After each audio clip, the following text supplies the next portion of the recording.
evening. It's episode 306 of BIC Live, the longest running episodic, whatever it is we don't know. We got Big Scott 35. We got Baubles and Ball Cards back from the Civil War reenactment where he tried to tell people what was what. Guys, no, this formation. Come on. We drilled this all day. I was there. Yeah, exactly. How could you get this wrong? I drew it out for you and everything. Unacceptable. Unacceptable. And Eric's also here. Yeah. Hit the like button. He pays for it. Josh says it's Friday night. You know what that means? Because I'm Carlos Live. Facts, Josh. Carlisle. It also means tomorrow is Saturday. I've heard this rumor. Evening from the car, gents. Evening, Paul. Good evening, Laura. Evening, Jeff. Evening, Keith from the basement. Good evening, Sven. And Josh is here. Happy Friday, folks. And Eric. Valid. Valid. Josh, you are pushing it. We are Have you noticed, Eric, that you seem to have a consistent problem with Joshes? And here's a good point. There are two Joshes here. Trouble. Dueling Joshes. Yeah, I don't like either one of them, to be honest. Wow.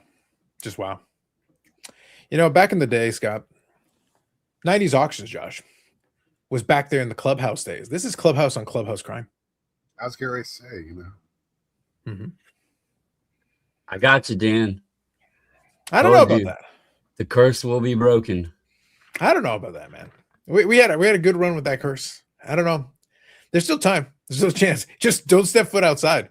I have not allowed myself to be in any shenanigans or BS. Yeah, I'm on a streak and it ain't changing. So, yeah. All right. If in the next 45 minutes you get a phone call, hey, there's an active volcano outside. Want to check it out? What? Nah. I also like that he was so excited. It's all caps from Dan. All caps. Yelling. Whoa! Stop yelling. Jeez, turn it down. Relax. Philly Joe, good evening. Josh, Mrs. Clubhouse. Also Josh. You know what's better than Josh? Josh squared. That's math.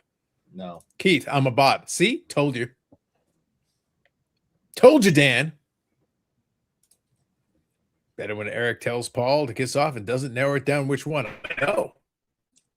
A lot of confusion. You know, what's interesting? You have issues with multiple Joshes and multiple Pauls. I don't like them. Wow. There's one common denominator to all of this, Scott. One common denominator to all this hate. Yeah, they're dumb enough to watch this crap.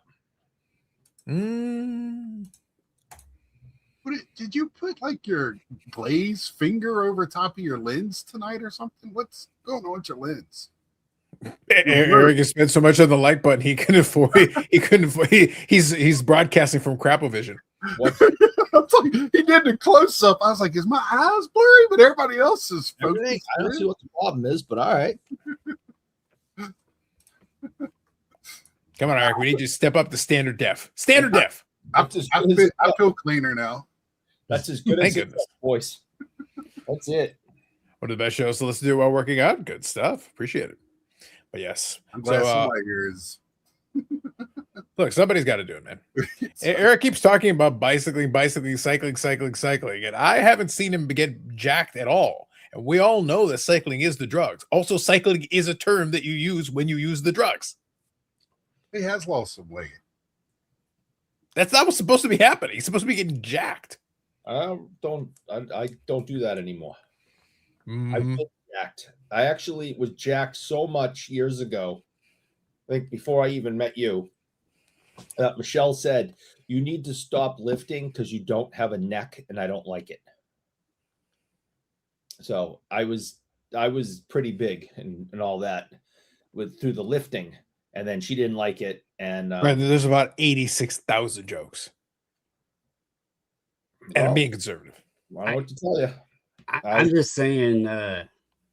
It's true. You can ask my brain tells me, like I shared. I don't know if we talked about this on the podcast, but my probably did on the Patreon. Go on.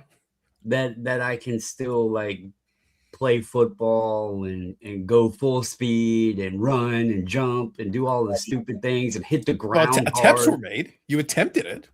Oh, I did it. I accomplished it.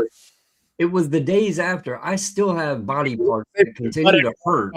At what cost? Yeah, exactly. Like I accomplished the goal, but then afterwards it was like, yeah, that was dumb. Yeah, Yep, doing because- young people stuff. Yeah. Yeah, don't do that. I'm like, why is my shoulder hurting? Why is my ankle swollen? Like, yeah. Oh well, it was good while it lasted. I've had a severe groin pull for over a month and a half, and You are just writing the jokes. and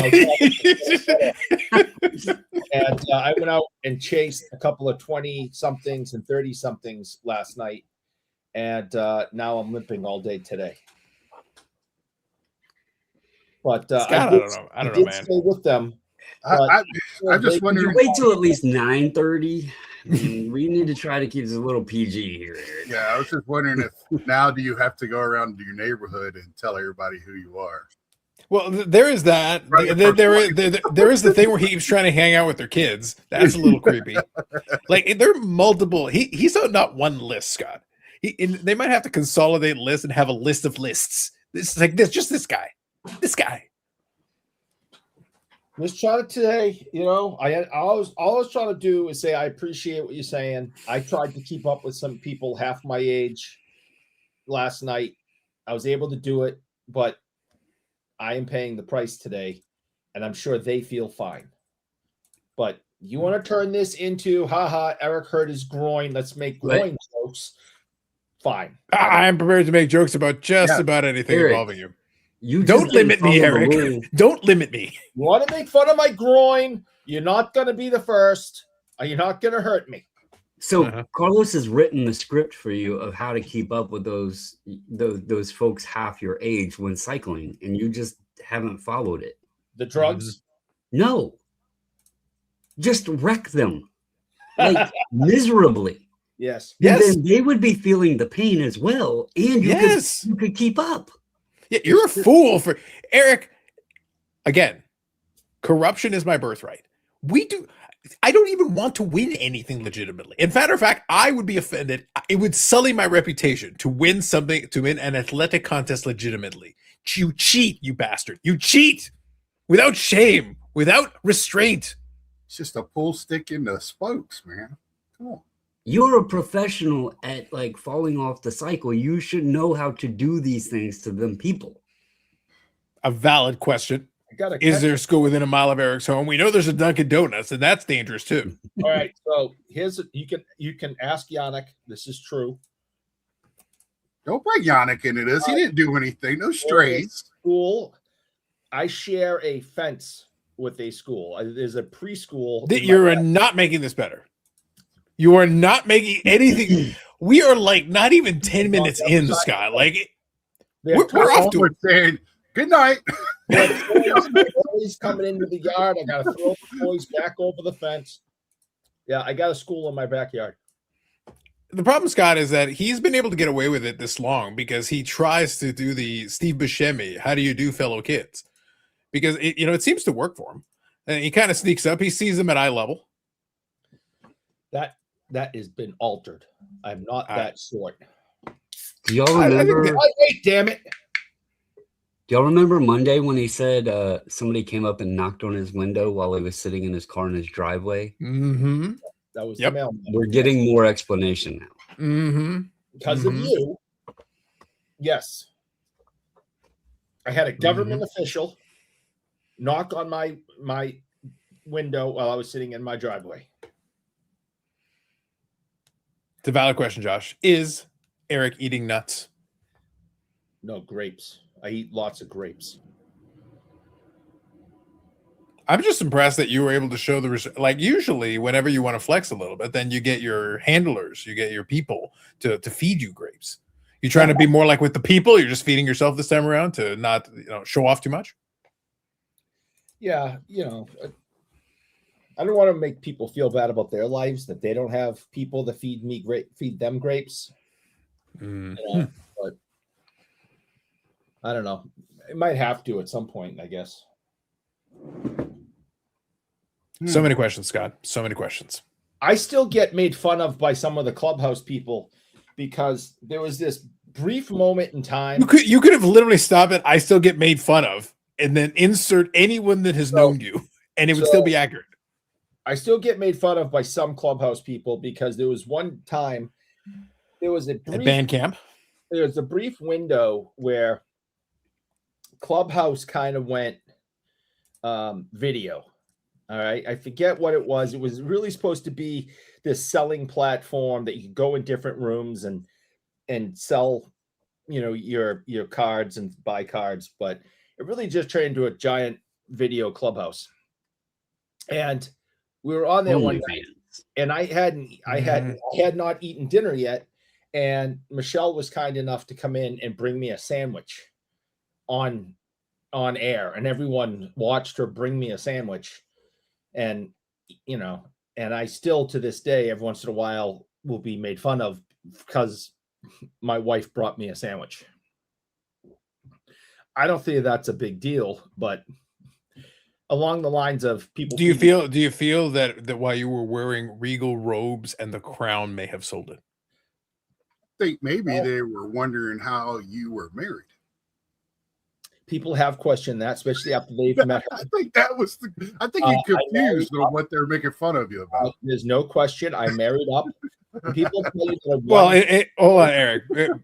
Since you dragged this down into a horrible place, I feel that one way we can bring us back a little bit. Also, good evening, Brad. And yes, Eric does like to pretend he's Cleopatra all the time. I think the only way we can save us is we need to center ourselves. So, Eric, to be fair,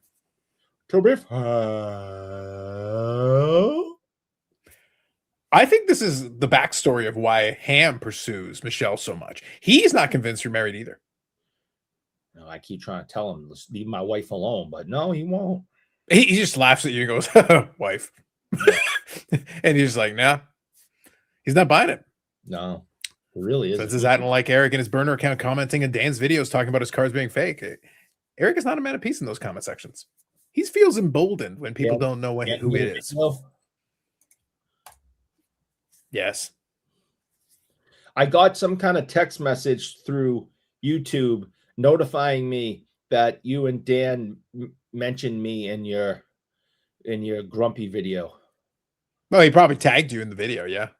I don't know. So I haven't watched it, but I did get something that says that I was mentioned in it. I don't know. Yes, you were. Eric, I like to think of it as a tribute to you, as many things are. I have said you are my muse. Oh, thank you. Guy says, has the missus found out about the jelly bean yet? Eric thinks his incognito tabs are impenetrable. I still don't know what a jelly bean is, and I am not looking. But you do know what an incognito tab is, don't you? Maybe. With the Emmanuel in space one is right there. See, there's Ham. She won't leave me alone. She knows I like company. I see what's going on, Ham. I see what's going on. She's going to Florida again soon. I know it's not because her mother's having eye surgery. I told her that's bullshit. You going down to see Ham again, aren't you? And she just insisted it was because of her mother's eye surgery. And I'm calling bullshit on it. Wow. Indeed. Yeah, see, he knows she's coming down. He knows. Mm-hmm. I'm picking her up at the airport. Mm-hmm.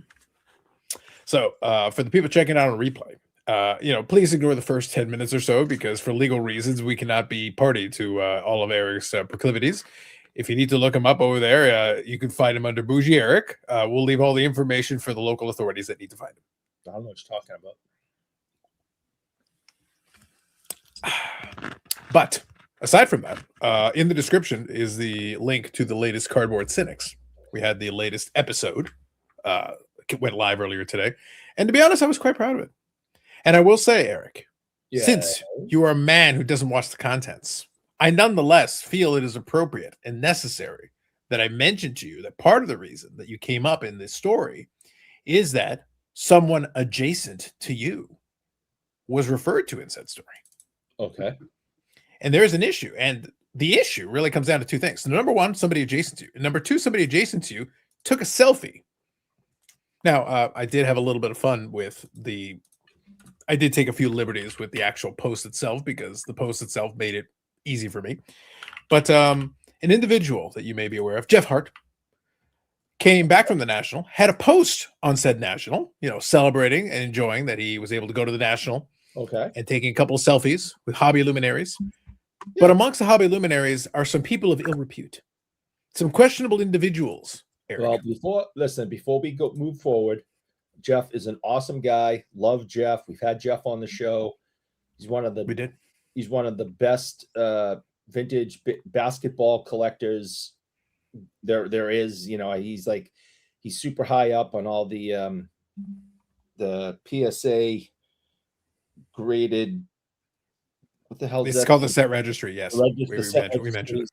Yeah, Jeff's awesome. Great guy.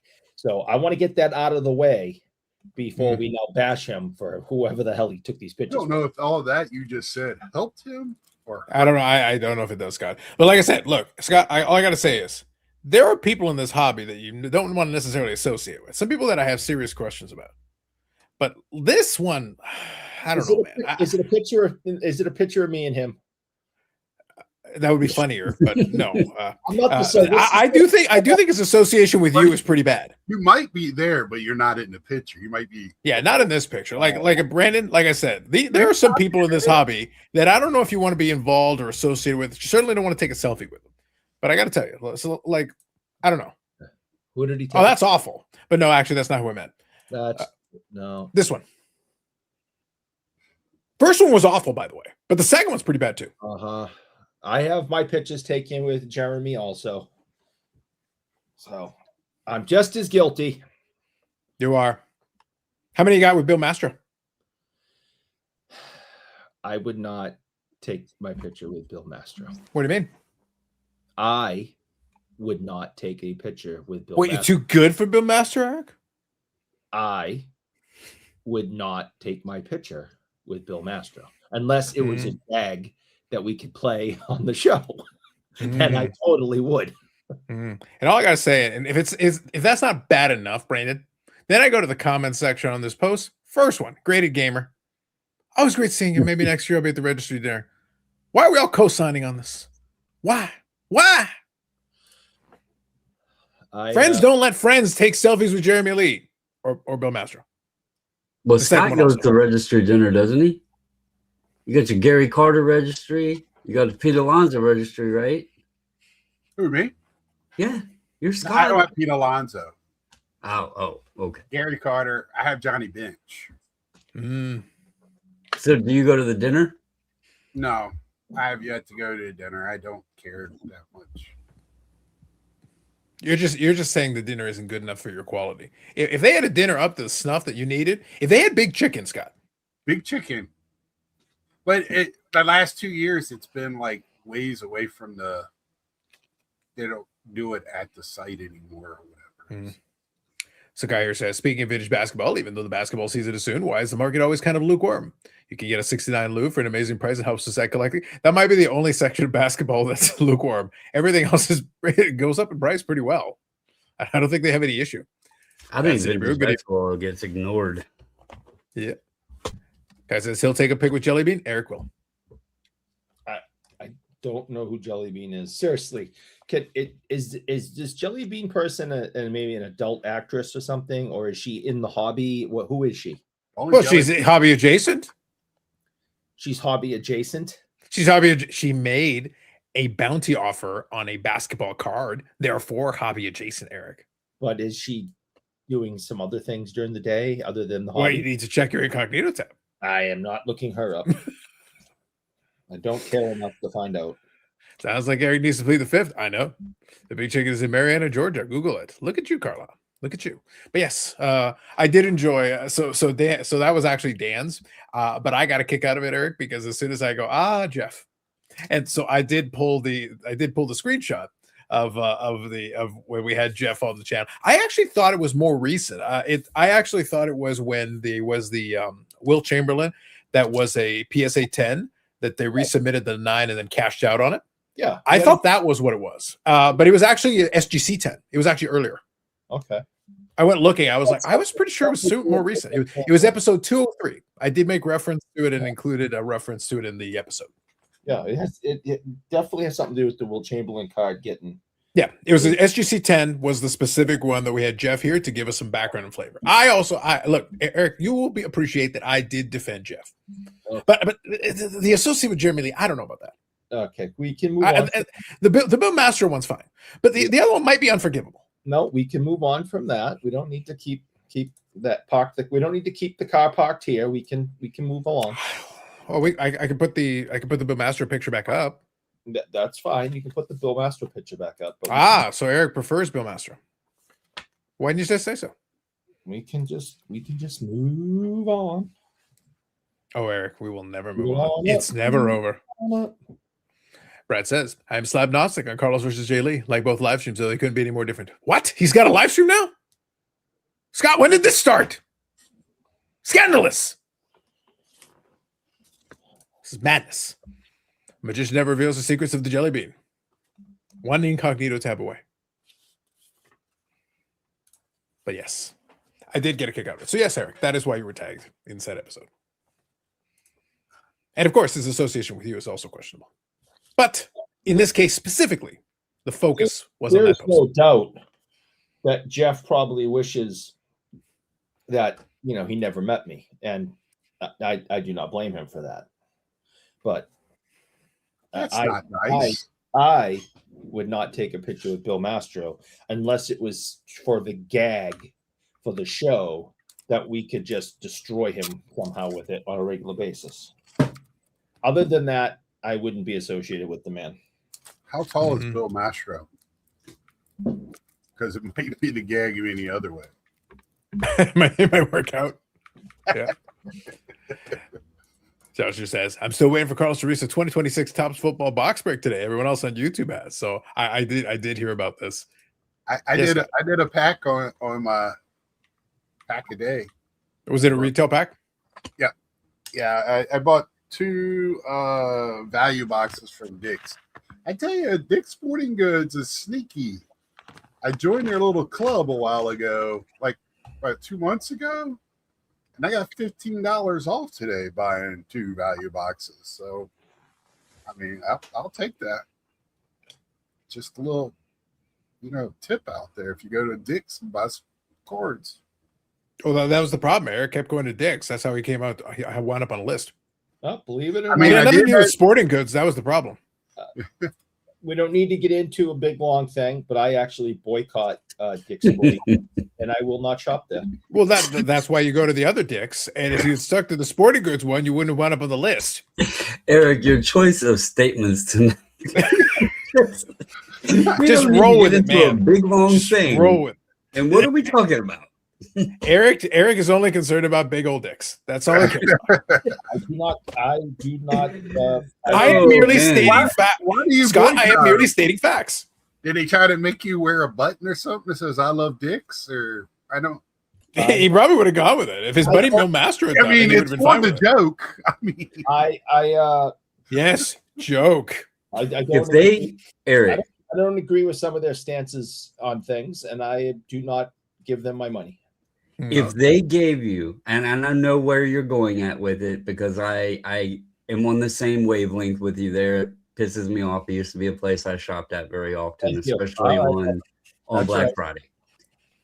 But if they were to give you, say, $200 Canadian at the expo to wear a button or a hat or a shirt, would you wear it around the show for $200 Canadian dollars? That says Dick's Sporting Goods? No, it says I heart Dick's. Oh, well, you'd just be asking Eric to wear his Saturday shirt. Yeah, I don't care. It's like, what are you even challenging him to do? No, I have, dude. I don't. I'm fine with that. That's just free money. That's just free money for Eric. Yeah, that's just another Saturday night. I'm fine with that. Yeah, he could get some chocolate sticks with that money. So you hate them, but you would sell out for advertising. Oh, $200. Just a sign that says, I love Dick's. No problem. Well, speaking of Eric, you can check your phone for the Instagrams. Now I already checked my phone for something that Mr. Ham sent me, and now I have to throw my phone away. Ham is doing research for you. He didn't even need an incognito tab. Now I have to throw my phone away. Thank you very much. By throw your phone away, is that a euphemism for have it framed? Nope. I'm afraid to touch it. I am afraid to touch it. Scott, this used to be a family-friendly program. I don't know what happened. Brandon, I remember those days. I don't know what happened. It might be somebody's family's friendly. I don't know. Maybe the Manson family.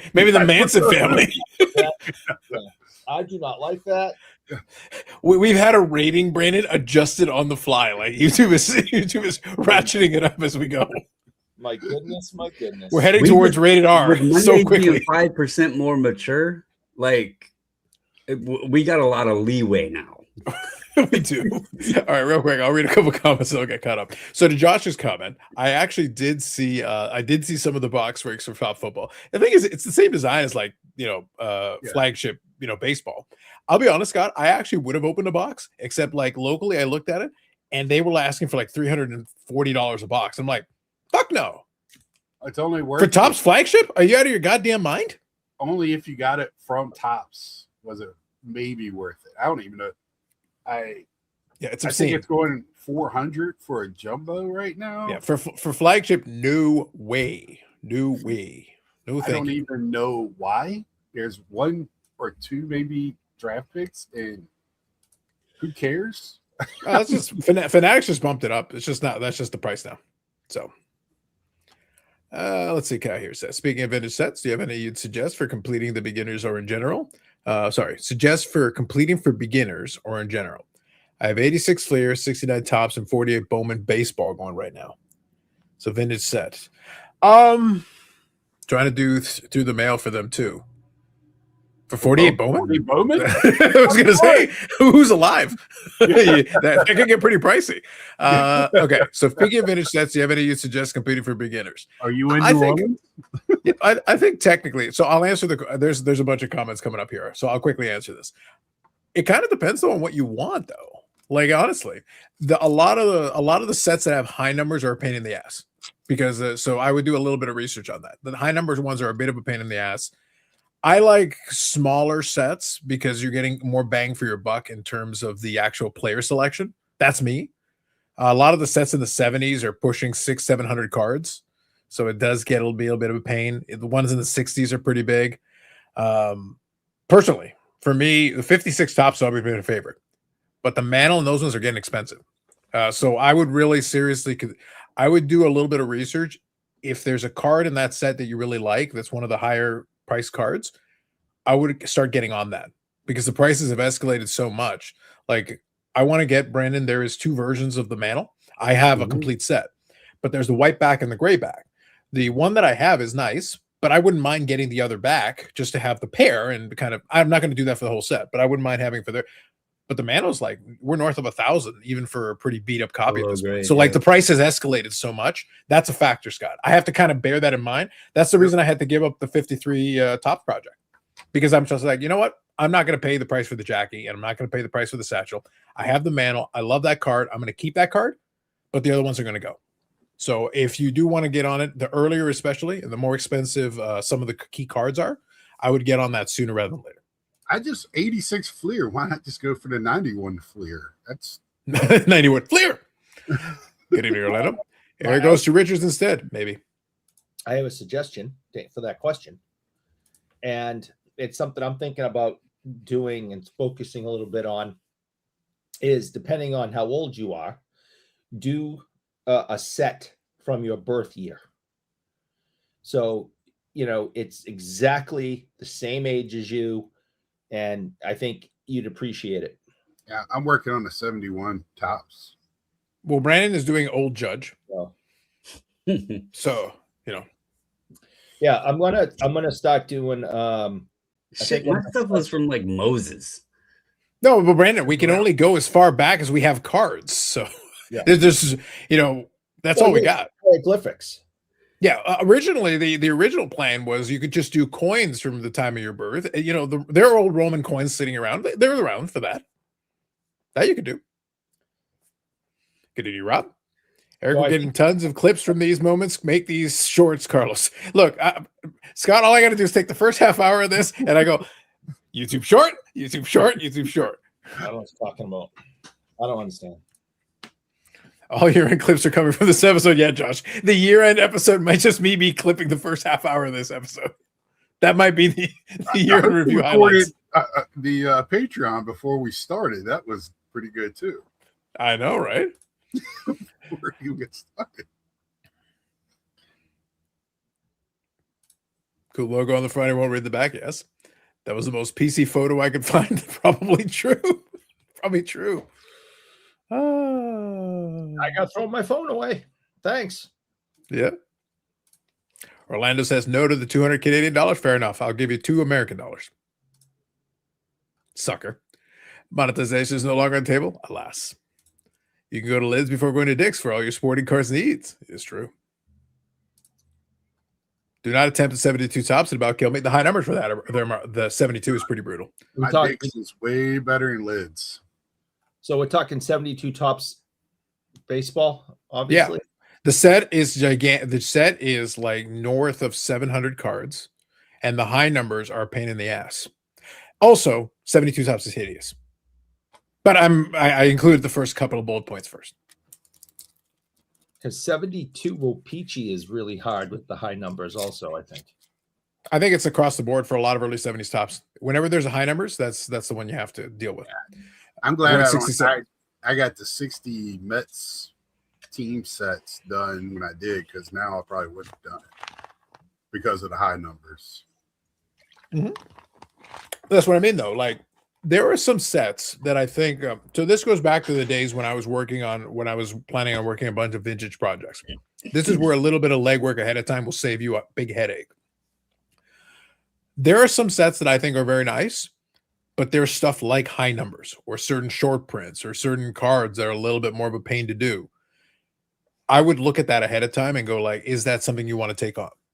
I like collecting a lot of stuff, Brandon. So the problem is, if I was to focus myself specifically on just that one project, then sure, it's doable. Yeah, because then I'm committing time, resources, and money and all that, and I could chip away at it. You got to be patient, but you can chip away at it. But some of those sets, especially the bigger sets, when you talk about high numbers, it's like, okay, so I got to pay like $40 for a high number of this guy. Oh, but Carlos, you can look up. I got shit to do, Brandon. I'm not interested in looking up some rando from 1971 or 1970 just because they got a high number, just to justify paying $40 for this card because it's a high number. I haven't seen anybody mention it, but 55 Bowman is a cool set too. I got a complete set of that. It's a very good set. Very good set. And you have a good bit of second year names in there. It's the last year that Mantle before he goes back to tops. So, I mean, it's a fun set too. The only argument might be is the horizontal on all the cards. Mm-hmm. Well, the fun part, the one that'll throw some people off is the umpires, because there's a couple of umpires that are a little bit pricier. There's a couple of pricier umpires in there. Yep. There's a NFL Hall of Famer in the set. Oh, that's right. I don't remember the name, but I know what you're talking about. It's one of the umpires. Yeah. But it's a fun set, to be honest. I have a complete 56 tops, 55 Bowman, 54 Bowman, and for 53 Bowman color, I need another 29 cards. So I'm getting on the tail end of that one. So when I'm done, I'll have the last 3 Bowman sets, and the 56 tops will be the oldest top set I got. Most fun I've had completed a set was 59 tops. Nice. If it was me, then I get traumatized by Moneyball every day. Don't make me send you the one you will have to leave the room, Eric. Yes. Oh, good God. I can only imagine. No, thank you. No, thank you. T206 Kid says, my first vintage set was 71. It was, it's not awful. No Mantle, no big rookies. Yeah, but the high numbers have gotten expensive over the years. When did you do the set? Because when you do the set is important, because there was a time where all of them were, some of them were a little more expensive, but they were just easier. It was less expensive. I don't know when you did it, but 71 after COVID jumped immensely quickly. Yes. And it hasn't gone back down. Yeah, the thing is, I have to kind of remind people sometimes and factor in, because some people will be like, oh, I completed the set. Yeah, there's some of those sets I completed 10 years ago, 15 years ago too. It was easier to do back then. I wouldn't try to do it today because it's just more expensive. Josh, 91 Topps baseball through the mail would be neat. Well, at least most of the people are still alive in it. That would be helpful. I still have a soft spot for 91 Topps baseball. Yep. We're not going to talk about Ham's late walkthrough video from Orlando. I got nothing. You'll have to clarify that, Sven. I don't know what you're referring to. The person Orlando or Orlando the city? No, I'm not sure. That's a good point. 65 is a good set to do. It's not too difficult or expensive. Yep. If you like the pennant design, it's not a bad one. Yeah, I like it. Yeah. So I basically see the thing is, Brandon, if I cared to do it, I could just do videos where I power rank some of those decade sets, and I could lower like favorites and least favorites and just go through them and basically break them down. 65 Topps is not bad. I'll be back. Go ahead. No problem. Orlando says best set to complete is 53 Bowman. Not too big. It's beautiful. Yeah, the pictures on it are great. I agree. But it's the same thing. I recommend if somebody wants to pursue that, if they're serious about it, I would say get the key guys sooner rather than later because the prices have escalated on those two.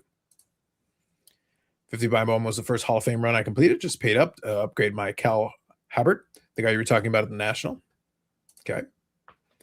Guy says it's Sucker Nut. I believe one of the card companies in England did their 59 card set in the same format as 59 Topps. It's pretty cool, but hard to come by. Nice. You should try the T206 set, but only after picking up the Honus Wagner. That's true. That one may be too expensive to afford later. Fair. I finished the 71 set back in 2013. Yeah, no, 2013, way different ball game. Complete. I'm also trying to pick it up. 2013 is doing that set in easy mode compared to today. Still a great set, but it was way easier back then.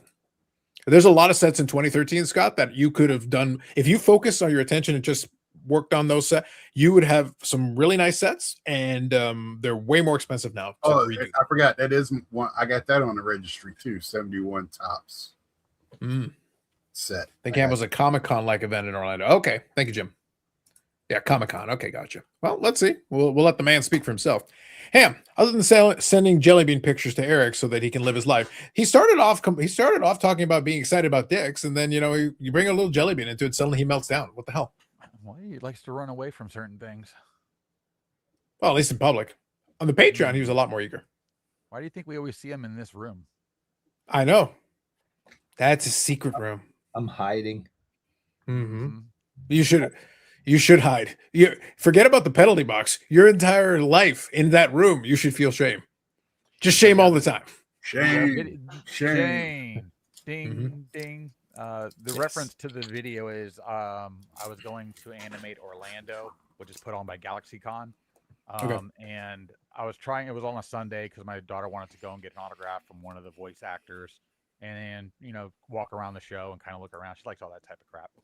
And I was looking at like videos to like get an idea what the place looks like. I hadn't been to one of those, I just want to look. And I'm looking at some of the videos and I'm like, these people are horrible. I was like, this is god awful. Like, it's the worst thing. What do they think people want to see when they're walking around here? No commentary, usually ever. I like to talk while I walk and do stuff. So I was like, screw this. I'm going to make a video while I'm here because people are going to be dressed up. People come out of their shell. And it's always interesting to be a part of at the most part. So I went ahead and just ended up making a video about the event. I did find it funny that when I'm in the autograph line, they're like, you can't be taking videos or pictures of the people. You have to pay for that. Tell me about it. I'm like, you piece of shit. First of all, media. Eric, do we have to go back to the first 30 minutes and talk about... So Eric wants to be able to take video and pictures of people. Eric, there are laws. Len Potty was right about you. Well, I mean, it's just so funny that because you're going to go stand next to the person, you can't videotape them from a distance, even though you're not near them, and it has nothing to do with you. And I'm like, how do you show this then if nobody's allowed to be videotaped? And they only cared about the main people, by the way. All the little influencer girls that dress up in the little hottie toddy outfits that had their own booths, they didn't care about that being displayed. No. But like some of the main guys that you have to pay an extra $40 for a selfie, yeah, that was stupid. It's $50 for the auto, $40 for the selfie. I'm like, I don't want to do either at this point. But she wanted the autograph. Thank God she backed out of the selfie part because I felt really horrible having to pay $40 for that because I would have went straight video and said screw the selfie, and we're just going to make some live action content here and ask some questions to get my money's worth. Kind of like getting some free extra signatures on the card, like Hall of Fame stuff. But I just wanted to make the video. It was interesting, had fun, and we have Comic-Con next month here in Tampa, so I'll do a video while I'm there too. Now, question I want to ask the folks here and also the chat, because it might just be the mix in my audio. Is Ham's audio a bit low? It might be. Yeah, it's a little. Okay, I was just double checking. Well, I wanted to that make sure it better? just wasn't me. Give me a check. Yeah, that's better. Yeah, Okay. better. Okay. All right. I just wanted to make sure it wasn't just me, because I don't want it sometimes too my loud audio 'cause gets a it'll little start. low. Yeah, my daughter's on her Vision Pro head thingy, and she'll start screaming like kids do, and then Yeah, can, no pick problem. It up. All right, I'll repeat that's all a- that for y'all. No, I'm joking. Yeah, we're able to make it out. It was just a little low, and I just want to make sure it wasn't my imagination. Might be. Do you actually have the Michael? Do you actually have a Michael Taylor 101? He I said know it I is. saw it. don't What's know funny which is one, but, I look for it anywhere I'm at. I do look for it. Like I'm on radar. If I see the Man, card, you I will said make he sure it does had not one. leave my vicinity, even if I have to steal it. I saw how the old man did it with the kid. I'm pretty sure I can pull it off. There you go. So I would Yeah, say, I'm always- Mangini, I'm just always reach looking out, for just reach out to, just reach out to Brandon, or if you want, worst case scenario, you can always reach out to me, and I'll make sure you have a contact. Well, he posted on my video from yesterday. It said he pulled one for 100,000. I could have it, and I was like, "Yeah, my wife might be mad at 100K." So he said 50K, and I thought it was funny because his comment, YouTube said translate in English, and so I screenshot that and made a post and tagged him. I was like, "Yeah, YouTube's saying translate in English." Well, Like, Brandon, who's I don't know what Michael the big deal. I don't know what the big deal is. Like, first of all, for me, I think the part you would be more interested in is, first of all, okay, so what Michael Taylor in 101? Which one? Like what Yeah, I brand, don't know what which year, one it whatever. is. And then second, 100,000, 100,000 yen is fine. Mm-hmm. Yeah. I didn't see USD. Did you see USD? He Pesos. did not specify which currency. That is correct. It could have been 100,000 Doge. Fine, no problem. Done deal. Say the word. Hey, that stuff's going up. That's a good bargain if you can get it cheap. I think right now. 100,000 Doge is fine. Ham. I think you're still fine. You got some change? Go check exactly. the couch. Go check the couch. That was like Yeah, I think we 89 cents. fixed it now. Hopefully that should be better. Yeah, Yeah. before you start recording people, you should probably give me a call. Yeah. As your legal representation, Eric, Josh is recommending that you call him prior to, so that he doesn't have to defend you after the fact. Thank you, Josh. Y'all were talking Oh, about now the, is your Topps friend. flagship. Oh. No, So I'm in a Topps flagship 15 jumbo case break for a few of the Buccaneer players. You got And that ain't worth $400 a box No. of that stuff. so the I mean, problem there's I cool have, stuff, Ham, but it's not worth anything. yeah, this is for flagship, right?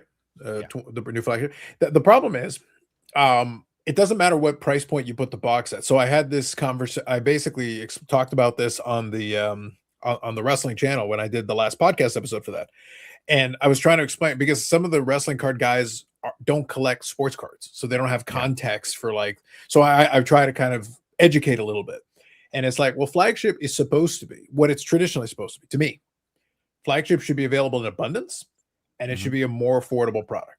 It is designed. It should be designed again. Should be designed to be closer to being more of a set builder set.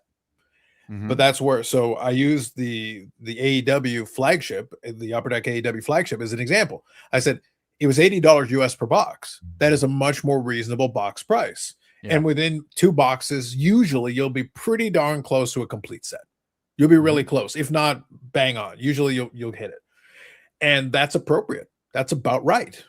Because then the set builders will have their set. Maybe you get a couple of nice parallels, a couple of numbered cards in it. If you pull an autograph, it's a nice bonus, but it's not expected. But the price point is more acceptable. Well, If I want an autograph the per box, then AEW they're that going we to charge me opened more. Yeah, like the AEW that we opened up. Yeah. Like that's an affordable rip. You may not make a ton off of it, but I mean, I did well by accident, obviously. Yeah. But Well, you didn't realize how well you did. That's the part that made it funny. exactly. What's fun? I already sold the Tony Storm, which I had one guy that was like, "I know the price. You have it too high." I was like, "Well, it's the only one on there, and I haven't seen another one listed, so I kind of control the market." And, yeah. How do you know the uh, price if I have the only one? Correct. Yeah. And so I listed that one originally. I put a stupid number on. I'll put like $400 just to see if somebody just like had to have it type deal. It sat there for a few days, and this one guy was just nonstop messaging me on the side on eBay, driving me freaking nuts. It's like, it's worth $100. I know the Tony Storm market. I'm a master collector. I was like, good for you. I'm still have the only one. I'm like, I'll look at the prices, get some really good comparisons. I get the idea behind it. And I was like, so I lowered it basically to where you could buy it now for $200 because I felt that was fair based on other cards and stuff. I see you showing me all these little Buccaneer cards. Just like, look at that. That's the Doug Mhm. Williams style there with. It is. We Baker now play. Mayfield. We have 2 throwback games a year now. Yeah, that's that. I when you said that, I was like, man, I pulled a cool Baker Mayfield today. Hey, worth What's it. funny is out of the he's opened 10 cases. He's opening the other 5 jumbo cases tomorrow. 0 All Kings. It's a retail product. All Kings is a retail hit, not a hobby-based hit. You can hit them, but they're very rare because that's loaded with the other rare stuff. Makes so sense. that's kind of like that's why kabooms never come out of a lot of the bigger hobby product. They come out of the retail more than anything because that's their version of their case hits. But yeah, that was kind of what you were talking about, though, in your situation, like you had, the hashtag influencer box. But the bottom line is, if you pull the autograph or one of those short prints, there are like collectors. The point is, either one of those hits obviously more than paid for the box, and because the box price was, and you didn't need to make $5,000 in order to feel like you did well, and so either one of those hits would have been more than acceptable. But then the moment you insert, you say, okay, well, it's got to be one autograph per box. Okay, cool. Are you still okay with that if now it's $150 per box? Because most of the time it's going to be a $5 autograph you're going to get. Yeah, especially for that product. It doesn't have a lot of bang for its buck. Yeah, so then you're going to complain about it on the other side. You got your autograph, but at what cost? Like literally at what cost? For me, and that's why I said like I'm not sure what it is stateside for it, but one of the dealers here who does get basically, I think they buy it secondary market, but they'll usually get some allocation of Topps product. They have the Topps football flagship, but over in these parts, I think it's like $330 is what they're asking for. Well, there's a lot of here. I mean, they were at Eric's favorite store, Dick's, today at the mall. One of the guys, and he's like, man, there's a ton of this stuff here. I said, it's flagship. They put it, that's the closest you can get to, 89 Topps, especially now. But like one of the parallels that was usually to 99 is now to 100 this year, which is really weird because the guy was looking at it's like to 100. Like, well, they need the extra inserts, and it's a big set and that variations and all this crap, so they can put more hits in boxes. So right now I'm doing the translation. So 330 here is about 240 US. So what's for hobby box? What's the hobby box? Is that about right, or is that down here? Down here, it's like it's for base hobby box. So flagship hobby box, yeah. I don't even know what it is at the shop right now. That sounds a little high, to be honest with you. I think it's if you bought it off of Topps, it was like 130 or something like that. Yeah. That was the point, Scott. So it's like that's an auto or mem per box. Yeah. Yes. Regular hobby. 20 packs per box, 12 cards per pack. Yeah. Which, I mean, the jumbo boxes I've watched open are pretty decent, but again, you're getting numbered parallels of people you don't know, and there's a lot of bad rookies in this product. Like, this is not a very heavy rookie product at all. It's going to be really relying on case hits, and they made like 12 case hits. Yeah. So you don't really know what the hell is what. Image variations are confusing because it almost reads, usually in the back of Topps, it'll have the little code on the back that dictates the insert. The golden mirror variations all have different numbers. There's a 41, 42, and a 43. And then if it's a Future Stars or something else that has a golden mirror, it's a completely different number. So we're trying to figure out if there's actually more than one golden mirror variation of the same player. Like maybe he has 3 images of those where one's a harder tier than the next. It doesn't dictate it anywhere, but I haven't seen 2 different golden mirror variations of the same player yet. But I did notice that the numbers on the back do not dictate that normal sequence that we're used to seeing, which usually means something's up. Yep. Golauer here says, scratch off and lottery tickets are cheaper than Topps boxes. If you hit the jackpot, the potential return is far greater than hitting a product in the box. Yeah. But I think the key, and kind of playing into what we're talking about here, for me, flagship is supposed to be, because they're printing so much, because there's no shortage of it. Like, to be clear, they printed tons of it. The whole point of printing tons of it is supposed to be that we disperse this, that the hobby box should be relatively inexpensive. You're not, even if you want to put together the set, well, then that's basically what it should allow you to do. But in practice, you're not getting that. Like even at the price point you're talking about, that is expensive for a flagship hobby box. That doesn't fit. There's a price point where I would just on a lark go buy it. When baseball did its last flagship, I went and got a couple of the mega boxes or whatever they call them. There was like I was able to get them for like $100 each, and they actually had a decent amount of packs, a decent amount of cards. And I go, okay, $100 ish. If there's enough in the box, I'm willing to on a lark open a couple of boxes of that. That's like the crossover line. But for the hobby boxes, when you get comfortably into a couple of $100, it's like there better be something good in here, and flagship just isn't going to cut it. Most of the stuff in there just isn't worthwhile. Nope, not for me. And there's so much of it, like you don't know what it's hard to break down a hierarchy to a player sometimes, because there's so many different nuances to it. So somebody might be more appealing, more looking for the look of the card more than just the number on the back of the card. Like I hate the green parallel. Like it almost goes with nothing. And it's never the right color green to go with the right team that it would match up to, like the Packers, for instance. A lot of the greens just don't look right. They just don't. They just don't. It's not that deep dark green. Right. And when you get a green to 99, and it's like a Buccaneer player in all orange or red, it looks ugly as hell. It's like, why did just? I would rather just not make it. To be honest with you. Right. eBay here says when flagship at its lowest possible price is $130, these companies can have fake shock. So why kids are no longer collecting cards? I don't have any collecting cards just fine. I think also though an important statement is hard. Yeah, I think an important thing though is that like I don't think that many kids care about actually collecting cards. They like to collect their team and or specific players that they like to watch, even if it's not or Pokemon the key Pokemon, and they're not watching the sport anyway. I don't even think they collect Pokemon much anymore. I'm watching the diversity. These people that even collected Pokemon now get to the point that they only want the valuable version of Pokemon. They don't want the rest of the crap anymore. It's no longer valid, and they don't even play the damn game, so it doesn't matter. That's true. I've already seen the shift, and that's why Rudy's been on his tangent with the overprinting, and the market of people are starting to freak out a little bit because they're holding on to this stuff. More and more keeps coming out. So, and everybody gets some now at the store. It isn't like one guy can hoard everything anymore. So they don't have to go anywhere. They're getting their fill. They just need a taste. You're not looking for the whole steak. They just want an appetizer just to get them through till next week. And they're getting that. So the demand doesn't seem to happen like it did. That's where we're at. Kyrie says off topic, but wanted everybody's thoughts on the potential of Ohtani's Japanese cards in the early to late 2010s, maybe similar to Ichiro. They're incredible cards and can be more affordable. Well, the thing is, I would use Ichiro as your example. The cards are there. They're not affordable. But compared to the Topps Ohtanis and some of them, yeah, they are. No, well, most of those aren't numbered cards anyway. I mean, his Topps Heritage card, what, $250 for that base rookie card? That's what I mean. Stupid paper card that comes out of 1 out of every 4 packs, it feels like. Yeah, he's talking about the Japanese cards. I know that. They're more expensive. Some of them are, yeah. But like compared to some some of the shows stuff all the time, they're really expensive.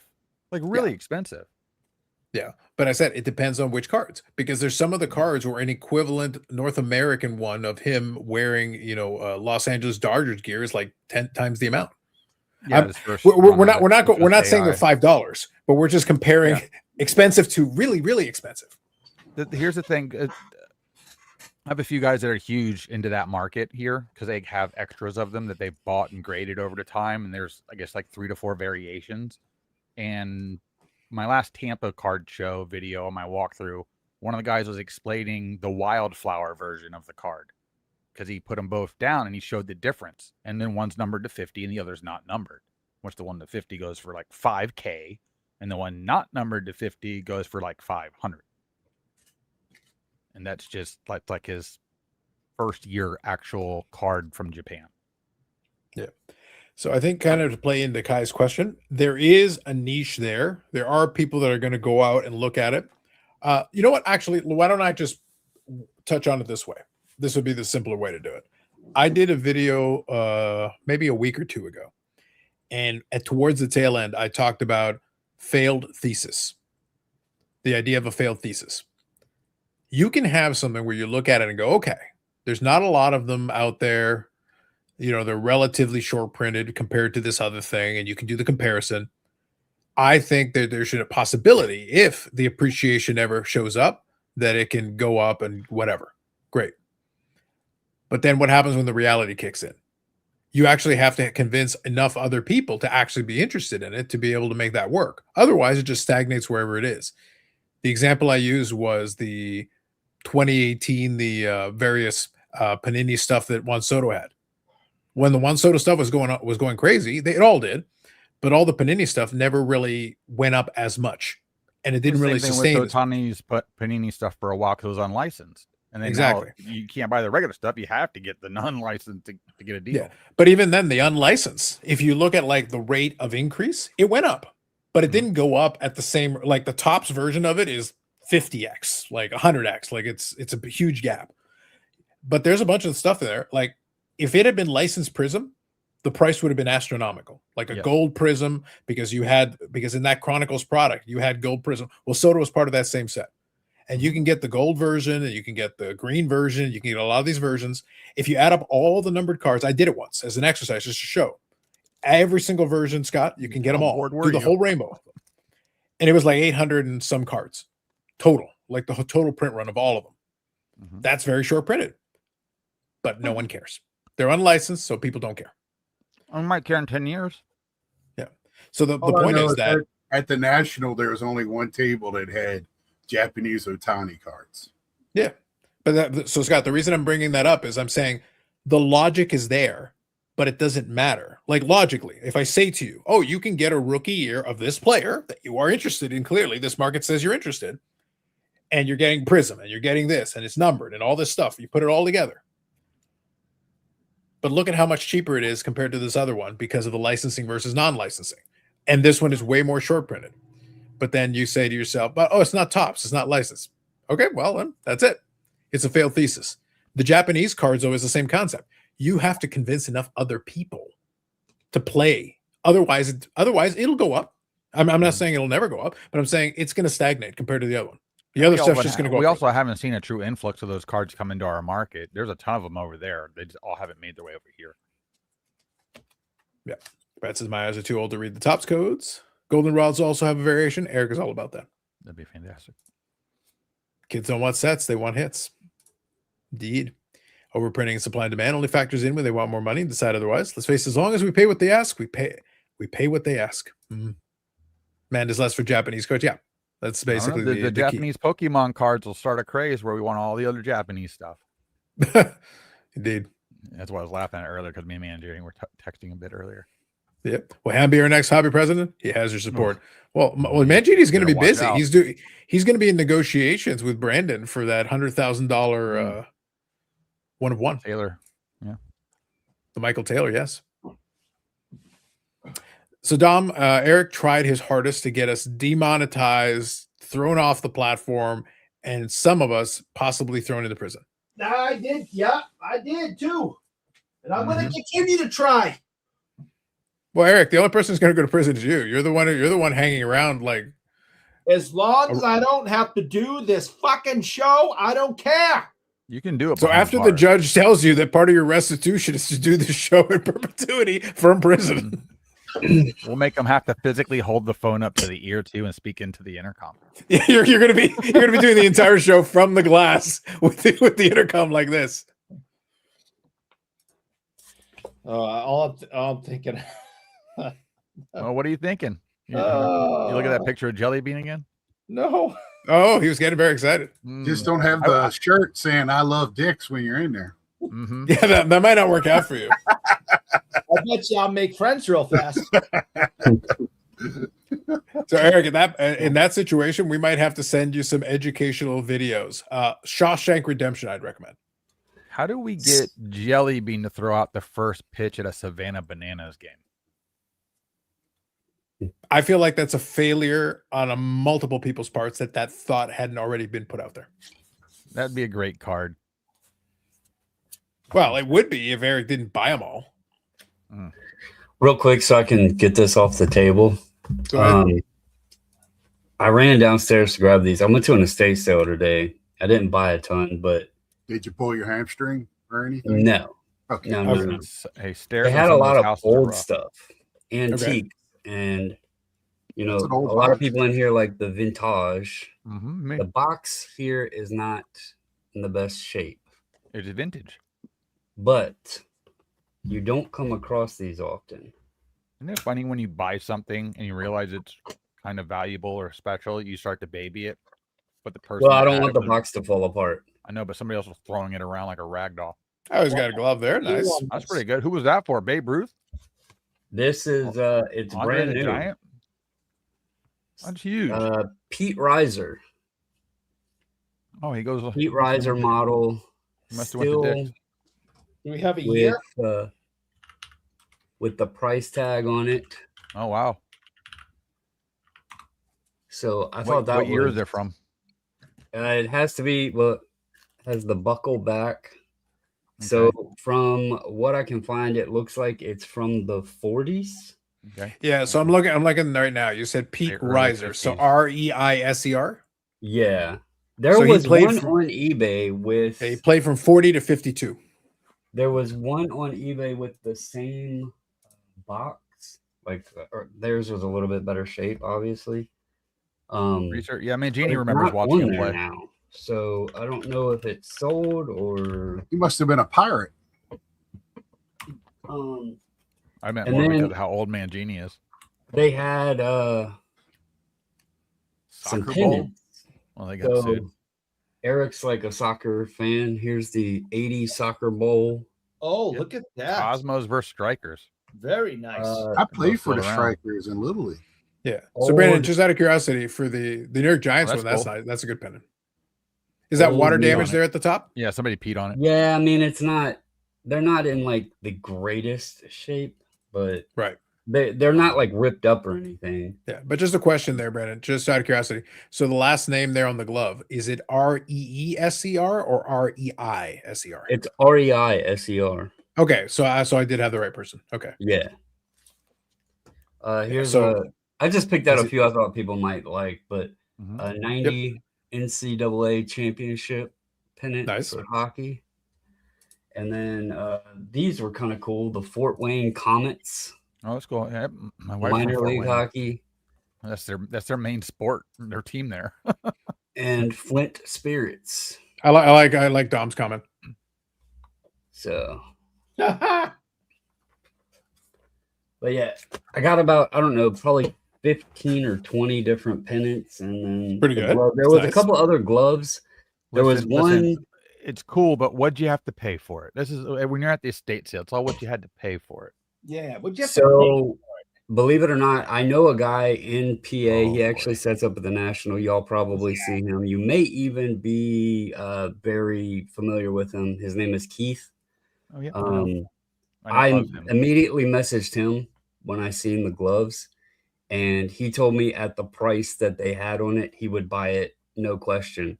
It was stickered at 95. I got it for Mhm. 75. Oh, cool. Just Yeah, with because the box of the in box. that condition. Well, even that condition. I mean, Yeah, you just a don't brand find new the one. boxes. no. This one here, it's going to be tough to tell. I was almost tempted to buy this one, but it's probably And a not going to sandwich. show I was up. getting really rough. Don't turn that sideways. Okay. So that first name looks like Bob, Mm-hmm. and it kind of looks like a little C there. I don't know if y'all are seeing the same thing, What I'm seeing, you don't want to know. but I was gonna say after the first hour, Look at Hannah's Eric. already Eric's Googling pre. it. Yeah. It was Eric's like googling. a bunch of autographs on the Tony? glove, but I couldn't like pick any particular one out and identify it to try to tie where the others would come from. So I left that one behind. There was like 3 others that didn't have boxes or anything. Was this put on by a company?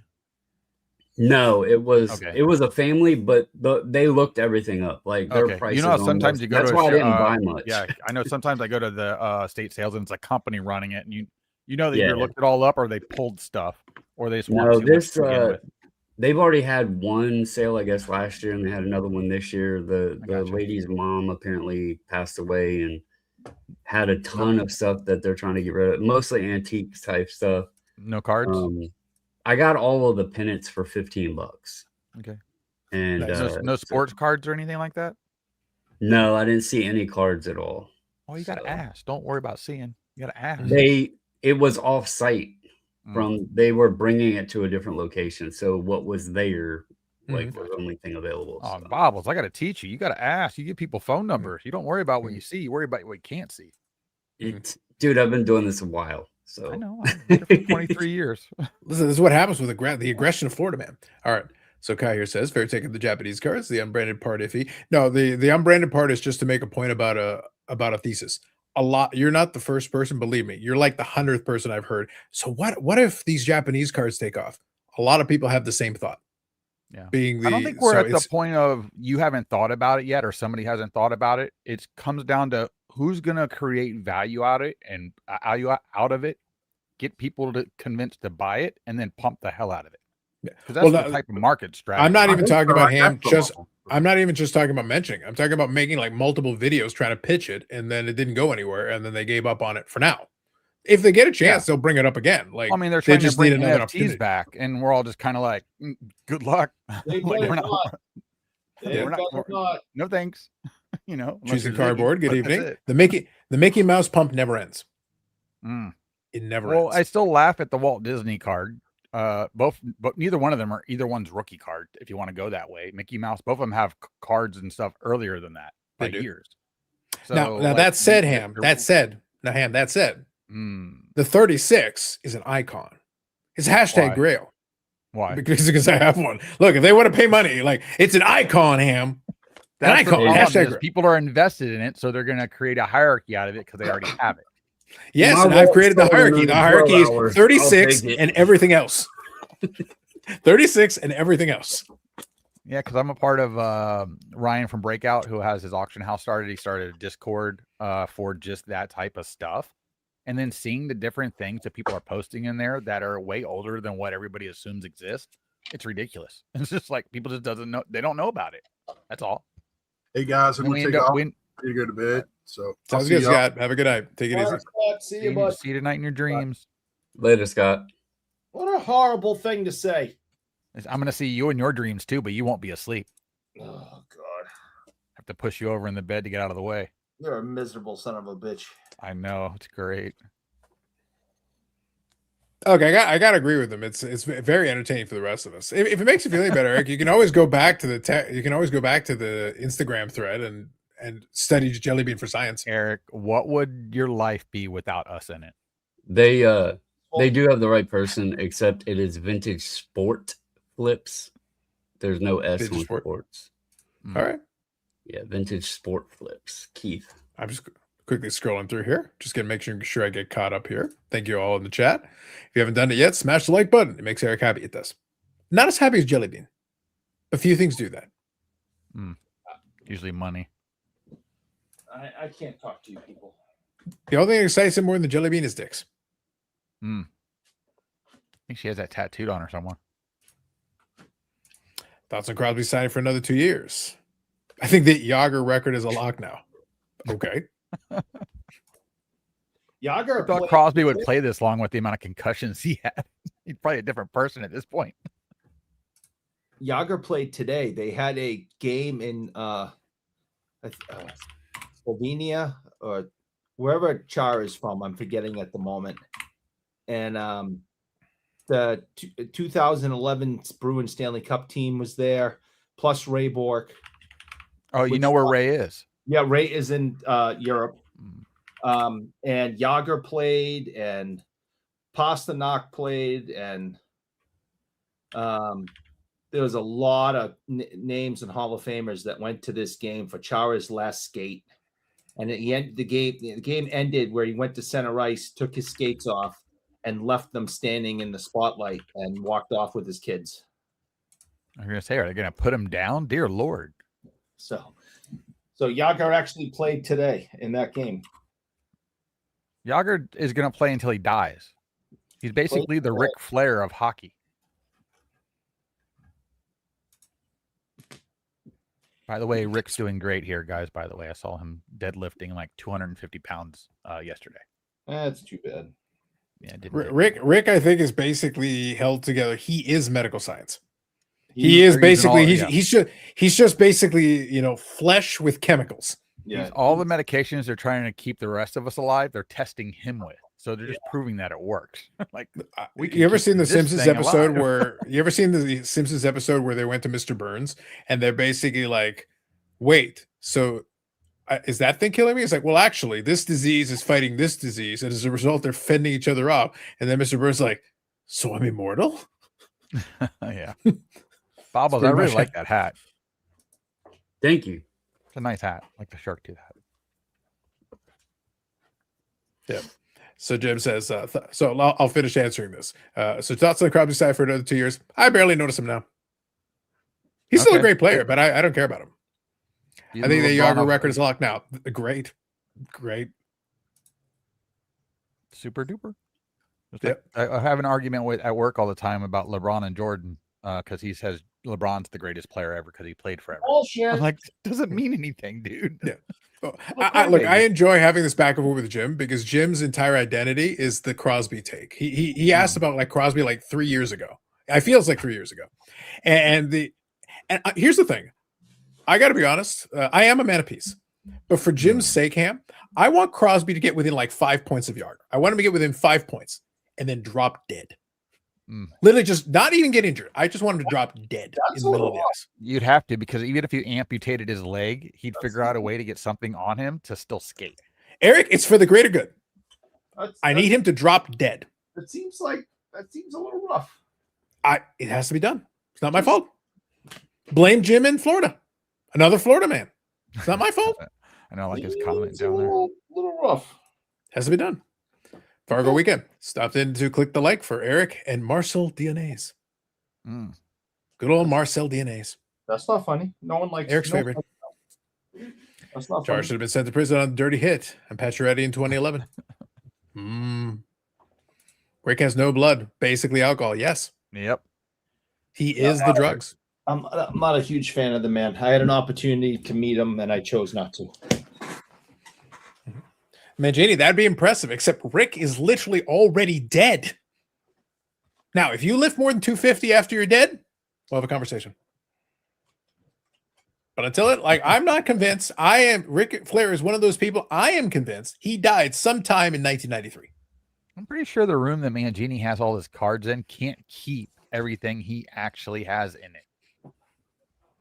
Yes. So here it is, Brad. Ric Flair is skin, chemicals, and a giant liver. Probably right.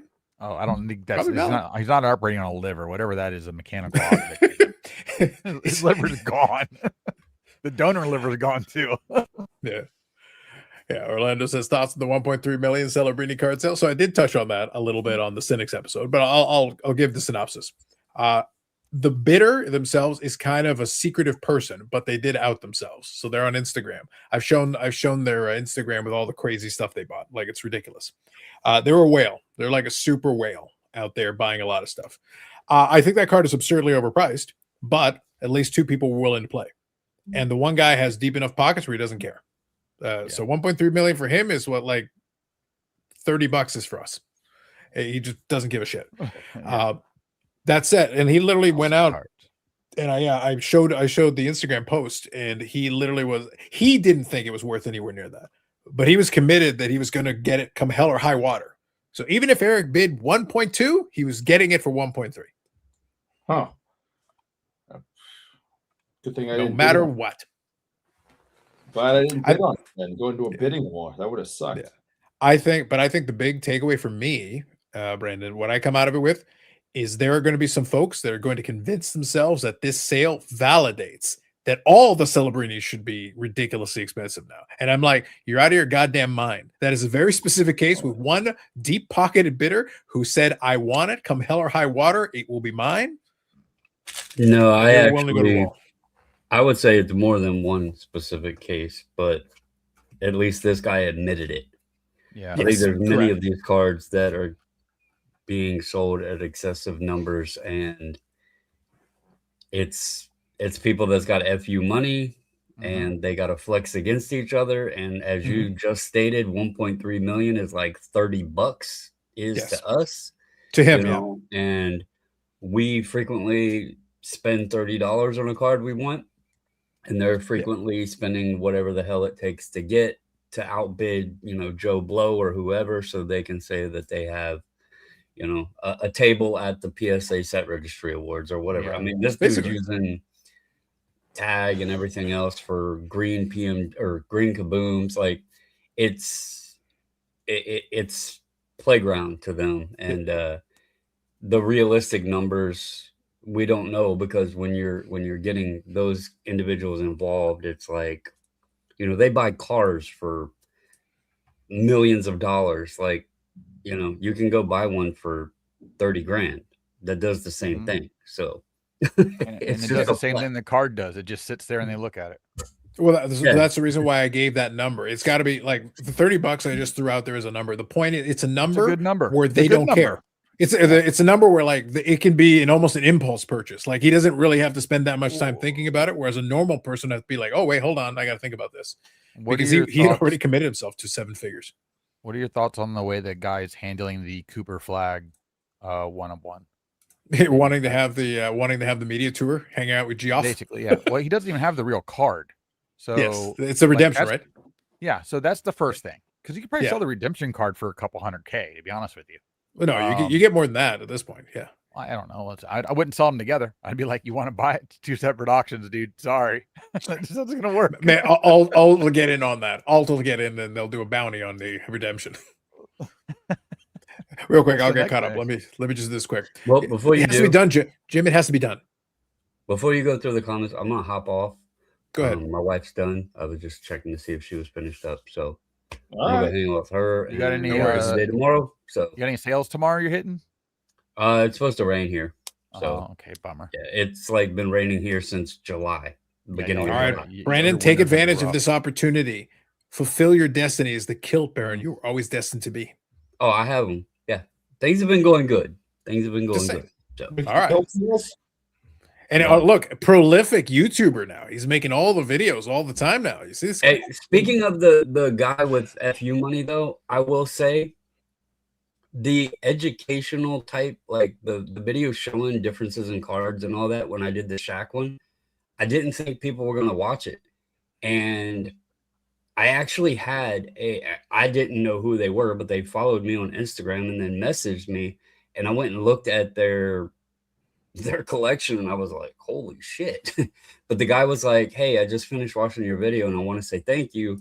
I just checked mine out and you were right about the differences. He actually had 2 PSA 10 copies that were labeled as the team sheets. And obviously I showed in that video, the pop says 125 for those, but he had one that was truly a team sheet and one that was a golden book. And so now he's trying to like figure out how to get it corrected and all that. But, I was like, damn. So it did help some people, and even some people with FU money, because the dude had like Bob Ross paintings and Oh, wow. like bunches of them, like crazy stuff. So I was like, okay, well, glad it helped. Nice. So Very good. Very good. but all right, fellas, y'all have a good night. Eric, Take it easy. I'm gonna be nice to you. Thank you again. Anytime, buddy. Really appreciate it. Awesome glad- card. So Glad you like it. all right, y'all have a good night. Take Good it night, easy. buddy. Yes. So Jim, let's just be clear. It has to be done. Majidi says the only thing that matters how many years that somebody played, how many stats they padded long after their prime. Yes. Needs to be noted the BIC luminary, Zygmunt Palffy. That is a name I haven't heard in a long time. Participated in the Chara final skate. As he should, he's a goat of goats. Mm-hmm. True goat. I started the A-team set since everything else is expensive. Fair. We have a bunch of that at the shop, and I think that set's kind of expensive if it in mint. Do you have more of that or Ted Williams autographs? We get plenty of Ted Williams autographs. Mm. I even I have a Ted Williams autograph. Mangini's entire house is now full of cards. House of Cards. Mangini's baseball card fun house. Indeed.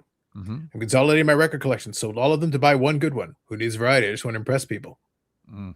Should. Plus, you can listen to everything digitally now, so it's just to look at. No, the record is literally just a big CD ham, like layered and layered and layered. It's like Blu-ray technology over the size of an LP.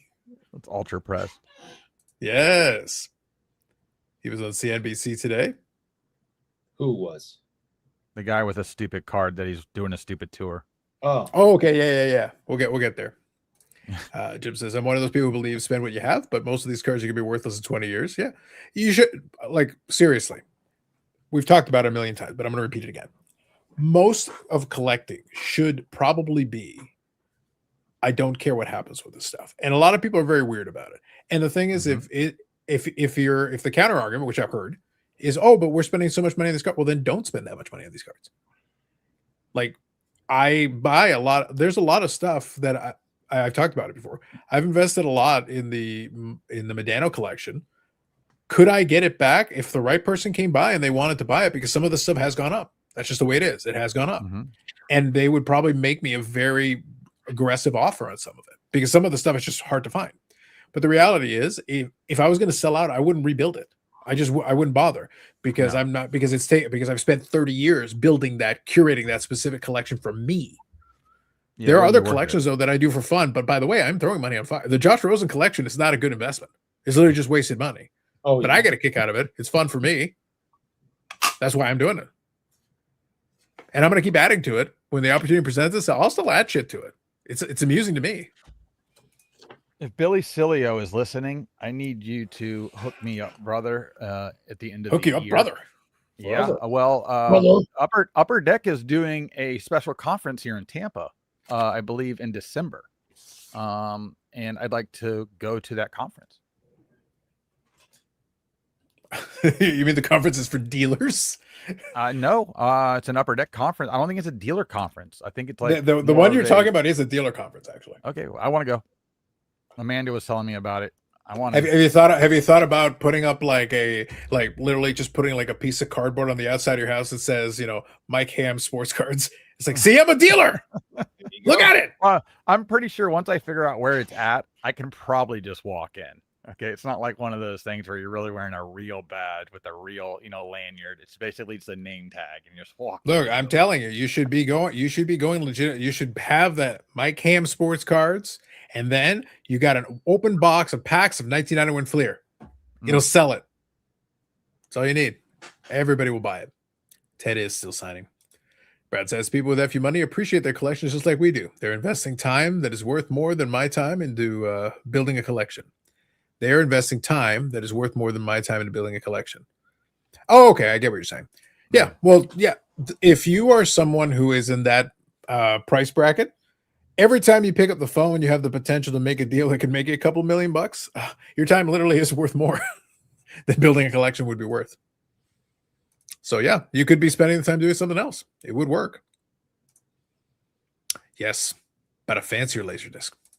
But that is a good call out. Laserdisc is what I'm thinking. That's a laser But- disc here. Laserdiscs are kind of funny. I do enjoy them.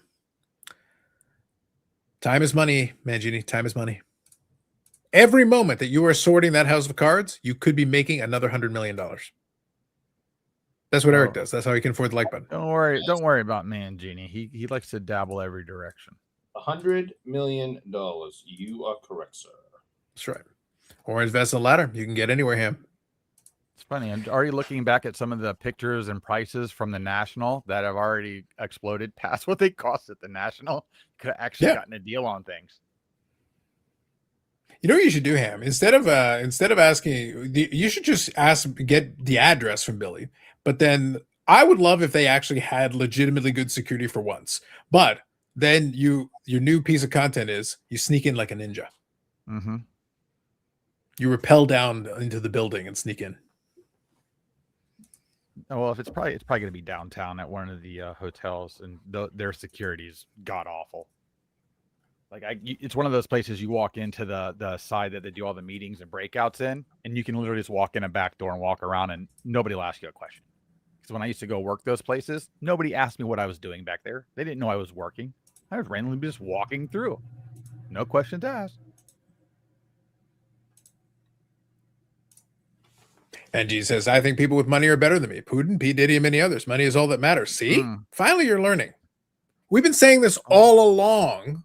Sounds About like damn a bunch time. of people that want to kill them. I don't think I want to be in that range of humans. Well, Ham, if you'd stop hanging out with other people's wives, you could do that for free. No, I'm protecting people. You're protecting people. Okay. Yes. That's not what it's called. That's the way it looks. That's the way it looks. That is not what it's called. Yeah, you're right. This is literally the last national that the prices were bargains coming out of it immediately. Everybody, it's too expensive. I bought a card anyway. It's worth 30% more. Hashtag bargains. Because everybody came home and like, look what I bought, and this is why it's valuable. And then everybody goes and buys it. Whatever's available. Snap buy on eBay. Put it all in the cart at one time. This is how you create market manipulation. Go find a card that there's not a lot of, that's not super expensive. Put them all in your cart at one time. Check out at the same time to where there's none available all of a sudden. You want to watch the market spike. So if I wanted to get Tom Fergus rookie cards, There's not many of those on there. I should do your plan, and then these will be worth lots of money. Very possible, yeah. All It may right. go from $1 to $2, but yeah. Watch out, folks. Tom Fergus rookie cards are going to the Look, moon. Yeah, Look, that everybody- card you pay for more for shipping than that card. So Look, Ham, everybody always talks about looking for a market indicator for the top. You know, what's the market top? This indicator, that indicator. I'll tell you what the market top is. The moment Reggie Lemon cards go up 1%, that's a market top. well, they Crash were is when he was imminent, like buying the all next he was second. He moved the entire leaf market by himself. That's what Eric did. Yeah. He doesn't realize it, but he did that. That was on him, 100%. He moved it from many triple digit negatives to double digit negatives. And he moved it in more than 1%. Big money moves. Oh, Big there's- money moves. There's some truth to that. Yeah, Paul. No, with the shack market going up has been fun Not a because lot. that is a little bit overdue, but it's always been funny. We've been saying that for years.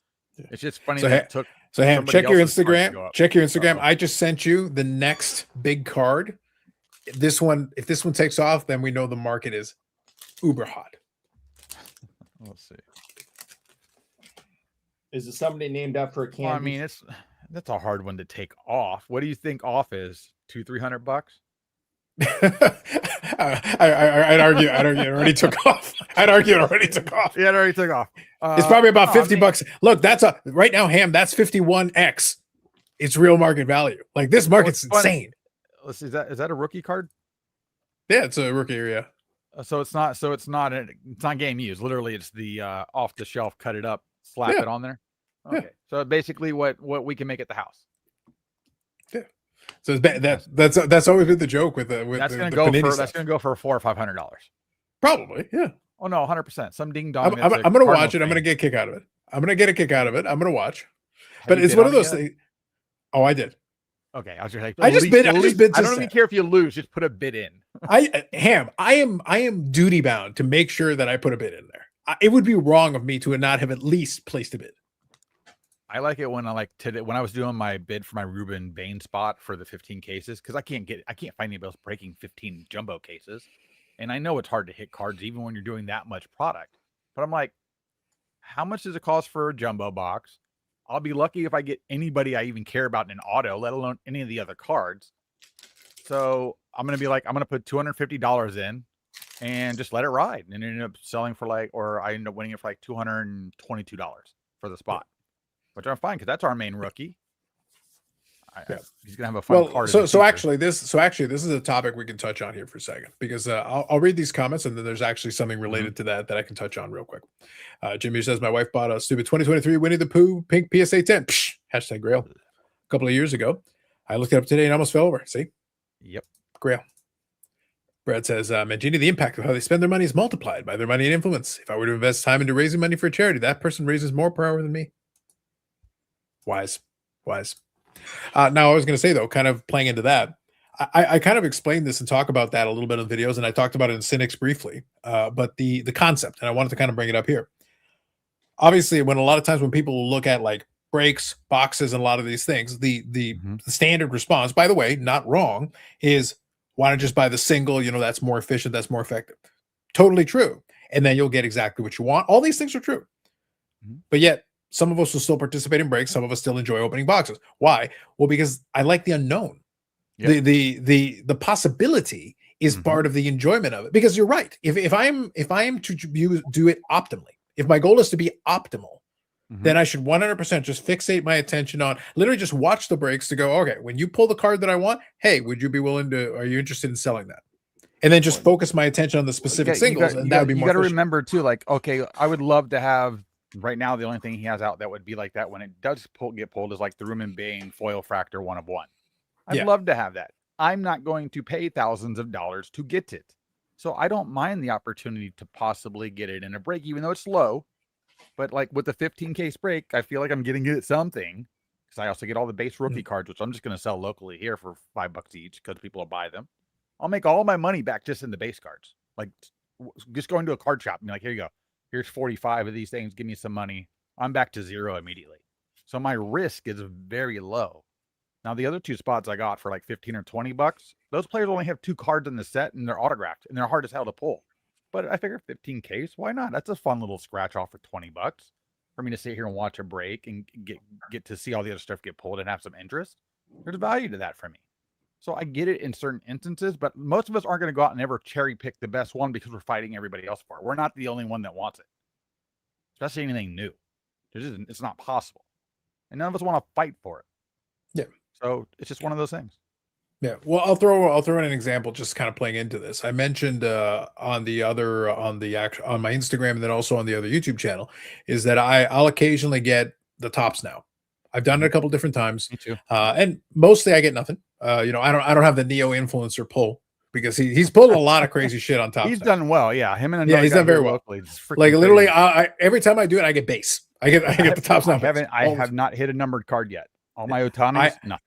Well, the last time I did tops now ham was the first time I got 1 numbered card. So they had I got a 10-pack for WWE. They had the Saturday night's main event. They had the Fatal Influence thing with the three ladies there, and the one JC Jane is kind of the secondary PC I've got there. I went and got a 10-pack, which I think is like $50 or $60 or whatever it is. Yeah. So most of the time, I expect to get base.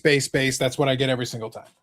So I get this thing, and of course, they kind of spoil it though. I got to be honest. It's something that you got to kind of spoiling. I do not like the spoiling. On the invoice, they'll say lucky hit, right? So I got that, and for the first time, I actually got a lucky hit. Sorry, 1 second. Oh, here I am. Lucky. Yeah. Oh, not so much. So I got the out of 5. Yep. Who are the wrestlers? So JC Jane, Fallon Henley, and the last one I think is Laney Reed. And I'm not being disrespectful, and I'm asking this. Honestly, Eric, I could have literally said anybody, and you wouldn't know anyway. No, unless I said Hulk Hogan, Ric Flair, and the Ultimate Warrior, you wouldn't know. I'm not being disrespectful. Is that woman on the end pregnant? She had her stomach out a little bit. There was an angle, bad angle. Don't get me started with the photography and some of this shit. Pisses me off. I mean, they're not wrestling pregnant. I mean, they would never do that, right? No, Eric, it was a bad. Eric, it was a bad angle. Eric, why don't you go take a picture of your stomach after you eat and tell us how it looks? Naked. I'm not a professional athlete, so we know that. I am a. You ride a bike for 40 miles. I am. You know what's the funniest thing though about that? I showed it to Neo, and Neo was at that show, and he actually sent me a picture because as they were celebrating, Neo was actually in the front row.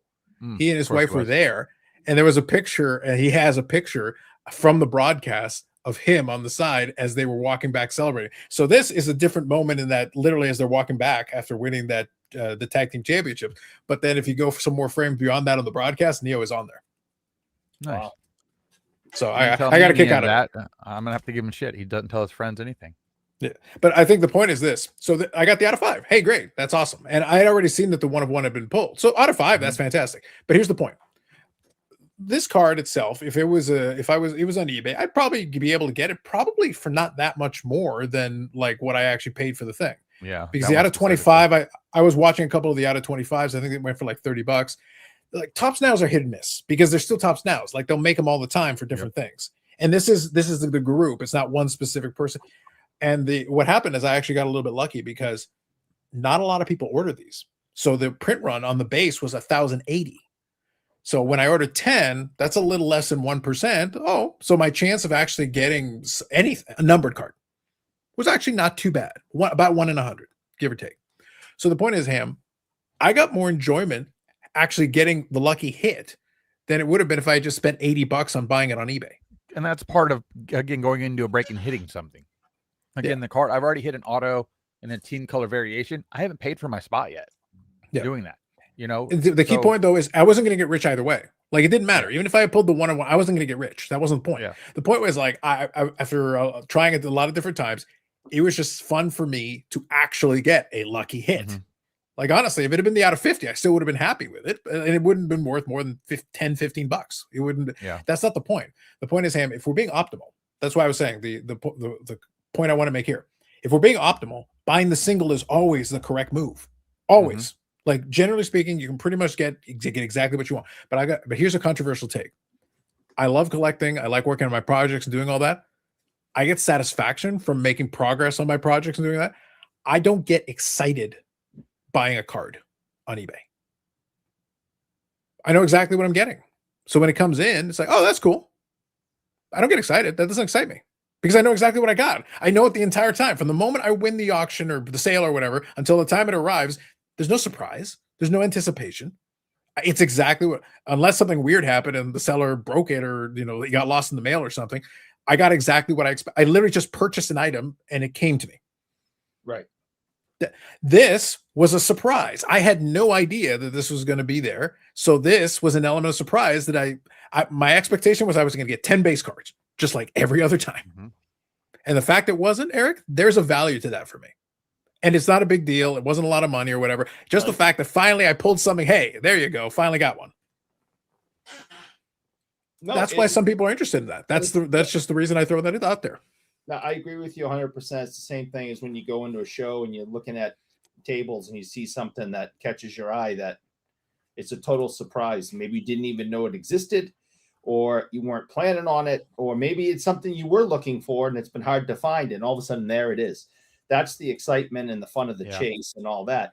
Going on eBay and going click, click, click, click, click, and then waiting 3 days. It's a necessity in our hobby, right? But sometimes more than 3 days if it goes through authentication. It actually took a couple of weeks all in by the time it finally arrived. But I think we all agree it's not all that exciting. Yeah. So the reason I wanted to mention that, Eric, is that there are different motivations for people in collecting. So there's a broader topic. There are different motivations. And a lot of times we fixate on, well, this is the way I like doing it, therefore that's the only correct way. It's like, no. And why? But why would they? Because that can provide them something. Nobody is getting rich off these things. You're just not. There's no way. Not with these things. Because the interest level isn't there. The demand isn't there like that. But it was great having the lucky hit for once. Hey, that's cool.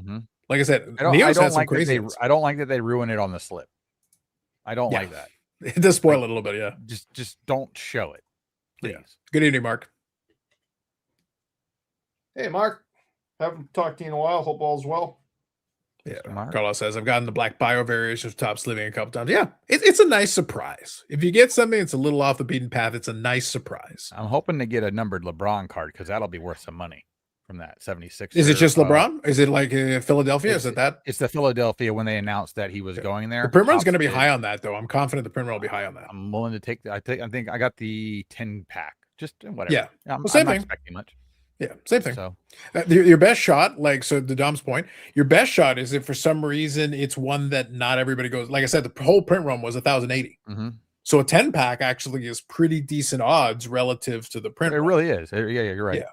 So that I was fortunate that less people were specifically interested in that. It actually gave me a better chance at getting one of the numbered cards. I wonder if it's truly randomly packed out, or if they're like, yeah, this guy hasn't hit like 7 orders. Let's give him a hit.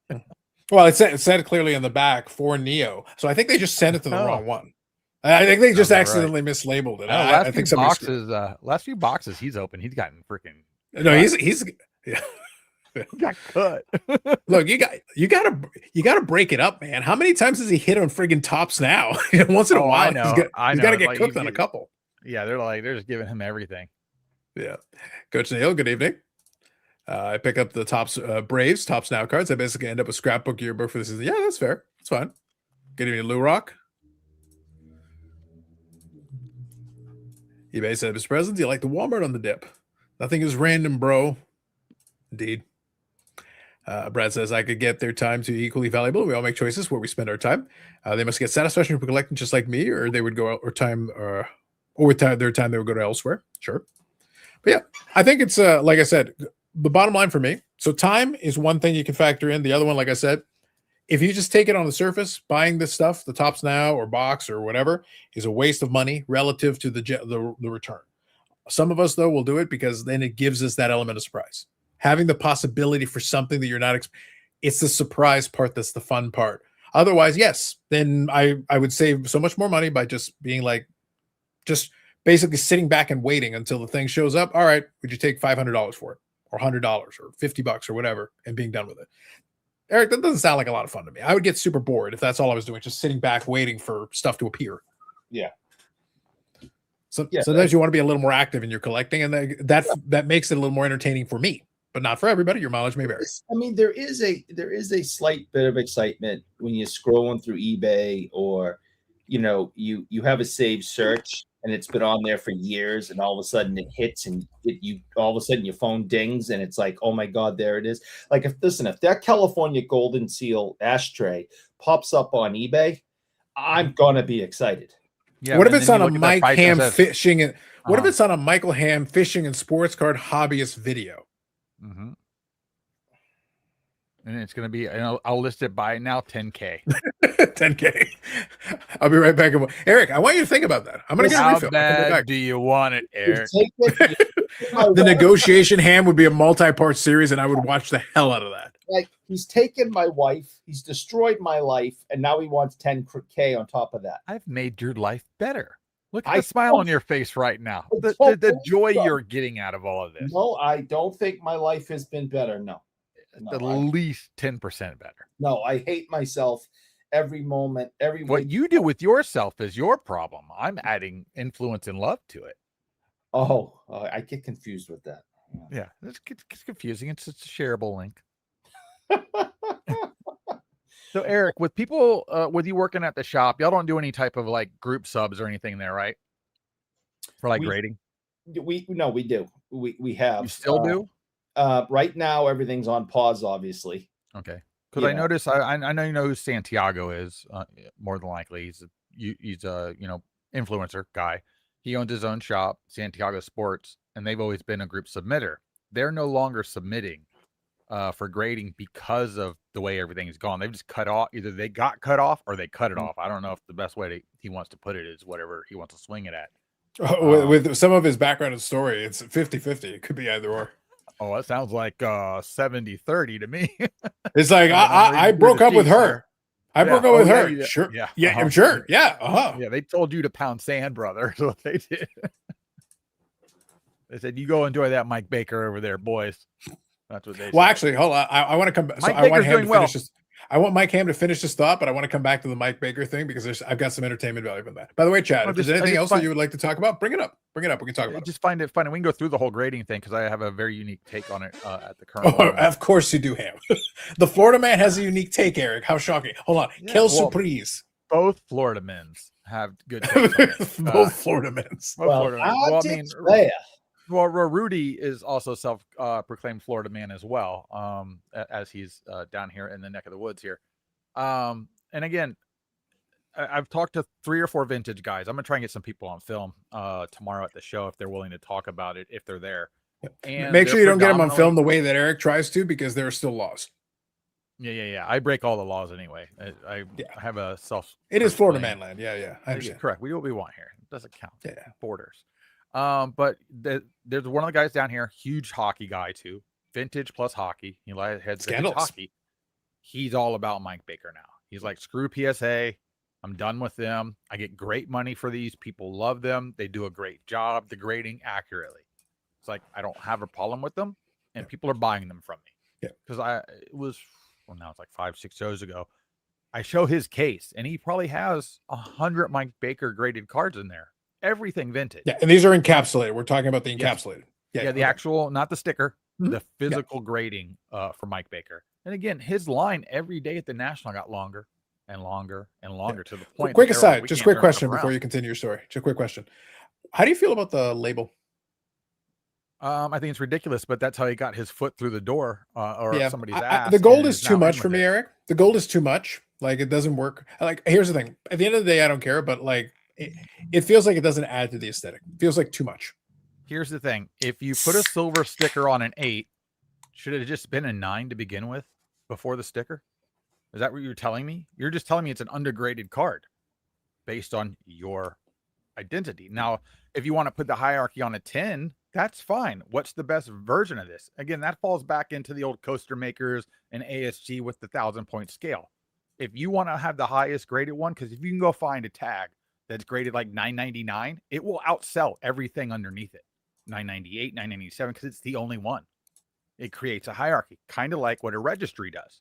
So again, I understand the premise of what grading does and the chase that it brings, and the people always want the best of the best of the best. And if you can get your hands on the best and you get to flaunt that around, somebody else, these people that, $1.3 million is $30 to them, they're going to want it. And they're going to want to pay for it because they just want the rarest, highest valued, craziest shit that they can get their hands on. Mm-hmm. That's what this creates. It creates that FOMO for these people, especially, that create these huge ceilings and then brings the floor up over time. And that's where we're at. We're just at a ceiling to floor, ceiling to floor. We're creating a new ceiling and we're going to end up in a new floor. We just got to wait. Mm-hmm. All right. So I want to get your thoughts on this, Eric, but let me pose the question. I'll position the question so that we can all have a chance to talk about it here. Coach Neil says, worst flip ever. Fair enough. I will never buy a card on Mike Baker slap. I prefer not to support Huggins. So yeah, he's one of the co-founders, isn't he? Mm-hmm. Right. If yeah, Huggins formerly of PWCC. Like, yeah, unless the price was right and you just crack it out of it, but you'd buy it. Yeah. Well, that goes back to one of the things that I talk about with Dan all the time. So, quick aside. I'll finish reading this comment, then I'll quickly give the aside. As he probably did sell me cards. He had product trimming. Will be able to spend my money and avoid them. Yep, sir. So the answer is yes. Yeah, I was pretty sure that was right with the name and everything. But yeah. So this goes back to what I was saying with Dan on Cynics and also other conversations we have. There are a lot of people, and that goes back actually. So the funny thing, Eric, and they all plays into the same topic. So we had the selfie with, ne'er-do-wells. So Jeremy, and also Bill Mastro, I suppose, to a different degree. But the thing is that my point was, Jeff is not. I don't think, Eric, that Jeff is ignorant of Bill Mastro's history. I don't think he's not aware. I don't think. I don't. Yeah. Is extremely intelligent. So, if we go with this assumption, Eric, then it goes back to my thesis. And perhaps, Eric, I think we're up to 11 rules. Is that right? 11 rules? Well, because we went Spinal Tap. Yes, but I believe we're at 11 rules currently. Correct me if I'm mistaken. Yes, we went Spinal Tap with everything is O-Pee-Chee. So yes. Mm-hmm. So Eric, I am going to start drafting rule number 12, which happens to be my favorite number. Okay. And I'm going to figure out the wording, Ham. I got to get the wording right. But my tentative rule number 12 is, where money is involved in this hobby, people don't care. That covers a lot of ground, but money. It works all the time. So going back, so this plays into this. Jeff is not ignorant of Bill Master's history, but Bill Master, for better or worse, was a hobby luminary. He was a big name in the thing for decades. Like he dealt with a lot of the Honus Waggers, including an infamous Honus Wagger. So the point is, so regardless, Eric, he is a part of hobby history, one way or the other, good, bad, or indifferent. He's all over it. You can't write the story of the hobby by ignoring this man because he's part of it. People still take pictures with, sports, athletes like, Mike Tyson, the guy was in jail for rape. They take pictures with, they take pictures with all the different steroid abusers in baseball. What did they do wrong? With, Lance Armstrong. They take there's a long history of people continuing to take pictures of influential athletes that have done wrong, been in and out of jail, whatever. After OJ got acquitted because the glove didn't fit, there was plenty of people who still flocked to him and wanted pictures taken with him. So now extend this concept. I don't know the reason why Jeff took that picture. Was it admiration? Was it, this is the bad guy in the hobby? And maybe he came up and said he wanted a picture with Jeff. Yeah, maybe. You sure? Yeah, that could have been it. Yeah. Like I need to soften my Aaron, blow you here should a ask little him. bit. You should ask him as an exclusive. You should ask him. Yeah. But quick aside. But let's extend this concept though and take it to its logical conclusion. A selfie is one thing because the stakes are relatively low. But now, Mike Baker authentication. He was one of the early PSA graders. He's kind of separated himself from it, but he was around during the time of the Honus Wagner being graded as well. Like he was around there. He had the situation with GAI, but he also separated himself from that. Well, that wasn't really me. It's like, well, you were involved. It's funny that I keep looking at you every time I see one of these things that something goes wrong.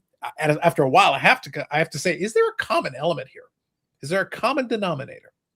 So here's the ultimate thing. I don't care one way or the other. We can judge how good or bad a job he's doing, Eric, on an individual basis. I will judge it based on, you could be grading some of these cards perfectly. Maybe that's fine.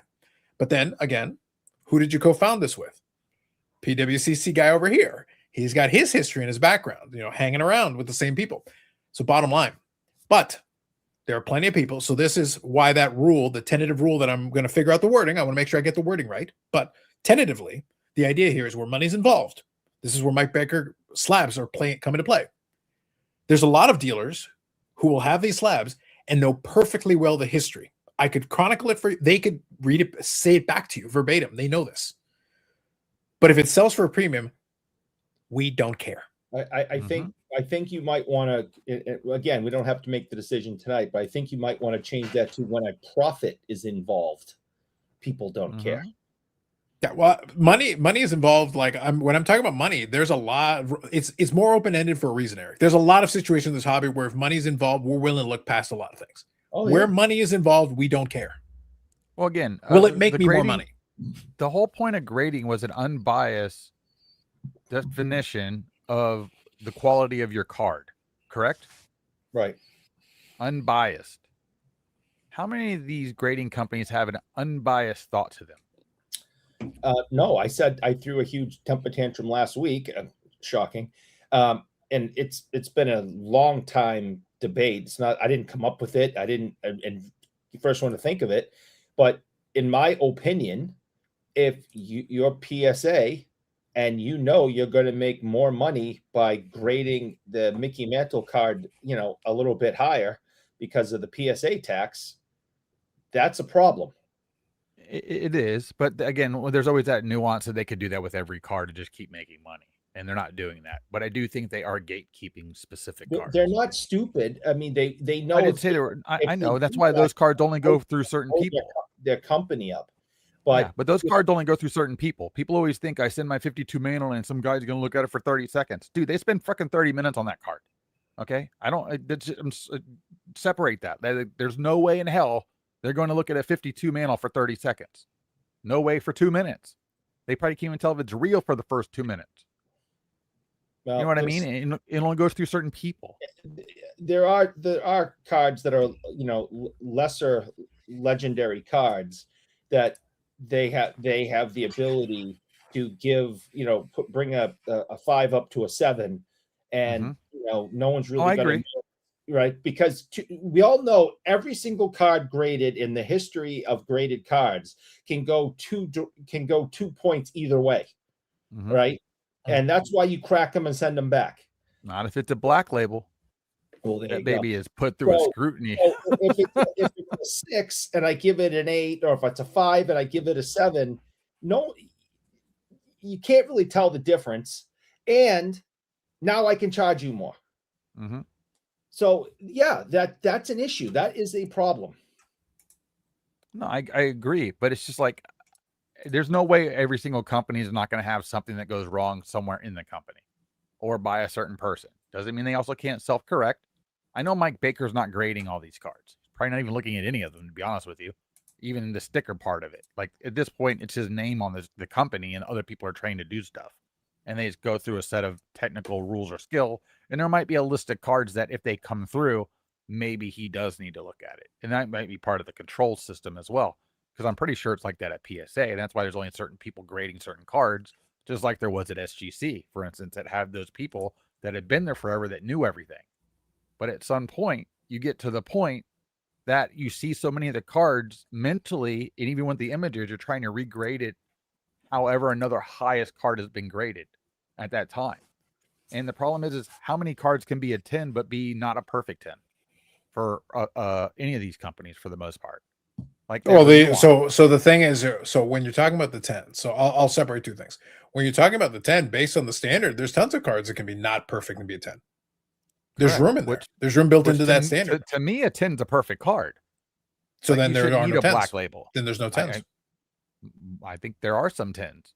I don't think there's been a single 10 manufactured in history based on that definition. I think some of these new top nows are 10s. They're coming. They're not. They're not. I can find a flaw in the damn card. Trust me. If the actual goal is perfection, though, if you actually want perfection, every single card has got a manufacturing flaw. All of them. Well, that's why glass cards almost every single time grade a black label if you send it to Beckett, because it's first of all it's cut, sealed, put it in, it's etched. It's not even on the card. It's in the card. Like it's perfect. And that's why you don't take it out of the case. That's why I did my Steph Curry. I gave it to Beckett last National. I'm like, I'm not taking it out of the case. Y'all can take it out. I'm not touching the damn thing. I already know it's perfect and there's nothing wrong with it. So, and it black labeled because I could only sell it if it black labeled because everybody didn't want to touch it. Because as soon as it's 9, it's not valuable. As soon as it black labels, like, oh, okay, it's great. So it's like, okay, let's just get this over with so I can get rid of this damn card. I was forced to do it. Mm-hmm. Man, Genie's getting excited. I like it. I know, I like it.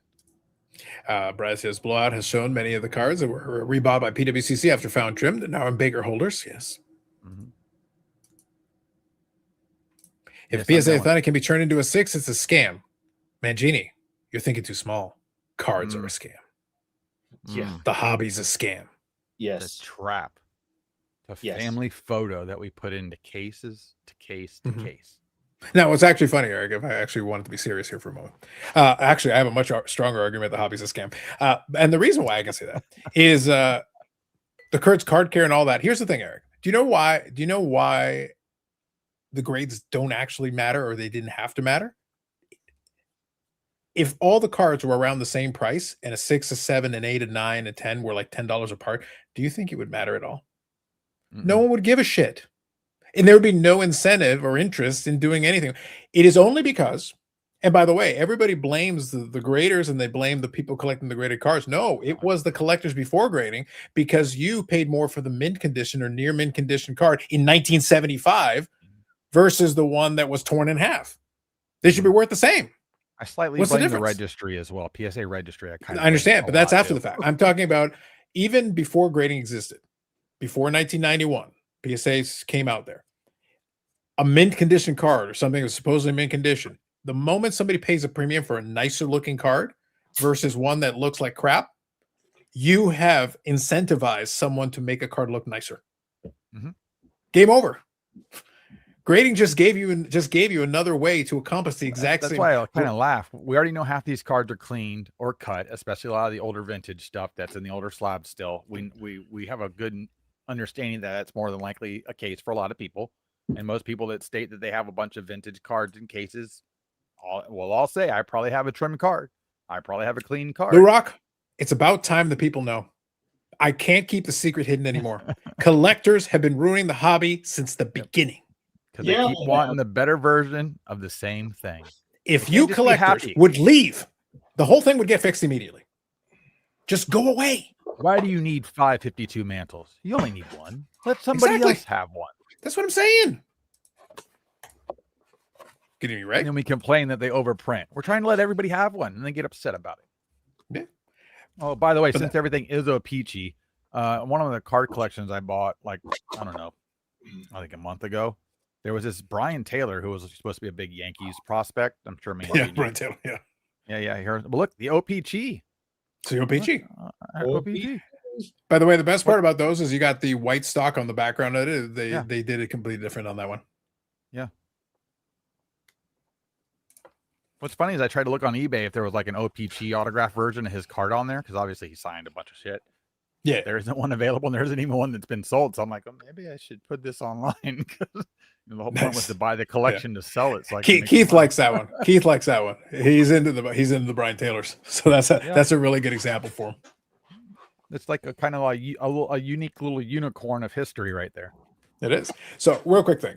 So obviously I can have a lot of fun with it, but no, there is an element of truth though in the silliness and kind of the poking the bear of it a little bit. Is it no? All these things. It goes back to that rule number 12, Eric, that I'm workshopping right now. Wherever there was a financial incentive, like the rule has to be short and succinct, but the reality is wherever there was a financial incentive, that gave people reason to cheat. If everybody said, okay, 52 toss mantle is $500, regardless of condition, then we're not even having this conversation. Then there's no point in then the rest, it doesn't matter. But even if there was a really nice one versus a not so nice one and the price range different was a few $100s, yeah, that's fine. But that gets rid of like 85% of your problem. That gets rid of 85% of your problem. But that's not the reality. The reality is no. People want to feel like they have the best one. And that's where digital grading comes in. Yeah. And what's funny to this, Ham, what was the thing that was maybe like a couple of months ago? All of a sudden people are like, okay, the eye appeal movement. It's like, well, I don't Mike care Baker sticker. Hold on. The Mike Baker sticker is the eye appeal. No, I understand, but even I'm talking about the folks that would look at it and go like, okay, the label says it's a 2, but look at how nice it is and whatever. So did you pay 1 cent extra because it looks nicer? Because the moment you did, we're back to the same problem. It's the same issue. You're paying more for the nicer copy. I still don't think a pinhole should drop a card down to a 1. It is because the paper's gone. Part of the card's gone. It doesn't matter. It might be a nicer version of that card, even with the hole. The eye appeal, though, the eye appeal is a factor, but it doesn't matter what the technical. Does to the me. Technical grade is what the actual grade is. I think eye appeal matters more than a lot of the other factors of the card. Well, and that's fine, but you as an individual, we look at it. We use our eye appeal. That's what makes us enjoy the card. So eye appeal should be the first most important part. If I get a PSA 10 any card, crack it and put it out in my backyard, and I shoot through it with the 22 bullet, it'll destroy the whole thing, and it goes right through. Is it? I mean, should we still give it an 8 because it has? So you're going from a pinhole to a bullet, really? It doesn't matter. Really? Hole through. Yes, it does. No, it doesn't. Might as well cut it in half. Give me half the card and Carlos half the card. We have to come together to put it together like we're superpowers. There's a hole in the card. It can't be. It's a tiny little hole, and you could fill it with something anyway. Yeah, but God forbid, something better. The thing he said you can do it in every other genre other than cards that have to do with paper. I'm going to read the rest of his comments. Gold Hour says, eye appeal was started with Jay Lee. Yes, he invented it. See, Jay Lee ruining lives. He makes my life better. I feel happy when I'm around him. I'm sure he does. It's the only person I get to look up to. Yeah, right. Oh boy. Yeah. Which Mickey is better, Mantle or Mouse? Yes. We don't have a Mickey Mantle Mouse card yet? That would have been a logical, should have gone with it. Where are we at? We need to work on this. We need a 52 Mickey Mantle card to come out in a Topps product with a Mickey Mouse over the shoulder. And then make a superfractor, and that way it'll sell for like $10 million. Superfractor is important, yeah. Got to be superfractor. It has to be a superfractor. The super mouse fractor. Let's keep fucking everybody up. What if, you know how the superfractor has a little circular pattern to the actual superfractory? What if the pattern was the mouse? Yeah, no, I think they have that. The mouse fractors, I think, have the Mickey Mouse swirl in it. Either they did it or Kakawa did it. One of them did do that, though. And she says, one can look nice, it can look like it's run over by a truck, which is correct. Yeah. So, that's your spread. So that's where your eye appeal comes in. So that's where I get upset with the pinhole. Because, yes, I have a pinhole that I can't see barely, but it should not be the equivalent of one that got ran over by a truck. It's the way it goes. Yeah. No, it's a bad goes. Somebody goes wrong.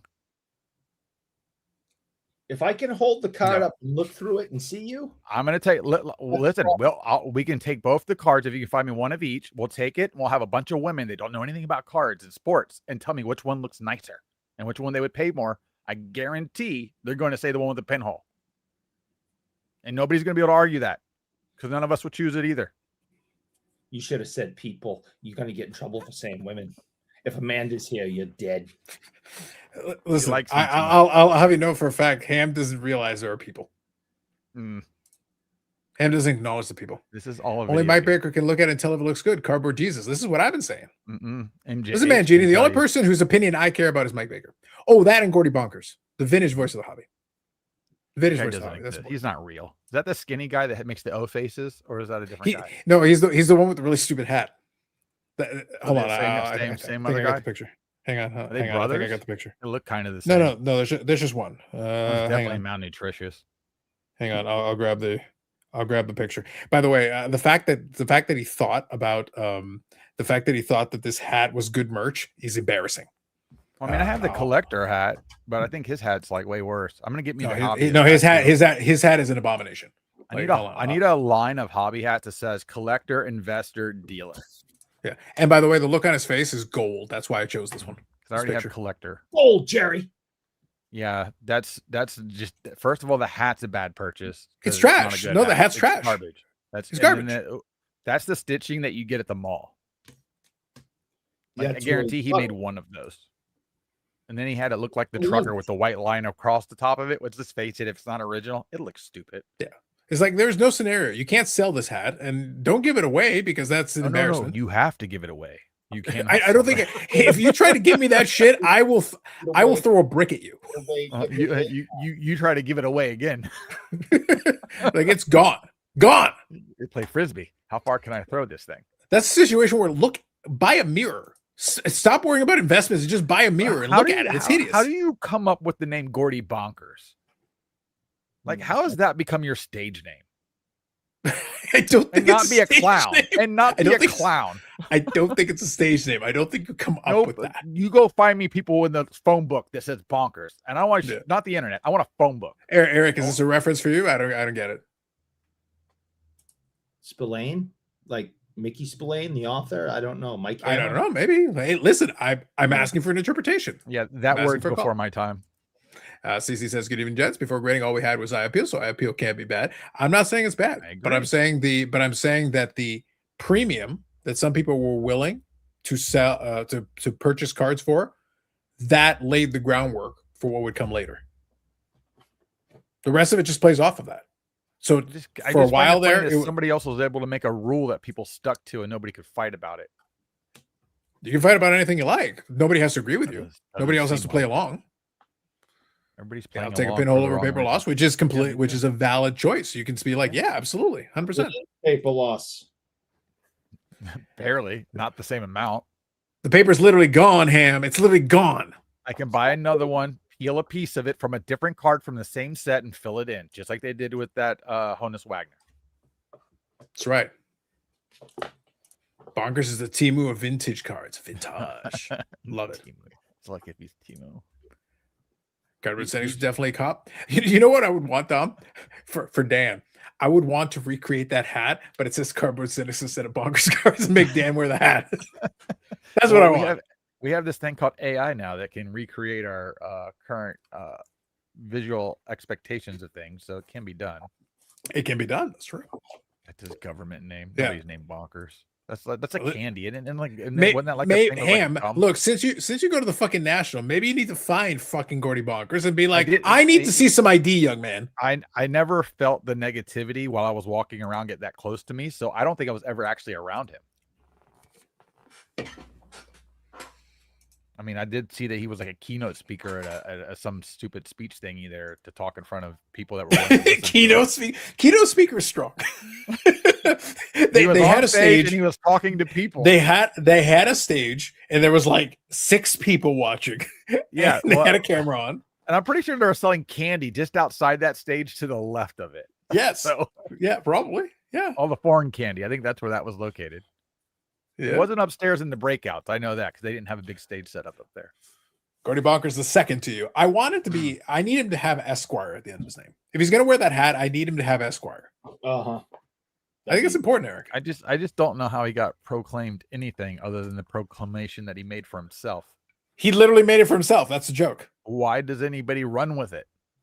I do it ironically because it's funny. Well, first of all, I do it because it's funny. Mm-hmm. And because it annoys Dan, which makes it funnier. Oh yeah, where is Dan tonight? By the way, Dan's actually having a dinner with family right now, so he does have a valid rationale. I want Occasionally we allow It's people. a little. Occasionally It's we allow late. people He to have. should be done with the wine by now. He's got a single glass he's allowed to drink, and he should be here enjoying things. I want him to come and talk about the Steve Grad online grading thing.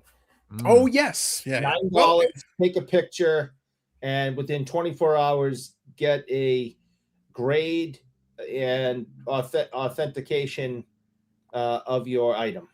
Yeah. Now, can- Eric, can are only you do- can only referring- do are you circles from referring- the distance. Eric, are you referring to the Steve Grad, former acolyte of Bill Mastro? That is what I'm at. That is what I am referring. Just making sure. Just wanted to make sure we were clear on that. I just want him to talk about it. He said he did the process, so I wanted to Yes, hear he how did it that. went. I feel like Yeah. this hobby's a lot like the mafia. You know, there's bad people. You know, they do bad things, but they can help you make money. So Mhm. we're all in it together, and it's all family. They're all bad. And you just kind So, of Ham, deal with each I'm other. gonna take your analogy a step further because I have used this analogy. I like to think of the hobby in a lot of cases as Vegas when the mob ran it, Yeah. because there are people who are doing shady things. There are people who know people are doing shady things and are What? involved, and there are people who know people are doing shady things and are like, but I can still make money while staying within the lines as long as I just stay out of the wrong, pitfalls. They work for the government. Yeah, the analogy works, Ham, because there's a lot here that you can, if you know who the players are, you can avoid the landmines. Oh, I you know can who the stay players out of. are. They're can out stay in the- out of they're in the limelight too. That's what I'm saying. they're Yeah. out. But Ham, there are still some people who are operating who are still standing on landmines because they're just stupid to actually look around. All you got to do is look around. The information that you need is around you all the time. All there's I plenty know of is people with who the know what's amount of going money that's entered this hobby, that's in this hobby right now, we're going to see so much more shit that happens and new things that come in, that something's going to actually stick and be good, and something's going to come in and just wreck a whole bunch of things at one time. And Ham, I got to tell you, if that reckoning comes and that crazy moment happens, Eric, I'm going to have to sit with my thoughts in solemn consideration.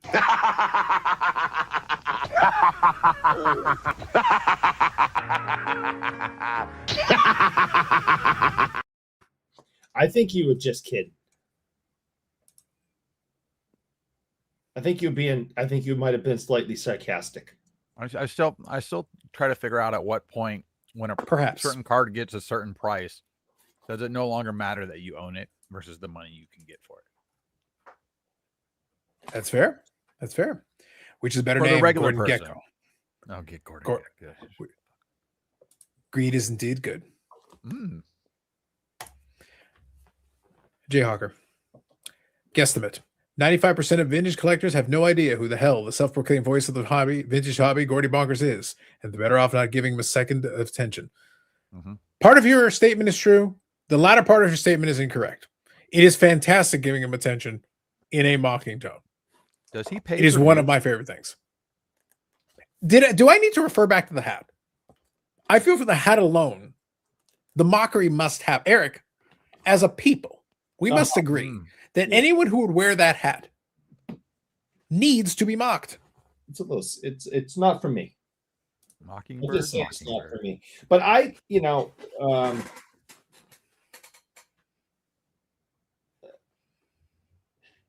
Spit it out. I will say this: Words, Eric. Yes. You're doing really good people today. who wear hats with their name on it have some issues in life.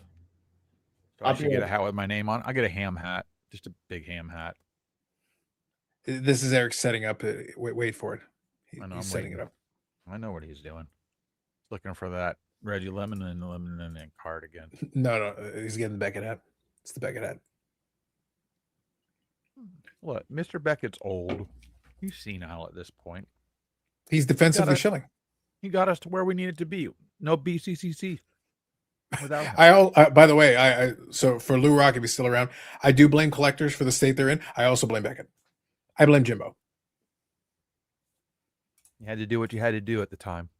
At least he admitted to it, not knowingly, but Ish. Here's the thing. You know what I wanted? I wanted obviously the joke with the master selfie was great. I wanted the Jimbo master selfie from 2026. That's what I wanted. You might have. That's what I I'm mean, I saying. know Jim. So he was at the party that I was at. Dr. Yeah. Beckett was. I didn't say anything to him, but I've met him before. But I didn't say anything to him. But I mean, he's a nice guy. He's not. He's past his prime. Two separate things happen. When it comes to a lot of the folks I you're make, Lou. yeah, when it comes to a lot of the folks in the hobby, a lot of times I have to I'll have side conversation where I have to kind of explain. Just because I'm making fun of the person doesn't mean I think they're a bad person. I don't know Jim Beckett. I don't know Jim Beckett. He's a very nice guy. So like I He's can't. very nice. But just to be clear though, Ham, I'm not judging him as a person because I don't know the man. So one way or the other, he is what he is. But I can judge what you say.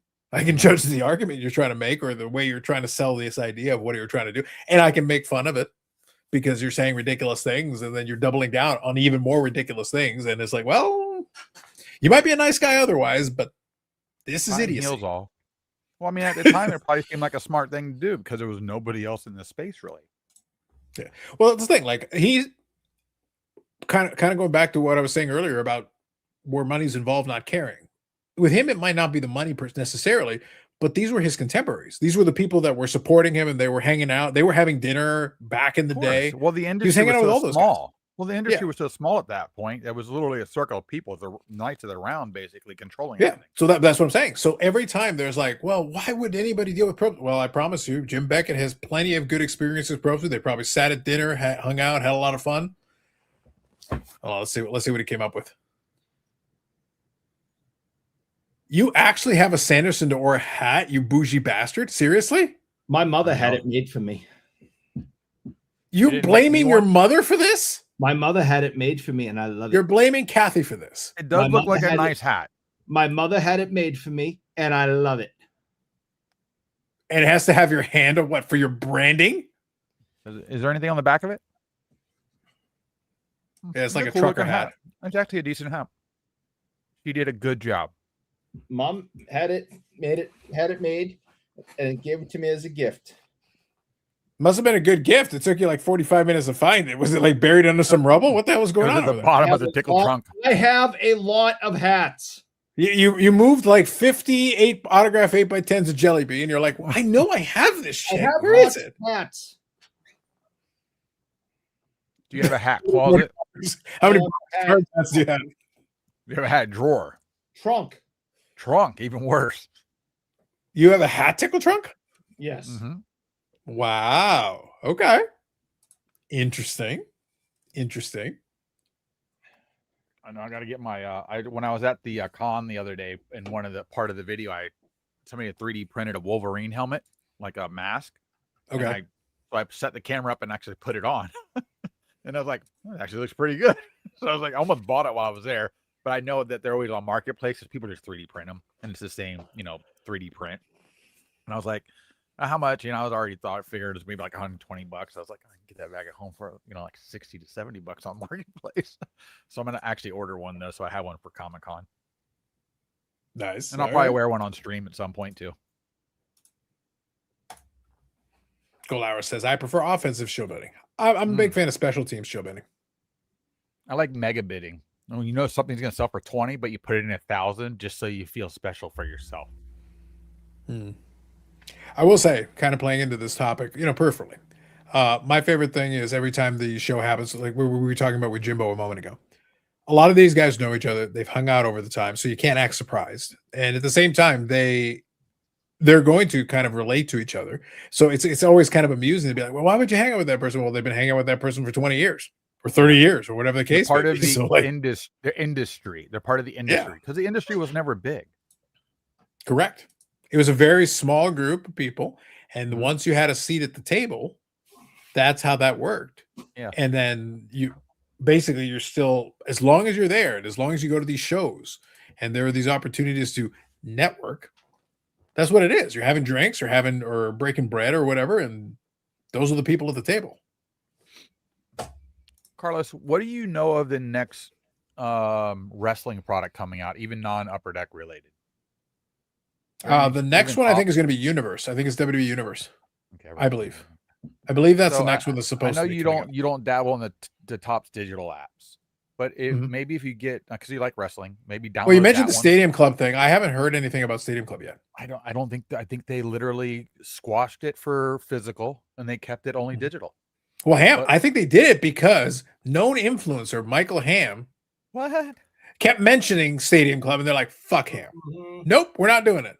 Well, it's funny because one of the products they recently came out with looks really, really nice. Like it would be a high-end physical product. Yeah. And I feel like they almost put it on there to test it out because they physically made the product. The product's there because that's how they get all the digital images. And I get to see it kind of before it hits. So it gives me an idea, is this product even worth purchasing potentially because of what might be in it? No, sir. And I feel like they're making more for digital than they are for physical. So they probably had a bunch of stuff made. They decided to scrap 50% of it, and they're just pushing it to digital. Well, the beauty of digital is that you just have to make the mock-ups, the images. You don't really need to you don't actually need to print the product. If you don't print the product, printing the product is a commitment to actually do it. I did throw out, though, I will say to you, I still think, I won't go as far as to say that I think wrestling card. By the way, Chad, we can talk about anything you like, but you have to throw it in so that we can. Otherwise, we'll just be talking about whatever we feel like. Yeah, because recently they've dropped 2026 tribute, top tribute on the app, which I don't know if that product actually coming out. No idea. Yeah, that's fair. But I think my opinion is that we have gotten so in that category. We get irregular releases, like the gaps between releases are very awkward, and that includes Fanatics and WWE. So they'll like have a couple of releases all at once, and then suddenly have a gap. And Upper Deck has this problem where they'll bunch up a couple of releases and then have a gap. So like Flagship's fine. Again, I laid out the whole thing with Flagship. But I said, well, and I said it not in a mean way. I just said it in a way just to make the point. Is go, if everything is normal, Flagship is going to be the worst release of the year. That doesn't mean it's a bad release. Yeah. It just means the other ones have some stuff to it that makes it a little more interesting to me. But that doesn't mean it's a bad release. I think at the price they're releasing at, it's quite good. And I think they improve it every single time, which is also good. I'm a fan. Improving, that's great. But it's still going to be the worst release of the year compared to the other releases. Yeah. The problem is that other releases though are kind of spaced out in a wonky way, and it creates like they actually have some mock-ups of the next Metal Universe.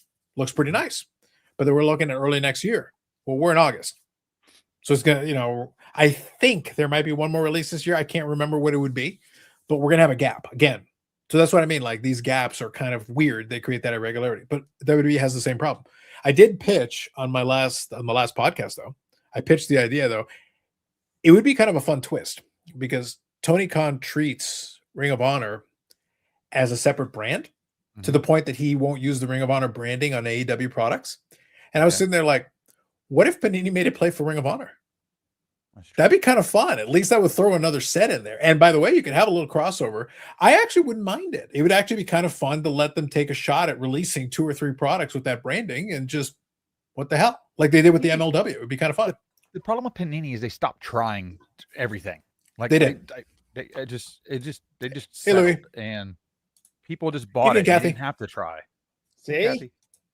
See? Oh, see, she's here for us, not you, Eric. Nope, she likes the hat because she bought it for me. I told you, my mommy bought me my hat, and it She said. did. And when I said she did. I said, Kathy, I said you did a great job on that hat. Actually, like that hat quite a bit. If you could send me. Carlos called me bougie. Oh, no, you're bougie. That's 100% true. Extremely accurate. I stand by Eric. Hold on. Bougie.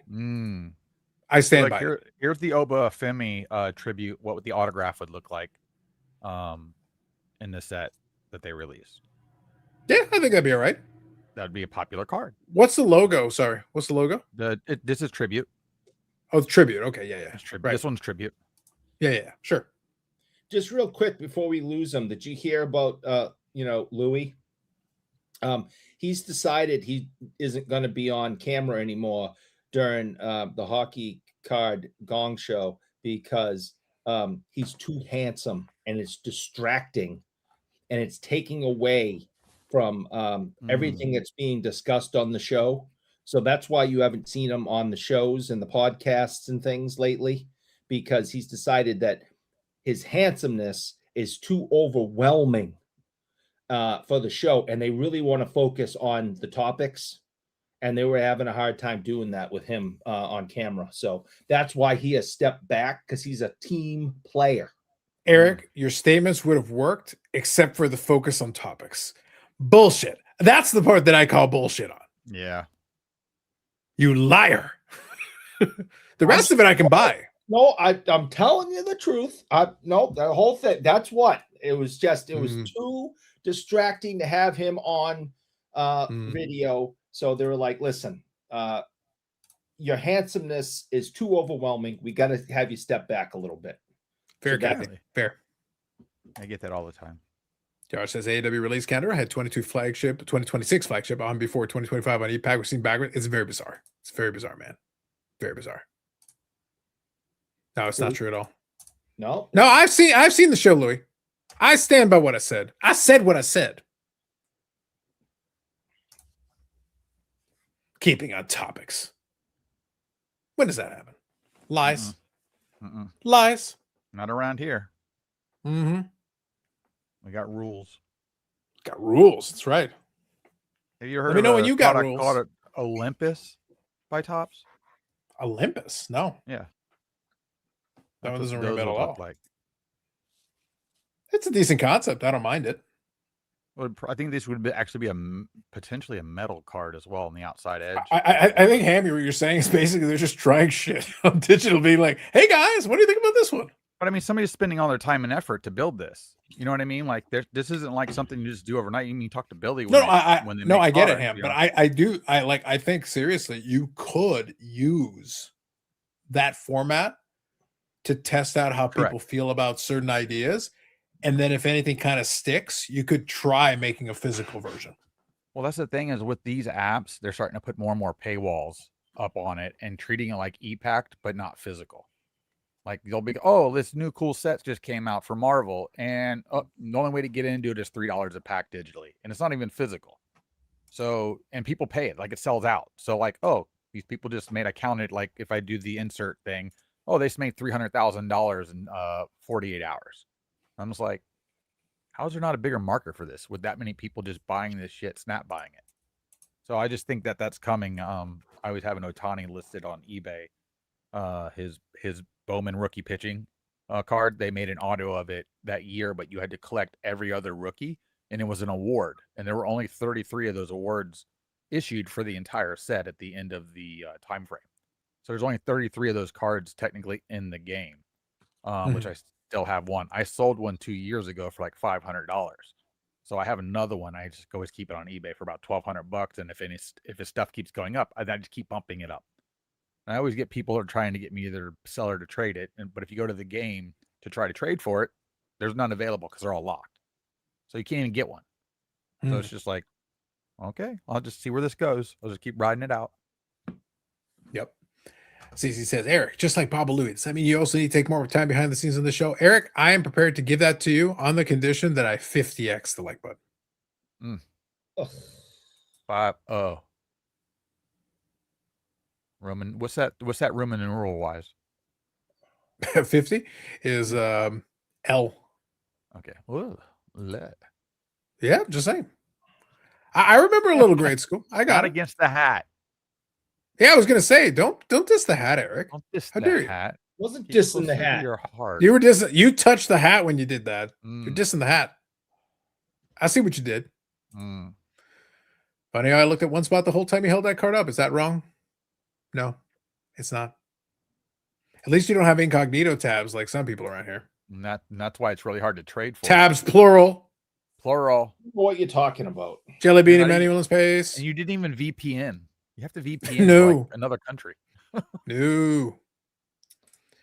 Sven, it's an easy mistake. It's mostly Eric just trying to say go screw. He says it a lot. I do say it to Paul a lot. Yeah. Mm. Yep. I know. Louis, it's crazy. By the way, Where is Louis, I don't know if you're checking your phone, but just to let you know, if you'd like to pop on and say, hey, you are welcome. Unlike the Gong Show, who's trying to banish you to the background. Well, I tried to explain it. If he comes on this show, I mean, forget about it. The viewership's going to go up, right? The comments are going to go crazy, and no one's going to want to talk to us. It's going to be all about him and how handsome he is and everything. Speak for yourself. I don't think we should do it. You're drinking that Pepsi like it's a sponsor. It might be. How do you think he pays for the like button? That's true. Yeah. Where's I'm Burrell? getting a soda. I think Burrell's Burrell's still alive? Did marauding, anybody man. talk to him? Burrell's marauding. Who knows? Hmm. Oh, that's not a good reason, Louis. Bring it. Let's go. That makes it more interesting. Mm-hmm. See, Ham, I was just checking my email on the side here, on the side of the Mm-hmm. screen, and I love when somebody decides to play little games with it. Have you noticed that a lot of people on eBay are liking to do the tire kicking thing a lot? Yeah. Like it's Annoying. really bad. It's always been annoying, but it's really bad. I Oh, it's literally bad had now. somebody, I've had somebody make an offer on a card that actually, so I have auto reject below a certain threshold. Yep. I had them make an offer that hit above the threshold, and then they immediately retracted it. And I was like, Can they what do is the that? point? Can you immediately retract it? I thought it kind of If you say you put in the wrong number, yeah. Oh yeah. So they were testing Mhm. testing the bottom line out the floor. Yeah, they were looking at Yeah. 5 others or something that might have See, been mine, best. they just basically try to do it, I guess, and then they just start randomly side messaging me. Yeah. That's what that guy was trying to do with the Tony Storm card. I'm like, I have the only one. It's been up for almost a week now, and there's not another one. So either you go rip until you die, or you can just buy this and be done with what you're trying to accomplish. Pretty simple fact. Same thing with the I just auto think have. I just think it's weird. only I one. just think it's odd when somebody decides to be to me, if you want to make an offer, make an offer. If you're not Yeah. interested in otherwise you can watch the thing and just be done with it. Like it just seems Yeah. silly to tire kick for no reason. No, Right. because at the end of the day, they're probably trying to buy it cheap enough that they can probably sell it. That's half of them are what they're doing. Because like the guy was like, oh, maybe I'll just hold it and grade it. And he's like, well, you can't grade right now. Like, I have no idea what's going on. Are you freaking stupid? Get out of here. Leave. Go away. Go bye-bye. Shoe fly. And then somebody else buys it, and he's probably all upset that he didn't buy it because now he's got FOMO that he missed out on it, and there's not another one out there. And that's what happens. Don't play the game. Wow. I'll teach him. It's fair. Yeah, I don't mind too much with some of those cards. I'll put them up as a buy it now best offer because the whole point is to let's see what offers you guys got out there. Mhm. You know, there's no Yeah. rush, there's no urgency for me to sell it, but if I Right. hear something is interesting, then Mhm. fine, I'll listen. Right now, there's enough cards that have gone up enough in value where like I don't feel like leaving money on the table because there's some stuff where if I'm not going to be collecting it, then it's like okay, I wanna well be I able to could spin it. Yeah. I could redeploy this into something else and it could be interesting. And that's what I'm going to do. I made all my money back already on the 2 boxes that I bought just by selling that one card. So when I sell the autograph, I'm going to be up after that. Plus, if I sell any of the other ones, there's a couple of cards I'm going to keep. So, and then I'm good. I'm going to use that to fund something else. I had a good fun. I'm not going to do any better than what I did opening those. And I'm going to move along. Same thing with like my UFC boxes, my Freedom 250 boxes that I bought when those went live. I was going to open those.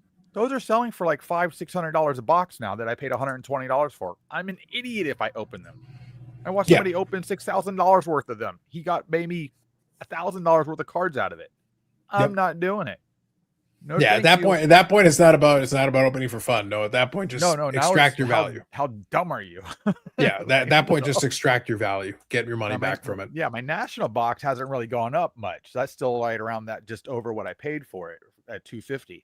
Because you get the 2 hits, you get a black and an orange, plus you get the chance of autos and superfractors, which technically what they did with getting a superfractor out of that product, out of each version of it for just that show, that's a pretty decent odd. I mean, you've seen people hit those and get good money for them. You know, Trike hit the Cooper flag, obviously.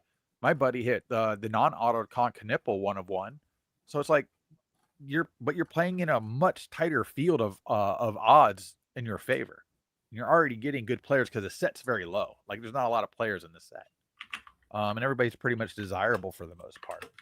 So that's why they were so popular, and they still are popular. The problem is that they have with those is technically those boxes can be weighed to figure out if you have a better hit or not, because some of the packs that have the autos, there's an extra card in the pack itself. So it's not a 4-card pack, it's a 5-card pack. Right. So you can easily tell that you have that extra hit, or even a pack. You could definitely tell if you have a hit in a pack. So there's 4 packs, and 2 of the 4 packs have hits. Those cards are thicker. We have Right. got to get a scale in the shop. Well, that used to be a big thing with Pokemon because the Yeah. one with the hollows were heavier. They're always heavier. That's why they would they have would heavy weigh, packs. people would weigh them. That was What's always an funny is issue. even when they would grade them or like guarantee them and put them in like a case, they would say heavy pack on it. I'm like, oh, well, Correct. y'all graded. Yeah. y'all That's helped out. exactly. That's what it Like, was. it's no fair, and everybody gets upset about it. I'm like, so if I told you where gold was buried and I could put the X on the ground for you, you'd be like, no, I'd rather dig everywhere to find it. Yeah. No. Well, the one thing, Ham. So just to say this, the one thing is, at least after a while, it became known. Yeah. So now at this point, it's not like this hidden thing. It's like, no, just so you know, the heavier packs are going to have that. That's what you should expect. Pop stopped putting the hologram sticker on the back of autographs because they were so easy for you to tell that there was one in a pack by rubbing your fingers over it. That's why they stopped doing it. Dom here says, how about seller offers that are percentage based but are less than $1 off? Yeah, some people are weird. I'll give you Ham a good one. So like I said, in the vein of what we were talking about, some of the cards have gone up so much that I'm sitting there like, all right, I may as well extract some value off the table here. And I talked about it on the podcast there, where I said, okay, I got my main wrestling card PC, but then I've also got a couple of side PCs that I work on. I'll grab cards because I like them, but I'll usually look for value. I try to find stuff that is interesting or that's fun, a little bit tougher stuff. I have a couple of one-on-ones left for JC Jane, but then I was sitting there going like, okay, but now she's being featured on the main show. She won the US championship and everything. I'm like, all right, maybe now it's time to look at maybe moving at least one of these. So I went and listed it. On Card Ladder, I was able to go find my original sale because I was like, how much did I buy it for? I was able to find it. I bought it for $165. It was a 1-on-1. Okay. And I was like, okay, fine, cool. Now it's not one of the craziest 1-on-1, but it's a nice card. It's a nice card. And I was like, okay, cool. So I go and I list it. I'm sitting there like, okay. And I've seen some of the ones that started to sell for a pretty penny. So I was sitting there like, okay. So I listed it at $500. Do I expect to get $500? No. But let's see what offers come in. So I had a couple of different offers, different people. I put it like a $300 minimum just to see. One guy comes in and he basically offers, he had tried multiple offers. He had done the whole thing where he was like offering all the way up and got $300 finally, which was the minimum. And I'm sitting there going like, okay. And the thing is, I can go look and see the history that you were doing this working your way up. And I'm sitting there like, I'm in no hurry. They did all these offers within the first day of my listing it. So I'm sitting there like, okay, well, I literally just listed it. It's a buy it now best offer, which is a 30-day thing that can rotate through. There's no hurry. I don't have to take the first offer. I can sit there and go like, let's see. So what I did is I said, okay, what number could I live with? What am I happy with? I shot back 360. Let's just see where you're at. They come back at 300 again. I come back at 360 again. I'm like, if you don't want to move, I'm not going to move. Now I'm just being a stubborn jerk. That's just for fun. Again, I don't have to sell it. It's within like a day of me listing it. So I'm like, what's the rush? They took 360. I was like, of course they because they already really wanted it. And then if somebody else buys it and they have the opportunity, they're going to feel bad. They're going to feel worse. That means they probably already had that experience once before. Yeah. So now, Eric, just to put it in context, that 165 was in 2023. I sold it for 360 in 2026. Pretty good appreciation, even with eBay fees and whatever. Not bad. Not bad at all. Yeah, and then where the hobby's I'm at not right offended. now, majority of people have cards that have gone up. I went through my basketball box that I have that I've been trying to set up, a $5, $10, $20 row type deal. And I was going through it and I was like, I know I got some like lower end Shaq and Jordans and Kobe's in here. I'm going through it and I'm like, this is a $5 card. I click eBay thing and hit last sale, $27. It's in the $5 thing. I'm like, okay, we're gonna have to move a whole bunch of these cards out of the way because everything's gone up in those type of cards. So it's like this box is damn near irrelevant at this point within the last month and a half. Like it's just everything's exploded.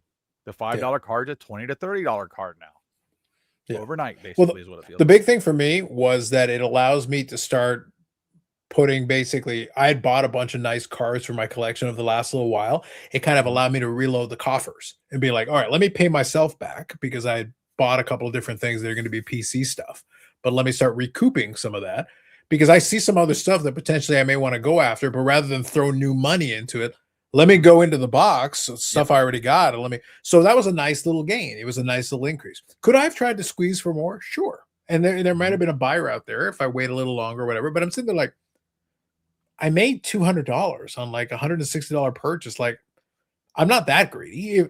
Look, you can go relist it for $600 or $700. That actually happened. One of the other ones, again, same side PC. I bought one of the black finite one of ones.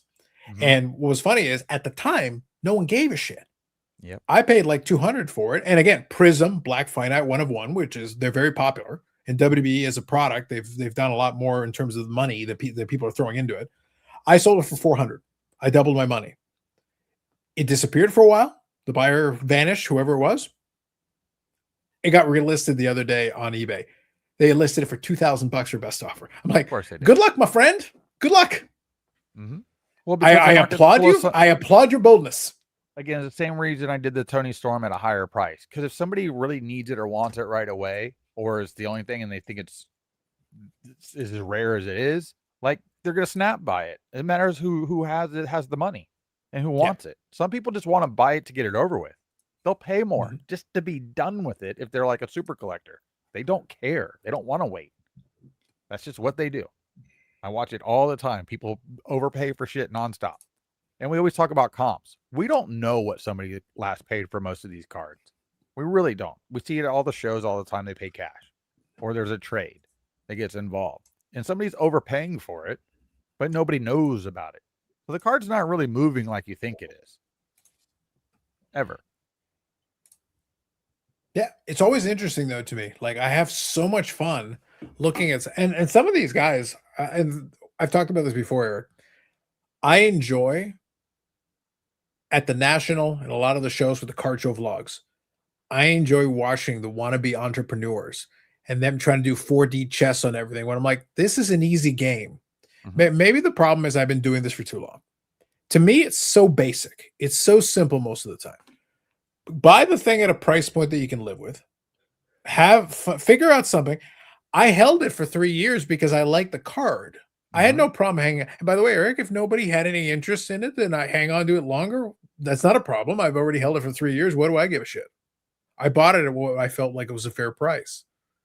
But clearly, if I'm getting multiple offers within less than 24 hours of me listening to the damn thing, somebody else is also interested. Yep. Okay, fine. So am I willing to, again, I did well on my end. If that person goes on, Eric, and sells it for $600 on their own in another year or another 6 months or whatever, good for them. Yeah. That's not a problem. I'm not offended by that. And by the way, hey, I will be the first to congratulate them. Good job by you. Right. But I see people, some people come in to the shop and they tell us stories because I like stories. Oh, you do like stories. And usually lies. Some people are in a rage that, a card they once had, they moved willingly, sold at the price that they set, to so-and-so, just sold for X times more. And like, they're mad at the hobby. They're mad at themselves. They're mad at the guy they sold it to. I mean, and I'm sitting there just listening to some of this going, and in my head, I'm like, you are an idiot. Can you just go home now? I mean, I bought my Wayne Gretzky card I showed off recently on here to show off the cheap ass holder that it's in from the 90s. I told people I paid $50 for it. That's how much the card was worth at the time. It's in really good shape. If I sold it tomorrow for $1,000, does the card dealer that I bought it from in 1994, is he going to get upset? Probably.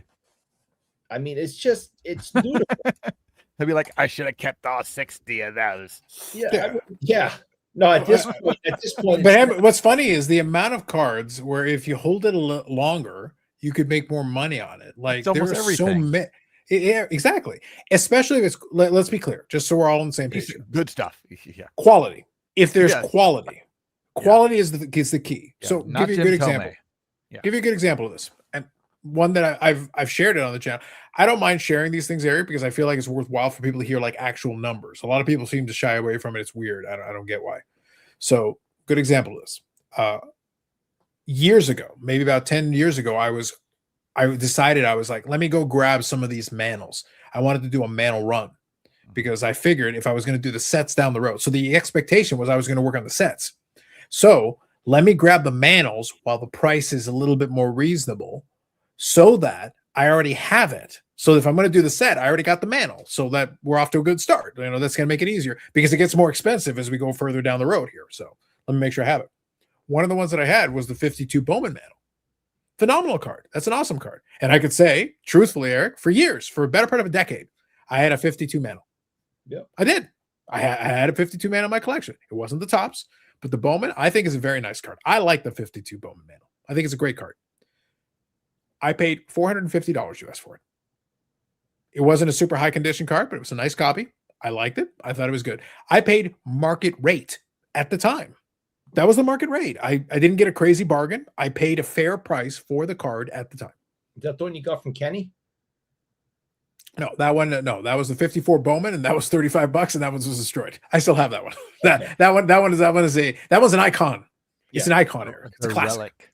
Yeah. Yes, it's a classic one. I have that one. But the 52 Bowman was a nice card. I said, okay, I'm not going to do the set because the price had gotten so high on the set. I'm like, I'm not going to do it. I think it's a cool card, but now it's just sitting in a box, collecting dust. That seems silly to me. That seems pointless. I ended up selling it for $2,200. That's a great return. What's it worth Phenomenal. now? Yeah. I would say a little bit more. I think those ones, people don't look at that specific one. I'll get the answer for you, but because it was in a 1, and that's in a 1, by the way. Mm-hmm. So that tells you like how crazy those cards have gone over the years. So let me go. 1952 Bowman mantle. PSA 1. Let's see what they're doing these days. Let's find out.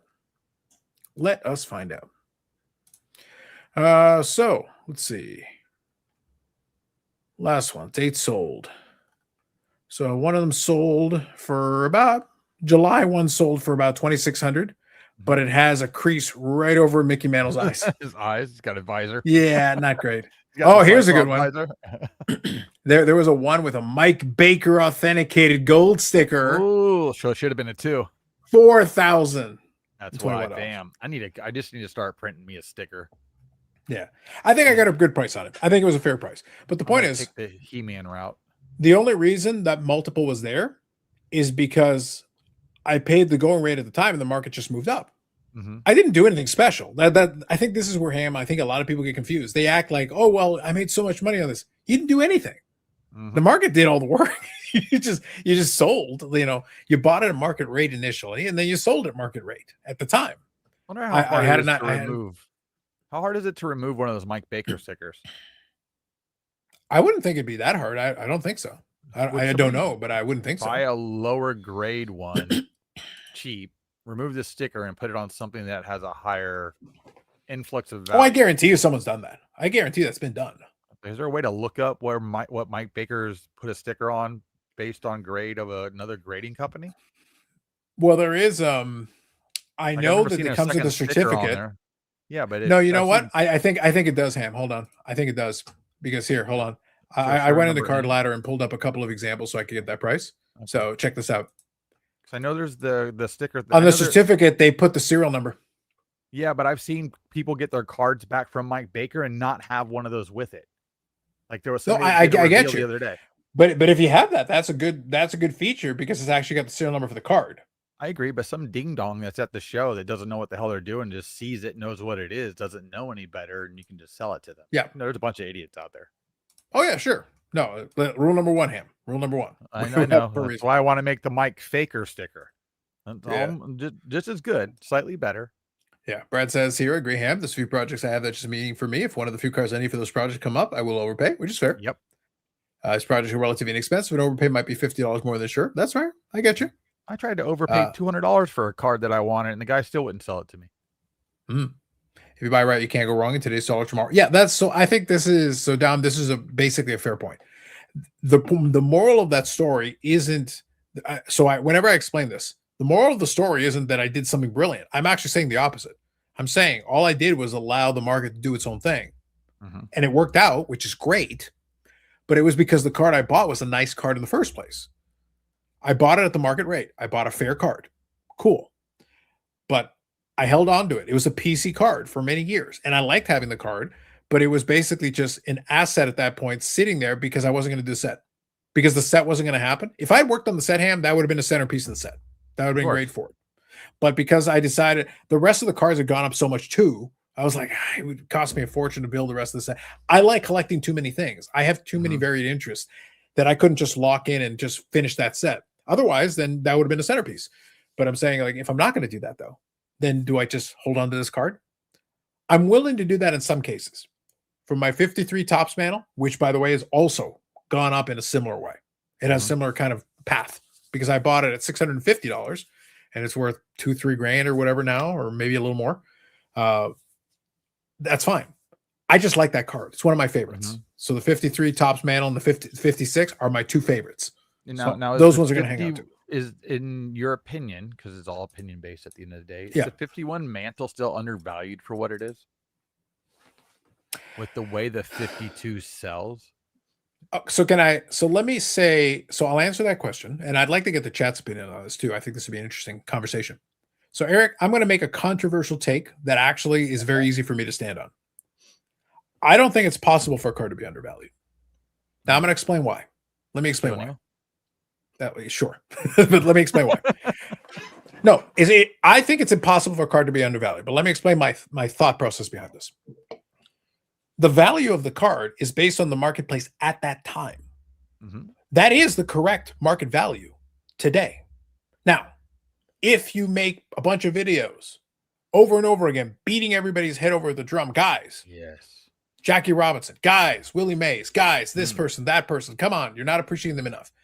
If you're able to convince enough people with a little bit of money to then go and buy their own cards or buy multiple cards, that doesn't mean it was undervalued before.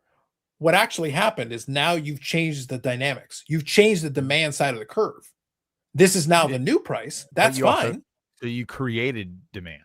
Correct. But what I'm saying is you've changed it's like having a formula and punching in the numbers. The result of the formula is the result of the formula. If you change one of the variables in the formula, you're going to get a different answer. It didn't mean the first answer was wrong. It just means you changed one of the variables. And in this case, it was the demand variable. You changed it. I think the issue we deal with that now is that the demand and the value increase isn't organic. And that's fair. But all I'm saying, the key to what I'm arguing, because a lot of people get lost in the sauce here. What I'm stating is that it is impossible for a card to be undervalued. It is never undervalued. If the market dynamics change, we'll redo the I'm willing to recalculate the formula if the market conditions change. If more people are suddenly interested, cool. But that wasn't the case before. So it wasn't undervalued before. It was appropriately valued, and now we have to redo the calculation. Go ahead. It makes sense. But I mean, if you're talking about like the Jordan Star rookie card, the 101, that card was undervalued because PSA wasn't grading it. So we were waiting for somebody else to say, okay, it's real, or okay. But Ham, that's part of the market condition, though. People were not willing to take the chance. If they had been willing to do their own value independent only research, based on manipulation, not because of true value. But that's the thing, though. They were waiting for somebody else to validate these cards as okay because they weren't confident in it. That lack of confidence kept them away. It scared them. It reduced the demand because they were afraid of they didn't want to stick their neck out. And you're not wrong. You're not. That's anything in life, but you're not Correct. wrong about it. Yeah. It's just one. But I'm just saying, at the time, it was the appropriate price based on the people that were willing to take the risk, and also the people that could access the ones that were graded. The handful they were willing to access it. Is the term undervalued not even a valuable term then? I think that's a point that we could make, and that's the reason why I'm pushing against it. My point here is that it's not undervalued because in the market conditions that existed at that time, again, it was appropriate. But if you change the dynamics, you change the money in the space, you change the amount that people are willing to offer, people that are willing, we can recalculate it. Yes. We have to recalculate it. Yeah, it's only worth what somebody's willing to pay for it. So that's what I was going to. That was part of what I was going to say. I think undervalued really means. What I think it really means is that logically, it doesn't make sense that we're not getting more for it. Okay. So, but then, like we've discussed jokingly but serious, there is no logic in this hobby. Yeah. When you say undervalued, I think this is a good one. Underappreciated is a Yeah, good And you could make that case. You could make a case, sure. So that's my first point. The second point is to repeat what Mike just said. And it was the first lesson my dad gave me when I brought cards home and kept telling him how much they were worth because some book told me so. And he said, son, those are only worth as much as someone is willing to pay you for them. So that's the real number. So yes, should the 51 Bowman mantle be more than the 52 Topps mantle? Yes. It's older. It's his actual rookie card. Logically, we all say this should be, this should be worth more and even more than the 52, right? And how many times do us, true hobbyists correct people when they say, oh, this is the mantle rookie? No, it's not. I like the new one now. It's the Topps rookie. Yeah, right. Well, actually, FTC first Topps card was actually an old Beckett designation. But real quick, I just want to throw something out here, and Jim is kind of touching on this as well. I just want to talk about this. So what Eric is saying is fair. I don't have any issue. I'll make fun of it when it's not fair, but in this case, it's fair. But here's an important point, though. The 52 Topps, the set itself has a certain mystique. The actual card itself has a certain mystique. A lot of people, they'll show you the 52 Topps mantle, they can recognize it. It's an iconic card. The 52 Bowman mantle is an awesome card. Don't get this twisted. But the 52 Topps mantle has an iconic status now. Its legend has transcended the actual player and the card itself. You have to bring it all together. It's not just one thing. It's the multiple pieces. The Wagner here is also a good example of this. And I actually mentioned this on Cynics, so I'm just reiterating a point I made earlier. A lot of times we'll look at the player, we'll say, oh, this player should be worth more than that player. That has nothing to do with the value of a card. Value of a card is demand. And Dom touches on this as well. The T206 Wagner and the 52 Topps mantle both have something. They've got the it factor in the hobby now. They're iconic cards. They're on the Mount Rushmore of cards for a lot of folks. So that makes them special. That pushes them up to another echelon. Because the Wagner's a good example of this too. Is it the rarest card? No, it's actually not. It is a rare card? Yes. Relatively speaking, it is. But the Ty Cobb back is a rarer card. And Ty Cobb, by the way, if we do a power ranking of pre-war Hall of Famer, Ty Cobb ranks higher. Wagner was an all-time great player. He was one of the first, I think he was in the first group of the Hall of Fame. Somebody can fact check me on that. I think he was in the first group to get in the Hall of Fame. So Wagner was a first ballot, first group Hall of Famer or second group Hall of Famer, one of the two. But either way, though, that means you're an all-time great, Eric. If you're one of the first people we think of when we go to the Hall of Fame, you're one of the greats. You're one of the all-timers. But you're not the greatest. Nobody's arguing Wagner was the greatest. Nobody's arguing that was the best, the rarest card in the space. No, there are rare cards. I can find you plenty of them. But that card has taken on an iconic status. It's the story. It's the fact that card is iconic. That makes it more special because that's not the Wagner rookie card either. Same thing as the mantle. But that 52 Topps, that was the one that put because Topps had the 51 Topps that were like the playing cards, the small ones. But the 52 Topps, that's what launched the boat. Topps is still here in 2026. 52 Topps is what launched the boat. All those mantles out to the Atlantic Ocean and dumped them. Yeah, but that is the set, though, that launched the empire. The franchise was built on 52 Topps. And Eric, all that story plays into how that card became what it became. I also think it has to do with that it just looks so nice. It is. Compared to the 51, which isn't really that nice looking. It doesn't have a lot of color to it. The size is off. And then all of a sudden you got this 52 and the thing just pops. And can you imagine, what it looked like fresh out of the pack, without, all these years of age to it or sunlight damage this thing popped when you opened it up to get your bubble gum. And I just think that's one of the reasons it took off. It's simply better looking. It's more exciting. Well, and it was of the right guy. Again, if Mickey Mantle was a bum, you just fly right through and go, oh, great looking card. You know what I mean? Just Well, so you got to think about this. So again, just so we're all on the same page from a historical perspective, because baseball loves history, numbers, history, all these stories, all of they it. cry about it nonstop. Yeah. Well, the story they've got with Mantle is perfect. He was the golden boy in the golden era of the sport, 50s, Drink in the golden biggest booze. market, winning worlds, but he was everything. But it was all of it. It was access, it was star power. Look, if he sucked and they didn't win, it doesn't matter. But he was playing center field for the Yankees, and they were winning, and he had triple crowns, and he still performed extremely well. Yeah. But but what else the story has? He didn't meet his potential. No, He was injured early. He drank himself out of the league earlier, because if you look at the year he actually retired, he could have played longer if he hadn't. But everything caught up to him. But here's the thing, Eric. He was still a star. Right. And being a star matters. People care about stars. We joke about it. So I'm being serious for this segment. For this segment, I'm just being serious here for a moment. I'm just being serious for this segment for a moment. And stick with me on this one, Eric.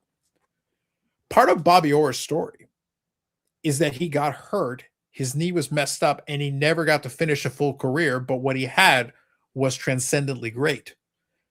But he's not the all-time leader in goals for defensemen. He's not the all-time leader in points for defensemen. He's not the all-time leader in anything. He didn't win 8 Stanley Cups. No, none of those things happened. But a lot of people will argue he was the greatest because he was basically a burning star, and when the knee problems kicked in and he suddenly, imagine if he had played 20 years and the last 5 or 6 years were mediocre at best. Would that have been as good for his perception in the long run, or the fact that he basically ended young? There's something to that story. It actually makes it a little bit, it's like how great this guy was, especially in the Chicago Blackhawks, how great this guy was, but how great could he have been had he stayed healthy? That's part of the story. It is. Stories are powerful, and people forget how powerful the stories are. We like what ifs. Correct. We love Bo Jackson. Bo Jackson may never have been able to achieve what in our minds we think he would have, but we look at what Bo Jackson was. We look at what Bo Jackson was capable of physically doing and go, imagine if he had been able to keep playing. I mean, the guy at a Pro Bowl and All-Star level. Best thing that I think the most impressive thing he ever did, Bo Jackson, just to throw it out there, is after the injury, after the surgery, after the rehab, Kansas City Royals get rid of him. He signs on with the White Sox, and his first at bat, after everything he went through, he hit a freaking home run and just destroyed the ball and knocked it out of the park. Just Bo Jackson's greatest all-around athlete. His numbers don't support that data. It drives me nuts. He was just watching. What did he lead any league in? Go. Greatest. The fact that he was an all-star in 2 sports. I'm not saying he wasn't a fantastic athlete and couldn't do multiple things, but he wasn't the greatest in either sport. He barely rushed for 1,000 yards. I didn't say. Ham, go look at how many games he actually played. I don't care in that season. Hold on. My turn to fight with Mike. I did not say he was the greatest football player ever. I did not say he was the greatest baseball player ever. I said he was the greatest athlete of my lifetime. Yeah. Okay. So Dom, yes to this one here. 36. So I went and just quickly Googled it. So 1936 was the first Hall of Fame class. And by the way, it included 5 players: Ty Cobb, Babe Ruth, Christy Mathewson, Walter Johnson, Honus Wagner. So going back to what I said a couple minutes ago, Honus Wagner was part of the Eric. That's a name of baseball immortals. That was the inaugural class. Honus Wagner was part of that class. But do we think of Honus Wagner the same way we think about some of those other guys? Well, there's nobody left that can say they watched him play, or they're even you can't. No, I understand. But in the same vein, you could say that for every single one of the guys on this list. Ty Cobb on his level, Babe Ruth, Christy Mathewson as pitchers, Walter Johnson. Those were all the other players in that inaugural class. So regardless, the point is, as far as all-time greats, you have to be held in high regard, Ham, to be part of that first class with those guys. So that's respect. That's a ton of respect. Mm-hmm. But I agree. The Honus Wagner legend with the T206 is because of that plus everything else. It wasn't Honus Wagner, the player, that made the T206 Honus Wagner, the legend. It was everything altogether. So go ahead, Eric. You can go back to arguing with him. I just want to make sure I gave that fact check. Sam agreed with me. He accepted my opinion, which is that he was the greatest professional athlete of my lifetime.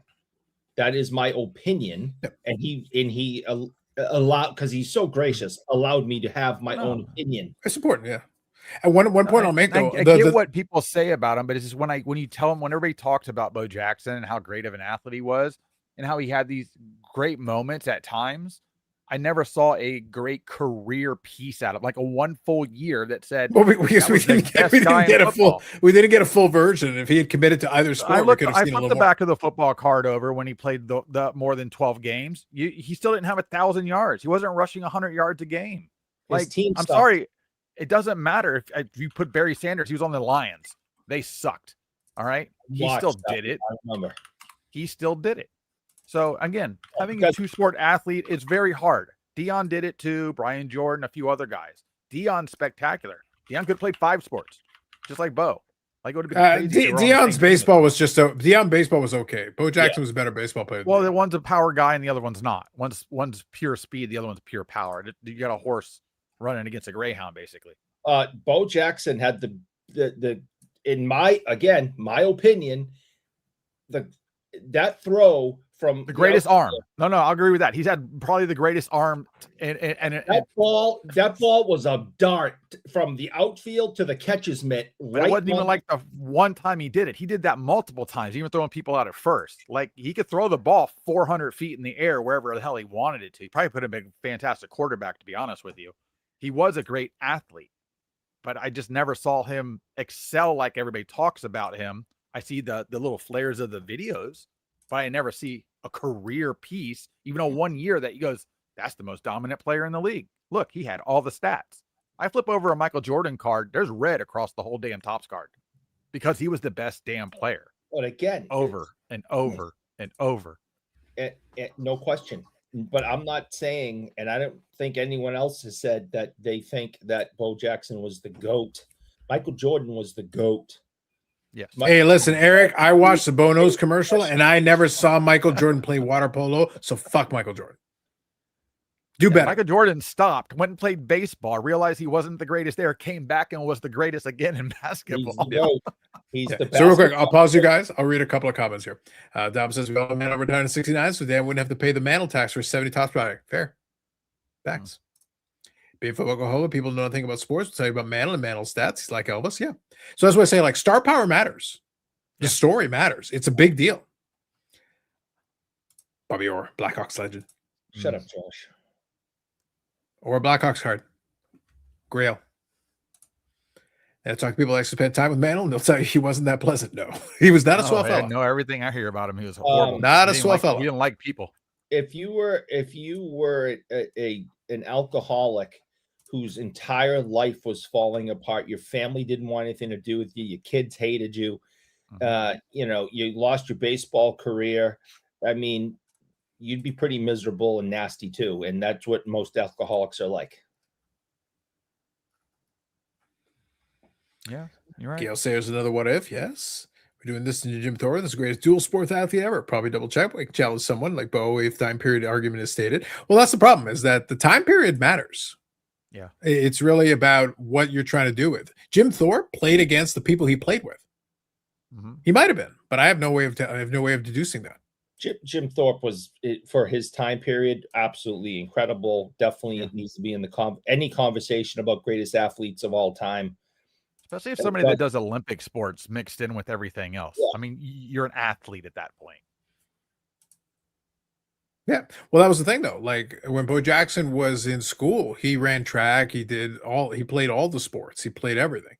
In the pros, he did what he did. Jim Thorpe was limited just because of what was available at the time.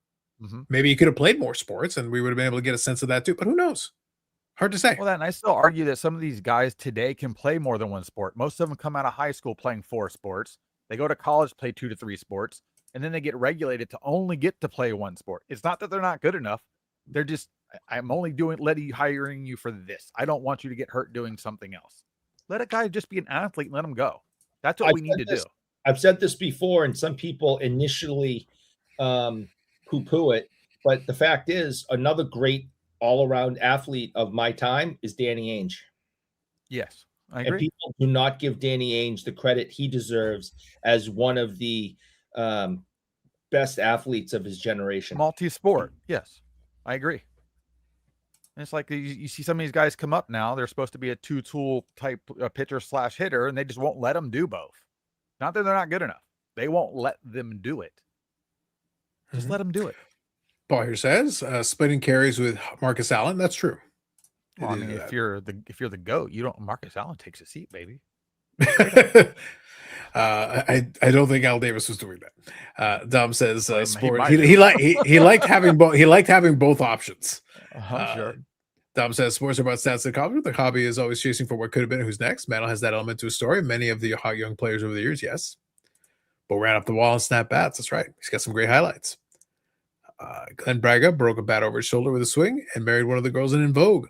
Legend. You should put a hashtag on there. Yeah. Got to put a hashtag. I don't know who that is, but it's all right. Cal Rhodes Jr. was the greatest athlete of all time. 3-time ABC Superstars winner. There you go. I used to love watching those. I just, as a kid, loved watching those. Whether it be the TV stars, athletic competition, or the sports stars athletic competitions. I used to love watching those back in the 80s. Yeah. You I'd like to see Bo Jackson do like American Gladiators from back in the day. Well, he'd kill people. They'd all be. That would have been awesome. I think that would be amazing. Everybody would have died. Yeah, that would have been amazing. There's be bodies laying around everywhere. Turbo's in really good shape still. I mean, he's a freaking a mountain of a man still. So, and that would be a fun episode because we'd play like half the events, and then the gladiator's like, "Just join us already." Exactly. Put him in Ninja Warrior. Blue Jays legend Danny Ainge. Facts. Mm-hmm. Dave Winfield drafted 3 sports. Yes. That was another guy. Yep. He could have played any sport he wanted to, really. Baseball and football seasons overlapped. Yeah. I don't want to hear excuses. All right, Ham. I have a thing for buy great what ifs, especially pitchers. All right. Fair enough. My favorite American Gladiator stage was the Bazooka Blaster. Yeah, everybody loved that. No, but I don't think that's the name. You're talking about the one where you're talking about the one where you're it's the one where you're shooting at the they made it like it was good though. They were like the tennis balls. How do you not have that at Disney right now where you can just run around, somebody's trying to blast you with it? Someone will so get sued. Someone will die and someone will get sued. You can die at Disney anyway. It doesn't matter. Get on Small World and ride that 2 laps. Watch what you do. See, this is what we get from Florida Man, Eric. In the great words of the philosopher King Drago, if he dies, he dies. That's how it works down here. Look, for the record, Ham, speaking of, since you brought it up, let the record state, I stand by what I said. Panini, Leaf, Topps, I don't give a fuck. Why do we not have an American Gladiators Master Collection or something? They were supposed to be working on it. There was supposed to be an American Gladiator set coming out. I have no idea what happened to it. This could be go. And the thing is, Ham, we have multiple generations of gladiators. Oh now. Boy, he pulled out the tickle trunk box. No, yeah, he's going for it. I'm trying to put something away, but they lost their they lost their opportunity. If you remember, I don't know, a year, maybe 2 years ago, that documentary came out, and American Gladiators were all the rage again, right? Yep. You got to strike when the iron's hot. Nobody wants those stupid cards right now. They wanted them a year or 2 ago when that documentary came out. That's when people wanted it all. Now they're like, who? What? See, that stuff. I think come out with like other things and mix it in there. Let's make a TV set of cards and just put it in from like great shows or something. Well, this is Ham where it would be. No, I think the Gladiators thing could work because the thing is, you've got multiple generations of Gladiators now. Because we're on like our 3rd iteration of American Gladiator. Here's the thing, though. If you're really smart, you don't have to put a lot in there. I would throw a couple of the international Gladiator shows because they had multiple generations of those too. You could have a little fun and throw a couple of those folks in there because some of those folks are still around. You could do a whole Gladiator set and it could be a whole thing because they had multiple versions of that show around the world. And by the way, Ham, if you want to play and have a lot of fun with it, Nick Aldis, who is the general manager on WWE, he was a professional wrestler. He got his start in UK Gladiators. Okay. I remember watching the UK Gladiators in the show, and I watched one guy who was trying to cut wrestling promos all the time. He was oblivion. He was shit, by the way. He was terrible. And I remember making fun of this dude because it was horrific. And I'm like, as soon as I saw he got into wrestling, I'm like, that makes sense. And then I see he's freaking Nick Aldis in WWE. I'm like, that fucker. I remember Oblivion, you bitch. I remember. I didn't forget. That's where you get like a dual-sided card where you get to have both alter egos on it. But Ham, you could play into that. You could totally play into that, and then you've got a name that people can see. I don't think there's enough nostalgia for them to make money with it, so they're not willing to do it. That's why I said it's a shame. It's a shame because Classic Gladiators was awesome. Classic Gladiators is gold. At a young age to avoid young pitchers like the plague, yes. Good example is the 1996 Fleer Decade of Excellence, Michael Jordan card. Before the recent boom, you couldn't give them away. Now they're selling like hotcakes, yes. Yep. Greatest multi-sport athlete was Tom Glavine, grafted to the NHL, yes. Small World would give every rider 5 softballs at the end of the ride. Fair. The red, white, and blue refraction would go nuts in a Gladiator set. See? Yeah. Perfect. I agree. Perfect. Yeah, Jimmy Thorpe. Jim. I mean, back then, people also played through a lot more pain and getting hurt back in the day. They didn't have the medical treatment they have today. People didn't get on the IL for 10 days. You had to go out there, suit up, and do it again. Tough shit. Yeah, tough shit. Bunch of little sissies today. I'm a multi-sport athlete. You can't do shit. That's right. Sissies. You got a cracked rib. I know a guy who played with a cracked rib for 5 years. He didn't bitch about it. You show them, Ham. You show them the way. I'm just telling you. I mean, just what happened to being a man. I mean, now I can't protect my legacy. No, you don't. Your wallet. You're protecting your wallet. Yeah. Well, on a related note, Fanatics, I'll take the money. No, I mean, I'll take the money. Yeah, I'm just saying. Ooh, I like to protect the wallet too. Just I'm not gonna saying. like what I say because I'm gonna tell you you're doing things for shit, and I want to have fun, but whatever.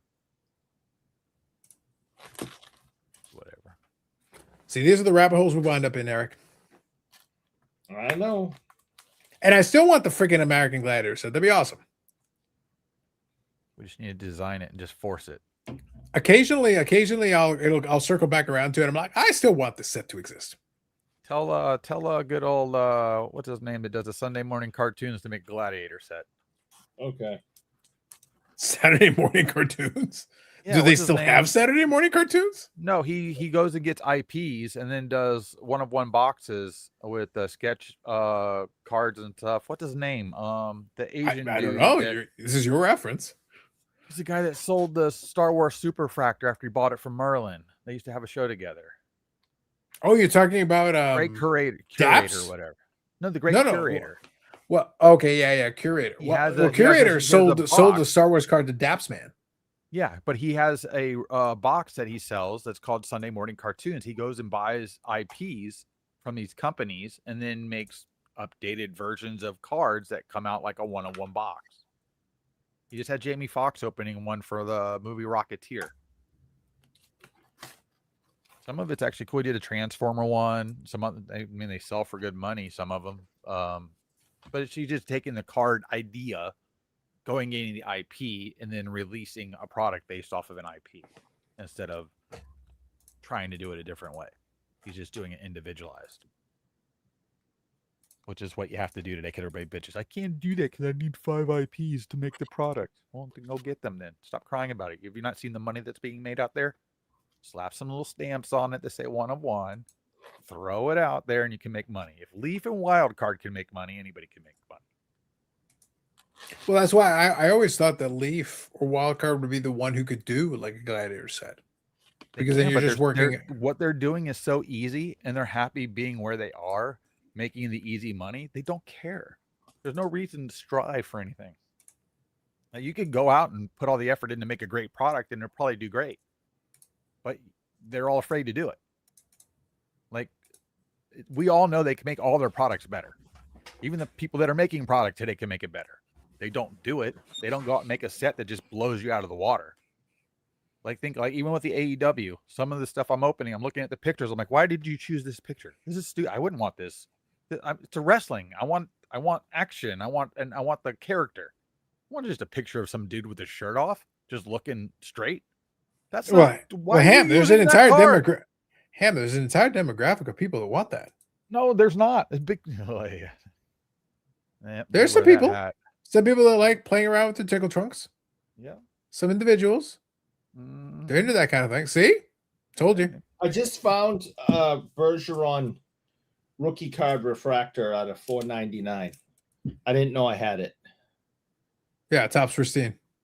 Yeah, well, I didn't know I had a Patrice Bergeron rookie card refractor out of $4.99. Now I You usually don't remember what you stole. I mean borrowed. That's not nice. Just saying. But Brad says, so I'm hearing Carlos needs the American Gladiators IP and a printing press. At this point, I might need to. Ham, this might be the only way that I ever get the American Gladiator set and Prism Bowling. It might be just up to me. listen, I've already started the Prism Bowling. I have the idea. I have the concept. I appreciate it. But I'm just saying, Ham, they're letting me down. The industry I agree. is letting me down. There's a few other things they haven't targeted yet for cards that I just kind of scratch my head. I'm like, what are y'all doing, guys? It's a popular product. People enjoy it. Why aren't you using it? Why is not every baseball stadium doing some one-piece card for their team? Like, why would you not do that? At the beginning of the season, how do you not hand out a team set and then randomly put in either autographs or numbered cards? Like, why would we want to not promote things cheaply, easily, and make it fun for people? Bunch of idiots. Rick says Joey Chestnut has to be in the conversation. Dude holds multiple leading records. Valid. He's a legend. I'm not. He's a legend for eating wieners. A legend. Yeah. He got himself a special tickle trunk too. Do you not recall the first hour that should have been on the Patreon where someone there are people who consider legends of eating wieners. See? Thank you. Yep. Eric, what card that must have been interesting you were looking at for a whole minute? Eric stares at things. Yeah, he was like, "What is this?" I was shocked. I didn't know I had it. I got to go through these boxes more. I got too much stuff. Yeah, you might have to. Why don't you redo them? Eric? Why don't you go to the box that says Dallas Card Show Theft? Look at that one. I keep that in the garage. I mean, you've done a really good job of hiding that one. Yeah. So far, it hasn't been an issue. Like, no one seems to be able to pick up on that one. It's interesting. Fascinating is what I'm saying. Fascinating. This one's shiny. It makes like little rainbow colors when you move it around in the light. I bet. Look, like this Jack Perry card. Great Outburst card. This image sucks. Look at this shit. This looks like one of those guys that get killed in The Walking Dead. First 5 minutes, dead. That's this guy right there.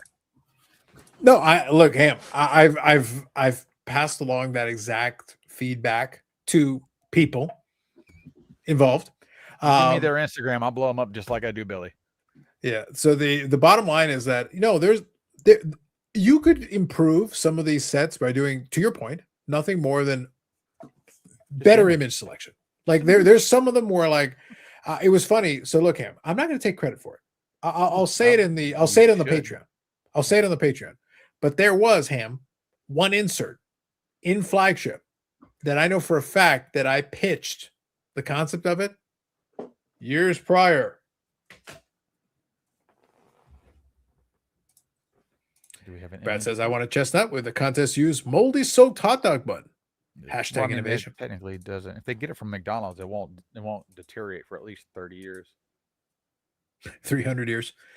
Yeah. Suppose an extra. He's going to be arrogant one day and start showing off Dallas Card Show cards. Anytime, Zach. It's coming.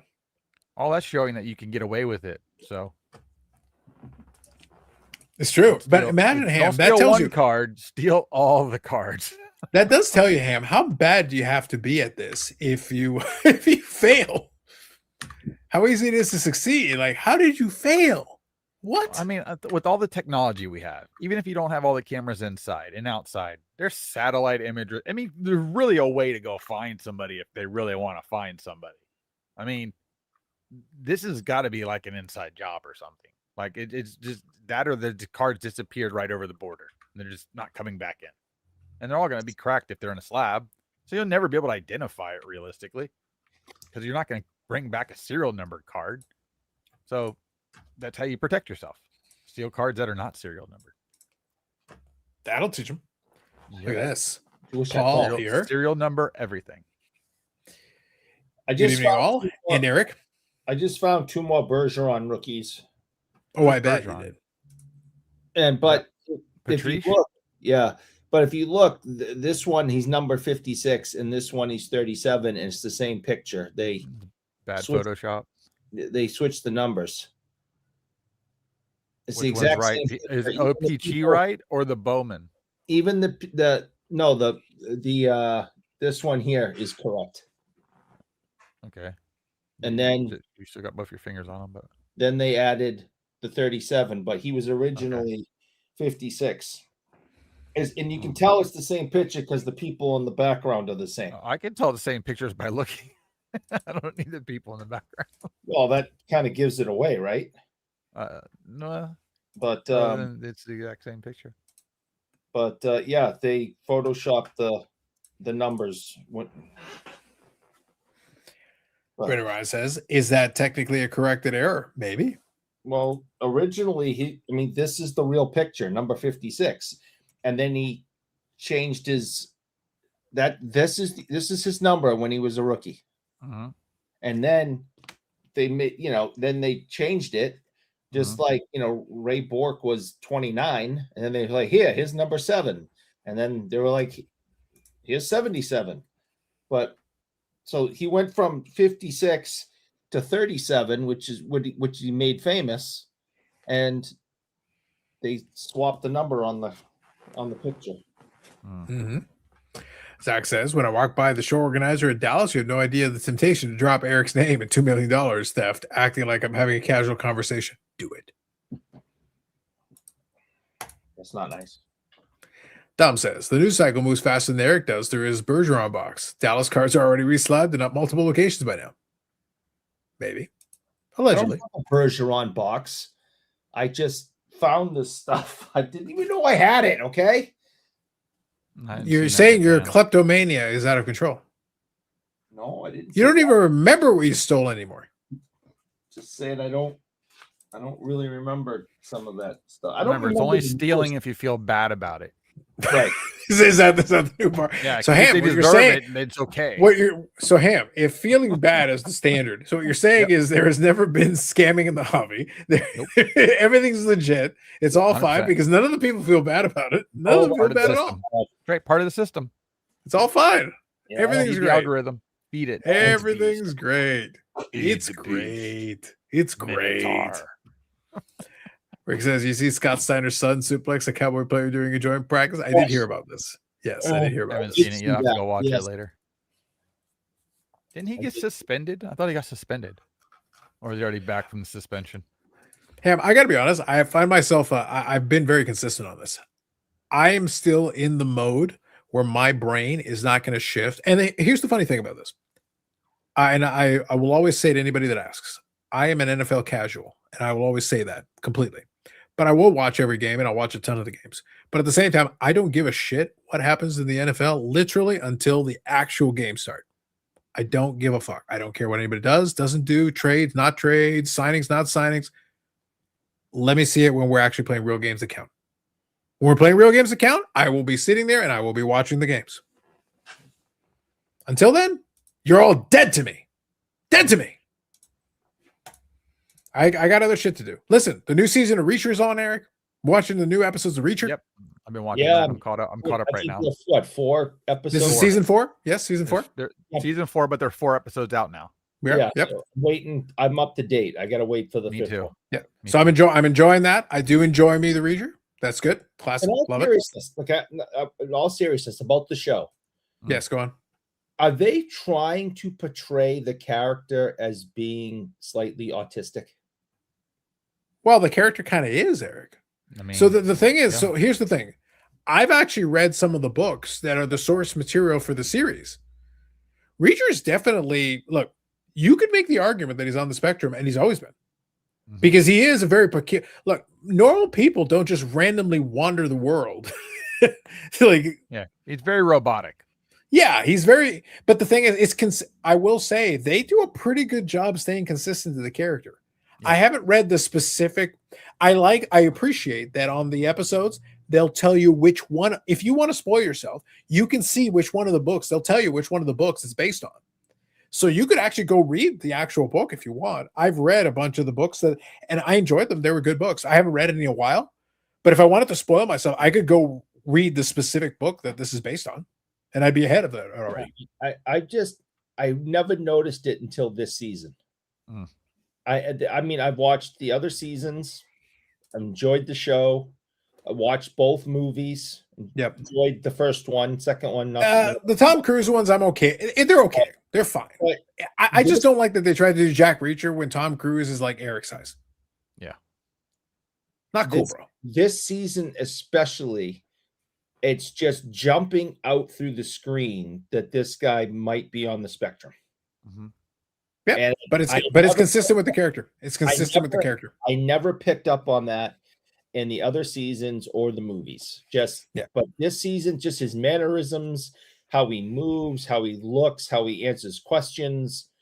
I mean, it's like, what is up with this guy? Nope. But Eric, if you ever get a chance to read any, it'll require you to read. But if you ever were inclined to read, it is consistent. Like I enjoy. I'll be honest, Ham. Like I got out of it. I like the books. I've read them. Got out of it. They're good. All right, guys, I'm gonna shoot off here. It's getting late, and I got to be up early. Do your thing, Ham. You got to do some. Right, you're gonna do some showcases and cards. Yeah, and I got cards and cases tomorrow, and then I got a fantasy football draft. There's a Bucks game tomorrow. I got a full day. Look at you. Yeah. If only the Bucks game counted. Nope. Are you gonna convince Baker? Are you gonna convince Baker to stay and resign? Dude, he's lucky we're offering him $100 million. He just shut his trap. Wow. He got 3 years left in him. Used to say, I got a family to feed. Yeah, he keeps having babies, so that's on him. But other than that, we offer him $100 million for 3 years to play out the rest of his career while he's still halfway healthy. And I don't know. I like our backup personally. I think that's our future quarterback. Interesting. Insights of Florida, man. Appreciate you, Ham. Thanks for popping up. Guys, be good. Later. Take it easy. Zach says Eric just blacks out and starts taking cards. Yes. It's been known to happen. Paul says, from a Packers perspective, Marshawn Lloyd looks good in preseason. They may have found an absolute diamond in the rough at wide receiver. Nice. Thank you, Paul. Appreciate you. Paul keeps tabs on this for me. I appreciate it. How does Spectrum Radar work? Eric has many insights. It is amusing to me. I will say, though, in all seriousness, it is amusing to me that you just picked up on that now. Like, the Reacher character pretty much plays into it, man. Like, he's very specific. This season, every episode. Just out of curiosity, Eric. So you remember the I think it was last season with Neely. You know that Neely very heavily falls in this category as well, right? I'm going to have to go back and watch them, I guess. Yeah, it's very obvious. Like supreme. Like it may as well be in neon lights above her head 3/4 of the time. Good characters. Like I enjoy them for what they are. But yeah, to me, it's very, very obvious. But it's also consistent with the character. Important. Yeah. It is consistent with the source material, and they've done a very good job portraying it. I give them props. I enjoy the shows.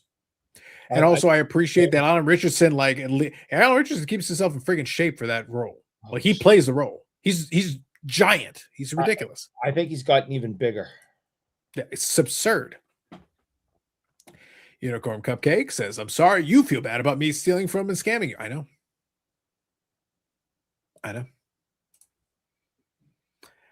What about Jaden Reed? Is he worth drafting? I will defer to that to Paul.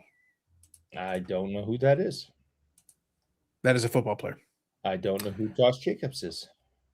Also a football player. Okay. Josh Jacobs playing? I'm not sure. I will defer all things to Paul. Avoid Packers wide receivers in fantasy like the plague. It's tough. It's tough, man. It's one of those things where I'll be honest, Eric, I've talked about this before and I've been very clear on it. As I've gotten older, I've become less. There was a time in my teens and my 20s when I was very hardcore paying attention to the sports that I was following, and I'd be really in the nitty-gritty. I find it kind of fun not to be. I go out of my way to be like, I have no idea. I don't care. I'm not paying close attention to it.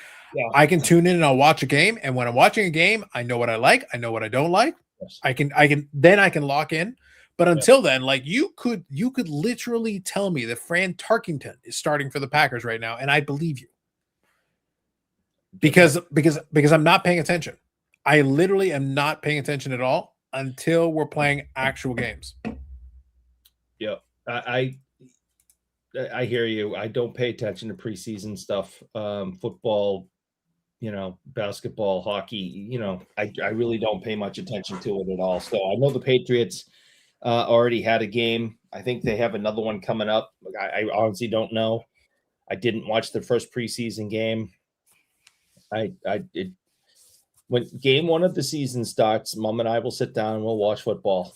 Until then, and by the way, in that vein, I have the streaming package. I watched The Zone. oh, Yes, you got the NFL, you got basically Red Zone, and then you've also got the full package of all the games. So not only will I be watching all the Packers games, I'll be watching a bunch of other games too. I'll be watching a whole bunch. Once the season is actually going and I'm locking in, all right, I'll get into it and I'll get into a rhythm watching a bunch of the games. So that's fun for me. Easy. But until then, nope, not yet. Not yet. I'm not there yet. Right now, August 21st, I'm not there yet. Not there yet. But I will get there. When the moment is right, when we're counting official scores and it's starting to count, I'll be there. I'm in. Here. Set a lineup every week. You'll never know when to start them. Yep. Thank you, Paul, for appreciate you updating. I knew you'd have the info. You'd be in on it. It's more fun when you play in fantasy leagues with money line. True. No, I agree with you. If that gives you plenty of motivation to be locked in, I agree with this.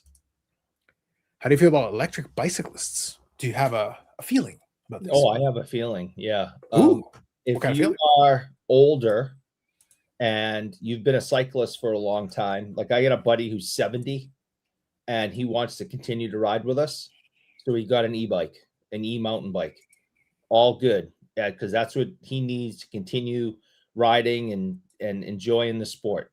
No problem.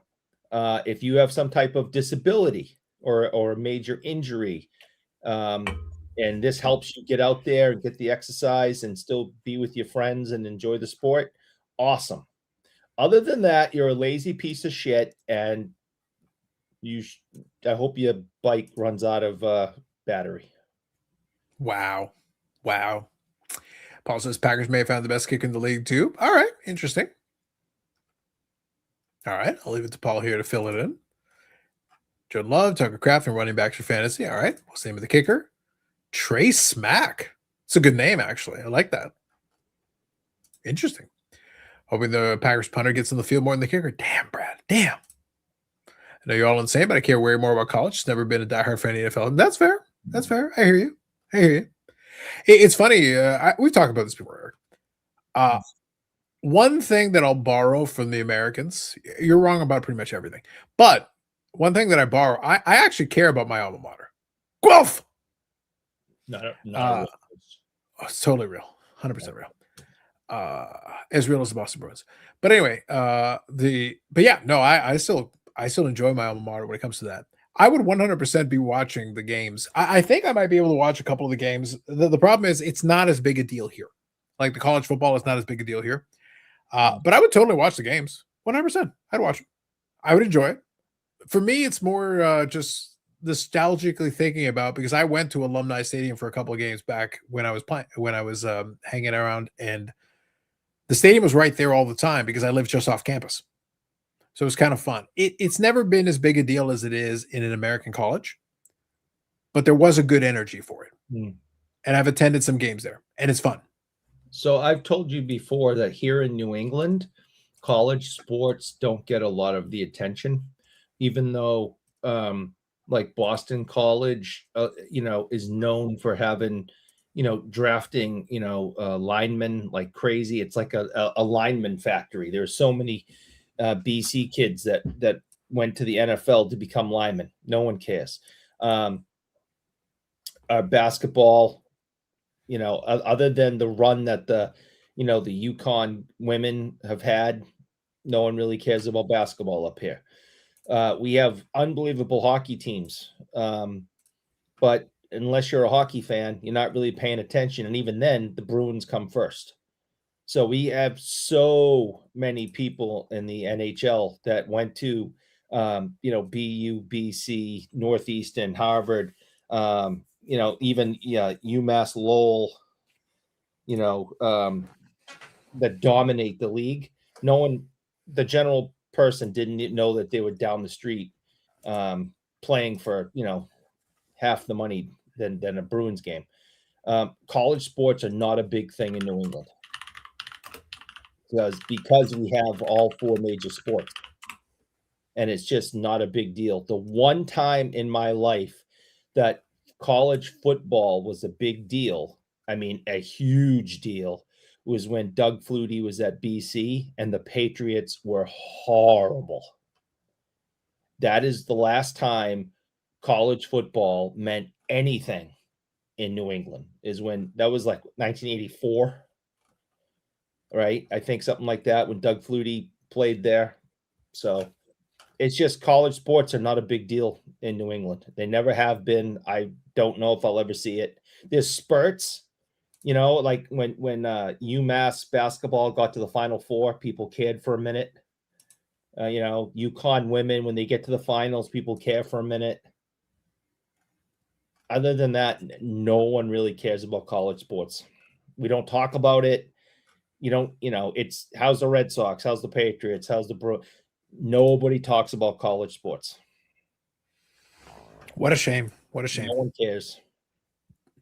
Do the guys who still ride the penny farthings look down upon the mountain bikers the same way Eric does the electric bikers? Yes. Yeah. College is more of a South thing too. When I talk to Northeastern people, they're shocked about how much we care. Fair. Other than shaving. Okay, so somebody still remembers the BC basketball shaving point scandal of the 80s. Okay, that's nice. Always nice to have that thrown back at us. Thank you, Josh. Listen, I got to deal with the Josh situation here. He's all about the involved in that. Okay, so hold on a second. Just a little history. That Boston College basketball point shaving scandal was, now I'm forgetting the name right now, because of the concussions. Okay, the guy that was responsible for that was the guy that Ray Liotta played in Goodfellas.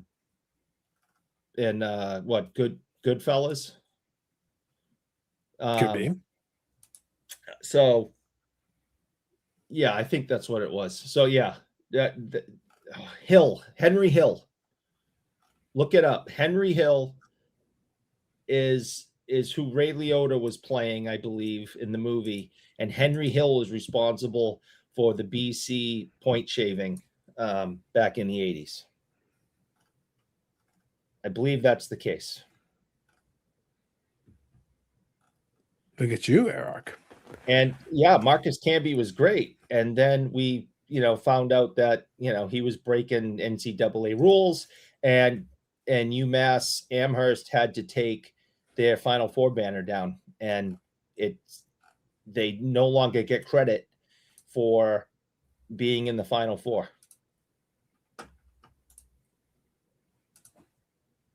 One time in band class, we went to Fresno State College. I appreciate the one time in band class. Oh yeah, that's a good one.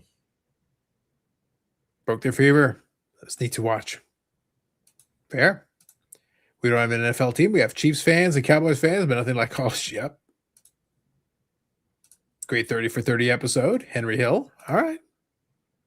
I said Henry that. Hill Right? punch. I said Henry Hill. As a policy, Eric, I only listened to like 1/10 of what you said. I think I got it. I said it right. I said, yeah, Henry Hill. That's who Ray Liotta played. Gets like 3 lines in Goodfellas. Nice. I'll tell you what's funny is kind of playing into the kind of this conversation. I was doing a little Googling while you were talking. And one of the funny things is that it's testament to how the difference in the culture, like very similar to kind of your Boston College situation. One of the things, I like buying miscellaneous Guelph swag. I enjoy grabbing it. But the one thing that to me should be an automatic, and yet it's a pain in the ass, I will tell you. I want to buy jerseys of a couple of the different teams because I would wear them. The hockey jersey to me feels like an automatic. You have any idea how difficult it is to buy the fucking hockey jersey? Like the actual proper fucking jersey with the logo, the real like, because the Griffin is actually an amazing crest. Like when they do the full size crest, hockey logos are awesome. And then when you got colors and breaks and all that, I'm like, let me buy it. Why do you hate money? I will pay for this. Just let me buy the stupid thing. I have found that a lot of the small colleges are very thrifty when it comes to what items they're selling, because they don't want to put the money up front to get them done. So, I mean, if it's a major super university like, Michigan State, you can go buy Michigan State hockey jerseys. But, my college, it doesn't even exist anymore because COVID killed it. You could get like T-shirts or hats. That was it. maybe a coffee mug. Yeah, they never got the merch game was very weak. Now, I think if you live there, I think they will make certain accommodations. I think if you go to like the university store and be like, can I order one of these? They'll like literally have to custom order it for you because they will not have it available. They will literally be like, we'll order one for. Basically, what they'll do is they'll call the same people that make the actual hockey jersey. Go, can you make one more? Yeah. And then they'll literally have to make it for you. Right. But I'm sitting there like, damn. Henry Hill, it's important. It's important. But yeah, I would totally buy one. I'd buy a hockey jersey. I'd buy a baseball jersey. Like I'm not joking. I would buy a hockey jersey. I'd buy a baseball jersey, and I'd buy a football jersey. 100%. No questions asked. I would buy one of each, and I would wear the fucking things. I'd wear them here just to point at Eric. No questions asked. Right. But it's like, why? Literally, I might have to go to these guys and be like, shut up and take my money. I am offering it to you. Like I'm holding it in front of you. Just take my money and let me have one of each. That is all I'm asking for. My college doesn't exist anymore. Yes. It's funny. One of the oldest colleges in North America. It was a small school, but did this involve witches? They were around probably during the witch trials. I don't know. It was one of the first colleges in the United States, and it was very old, and it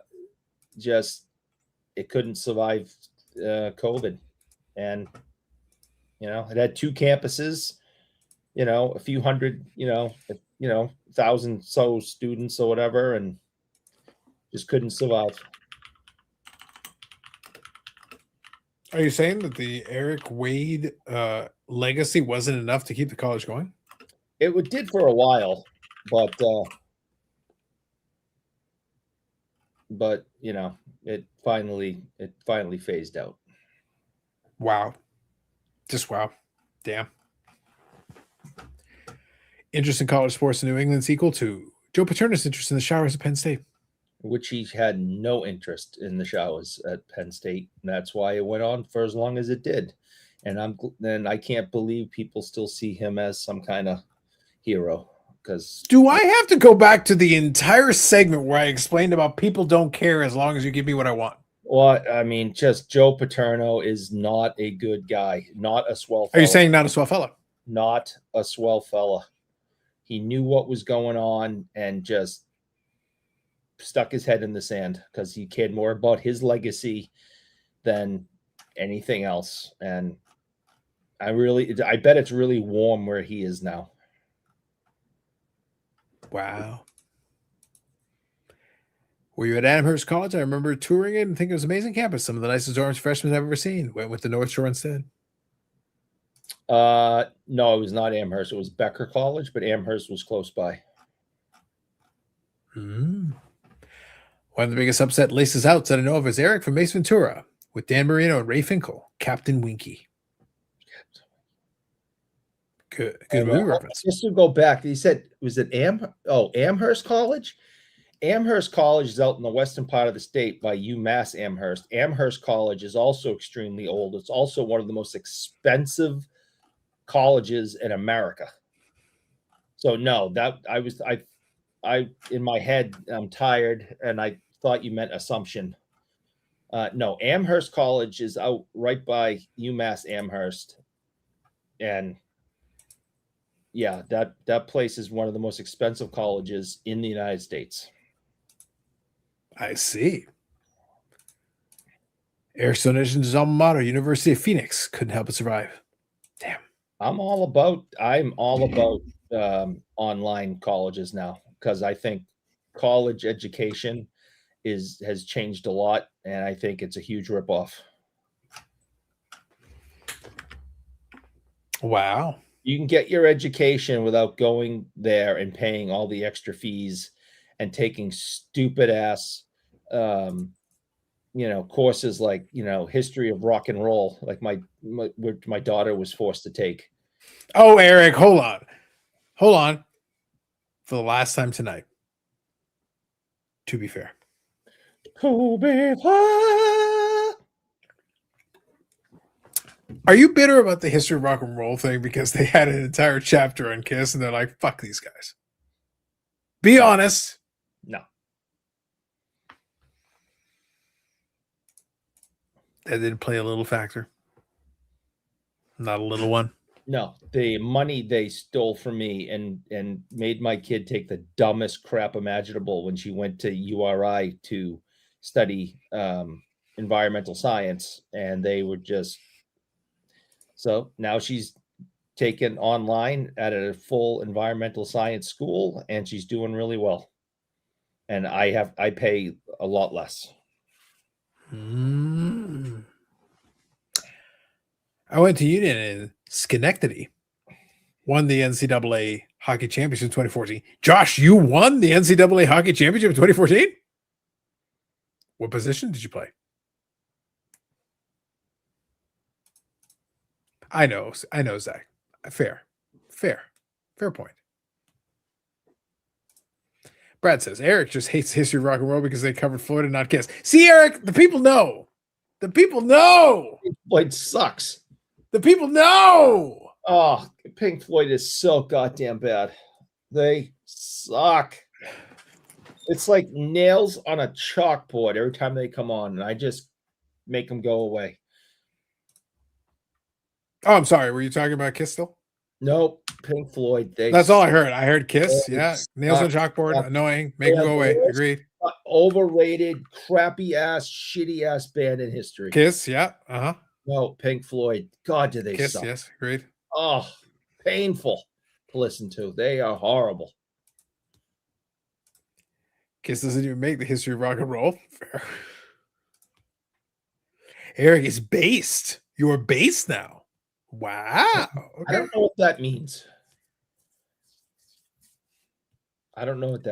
It's a good thing, Eric. That's praise right there. That's strong. All right. I'm old. I don't know words now. I think Orlando doesn't believe in the climate change. Okay. What is your kid studying, honestly? Environmental science. Learns all about different things. Some of it is quite interesting, the stuff she tells me. Other stuff I go, uh-huh.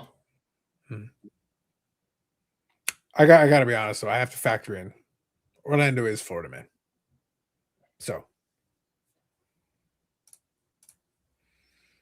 that's good, Josh.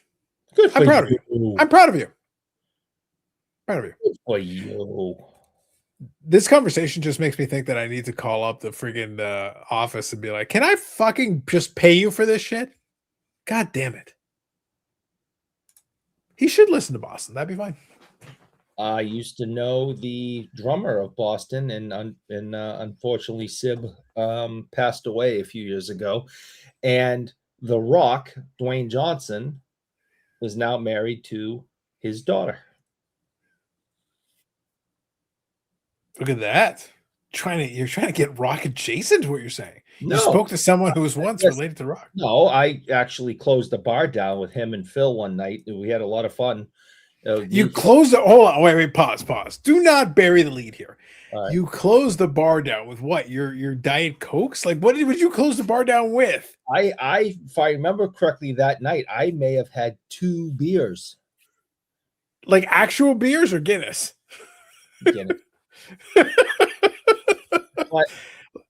But yeah, me, Sib and Phil, it was the, oh God, it's just more names. Okay, so you guys know who Lenny Clark is? The comedian and actor.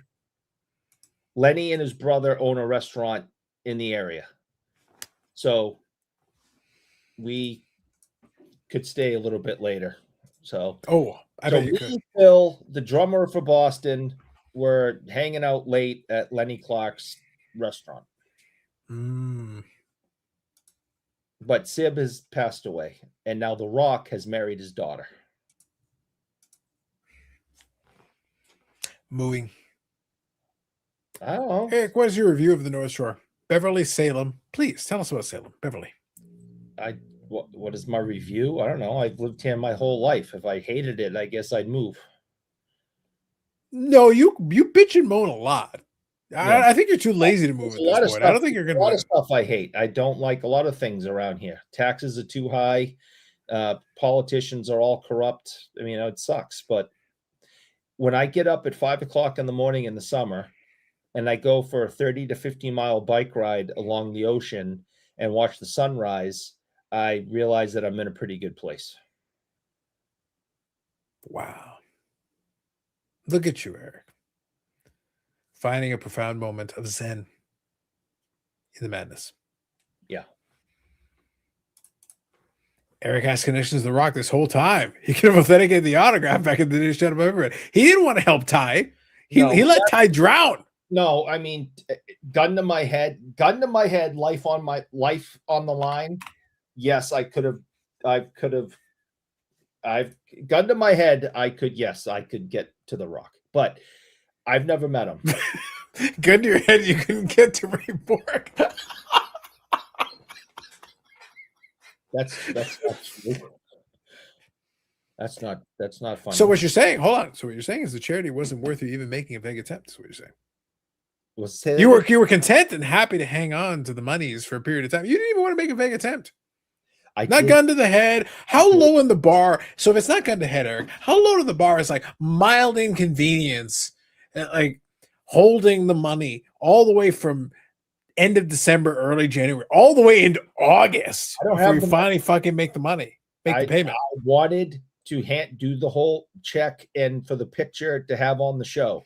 So and you tried real hard. Like I remember, I was like, "Hey Ray, hey Ray." Why you not answering me? Ray. That's a gun to my head situation. Mm-hmm. How interesting. My life wasn't in jeopardy. I asked about it. I asked Phil to call him and have him come in. We didn't need him. But I think he is coming in soon, which is ironic now because it's like, you son of a bitch. And then you finally showed us the screenshot of you making the payment of $6.20. I can go back to the footage, Eric. We saw your name. We didn't see how much it was. I think it was like $6.20. Where's the rest of it? I'm going to kick your ass. Did you spend it on chocolate sticks? Oh my God. Your addiction. Why? This is unfortunate. It's tragic. It's a tragedy, people. It's a tragedy. On that bombshell, we'll finish up here in the next couple minutes. We thank you all, as always, for participating. Remember, above all else, I am working on rule number 12. I think I've got the tentative pieces of rule number 12 coming together. We touched on it tonight. Thank you to Mike Ham for joining us tonight. Thank you to Big Scott 35 joining us tonight. Thank you for Brandon Bobbles and Ballcard joining us tonight. And above all else, I want to remind you all that Len Potty was right about this man. And if this last segment hasn't told us anything else, that this bougie, arrogant bastard, and the best part about it is that he showed us his little Santa Sador hat, which I happen to know cost about $600. So I think I figured out where the money went. My mother, she's the one that bought it. I don't know what she paid. I'm just saying. Zach says, so you're saying if we donate to the Rock's charity, you could deliver the check in a timely manner? Probably. Nope. I could not have. So the charity can't help people because Eric wants a picture giving away our money. I know, Brad.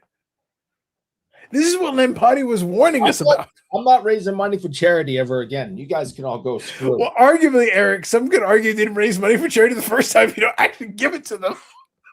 No, I'm done. I'm done. I don't care. Screw all of you. Screw you especially. You can eat a whole bag of dicks, and everyone in the chat can eat an even bigger.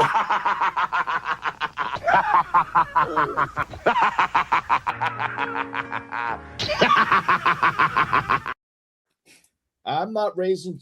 This. Something. This year's. New Year's. I'm not even gonna be a part of it. I'm not raising money. I'm not doing that. You can all just eat a big giant bag of them. I don't care.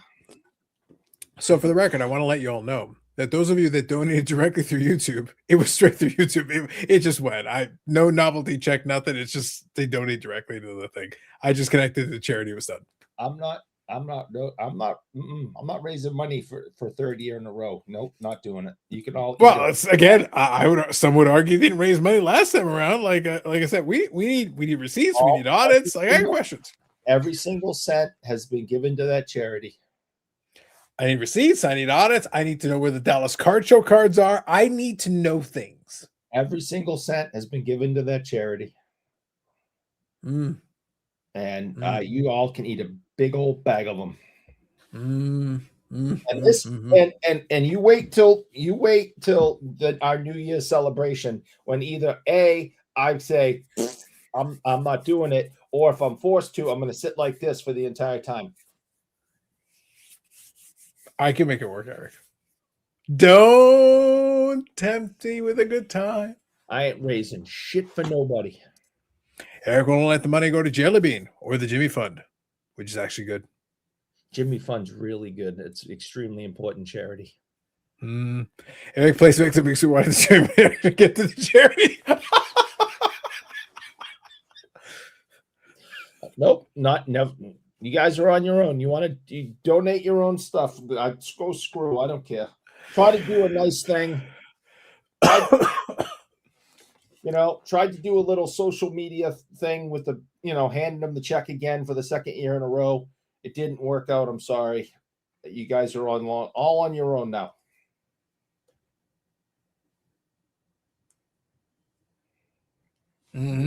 Dickheads. I hate all of you. I hate you. I hate them. I hate this. I hate everything. Dom here says, mass on mass crime. The cents were donated, but the dollars went straight to the Mayo Clinic, the condiment, not the charity. Hate all of you. I hate every last freaking one of you. The money is being put in Eric's upcoming crypto scam. It will go into Masshole Coin. Every one of you. Every single last one of you. Chad, I am so proud of you. I am so proud. I cannot explain to you the level of pride that is swelling within me right now. It is swelling almost as much as Eric enjoys dicks. Go back to the first 30 minutes of the show. It'll all make sense. This comes full circle. The kind of excited dicks that Eric has when he's watching Jelly Bean. You can all eat a bag of them. Again, go back to the first 30 minutes and it all makes sense. Next year. This is like next year. There's no next year. No more. Next year, let's collect to make the American Gladiator. So that'd be amazing, Brad. That's a phenomenal idea. I love this idea because this set needs to happen. Look, the American Gladiators, the OG ones, they're not getting younger. A couple of them already died. Like, we don't have all this time. We need to get on with it. If this set's going to happen, we need to make this happen as a people. Anyway, so that's it. Thank you all. I kind of doubt that. I think we got more than that usually. We'll see. There's 35 people watching this nonsense. You sick bastards. Sick. People are sick. Oh, we can do better. We can do so much better. You people are sick. Why are you watching this crap? Masshole Coin needs to be made a thing. Make some merch out of it. It will be a pic of Eric with dicks and Jelly Bean wearing a orange jersey. See, I like ideas. You got ideas. Strong. All right, folks. Thank you for checking it out. Continued week. You know what's funny, Eric? Last week, so just to close off here, last week, I was trying to point people towards Amanda's channel because I thought that they were going live with the podcast episode. God only knows. No, but here's the funny thing. At the very end, in the Patreon period, Amanda said that it was going to be next week. Well, this is next week. So I don't know if it's actually happened or not. I have no clue. I have no idea. I haven't heard from her, and she wasn't in the chat, so who the hell knows? Well, she's on vacation. She was in New Orleans. Yes. Shout out Eric, though. We love the local masshole representative. Reminds us of my time living there not that long ago. Damn. Indeed. Thanks for hanging out with us. Absolutely. No doubt. Thank you for hanging out. On your way out, if you would be so kind, hit the like button. Eric pays for every single one of those likes because Lord knows the money doesn't go to charity. Len Ponty was right about him. I don't have any more money. I gave But the like button. Yes, he spent it all on his custom hat. That egotistical bastard. No, I told you my mommy made me the hat. After you gave her the money to buy the hat. No, that is not true. He spent it all on chocolate sticks. That would be awesome. And researching Jelly Bean. He needed to research. He had to subscribe to research. I do not know who that is. Oh, so you're on a first name basis. It's Miss Bean to you. I see. Interesting. We'll recap this. We'll revisit this conversation in a week from now. But I thank everybody who joined us tonight. Christ. I don't think Christ or anybody else is going to help you, Eric. That said, have a good one. Like, subscribe, comment on the replays. Feel free. Why not? Give it a try. Have a good weekend. Catch you in the next one.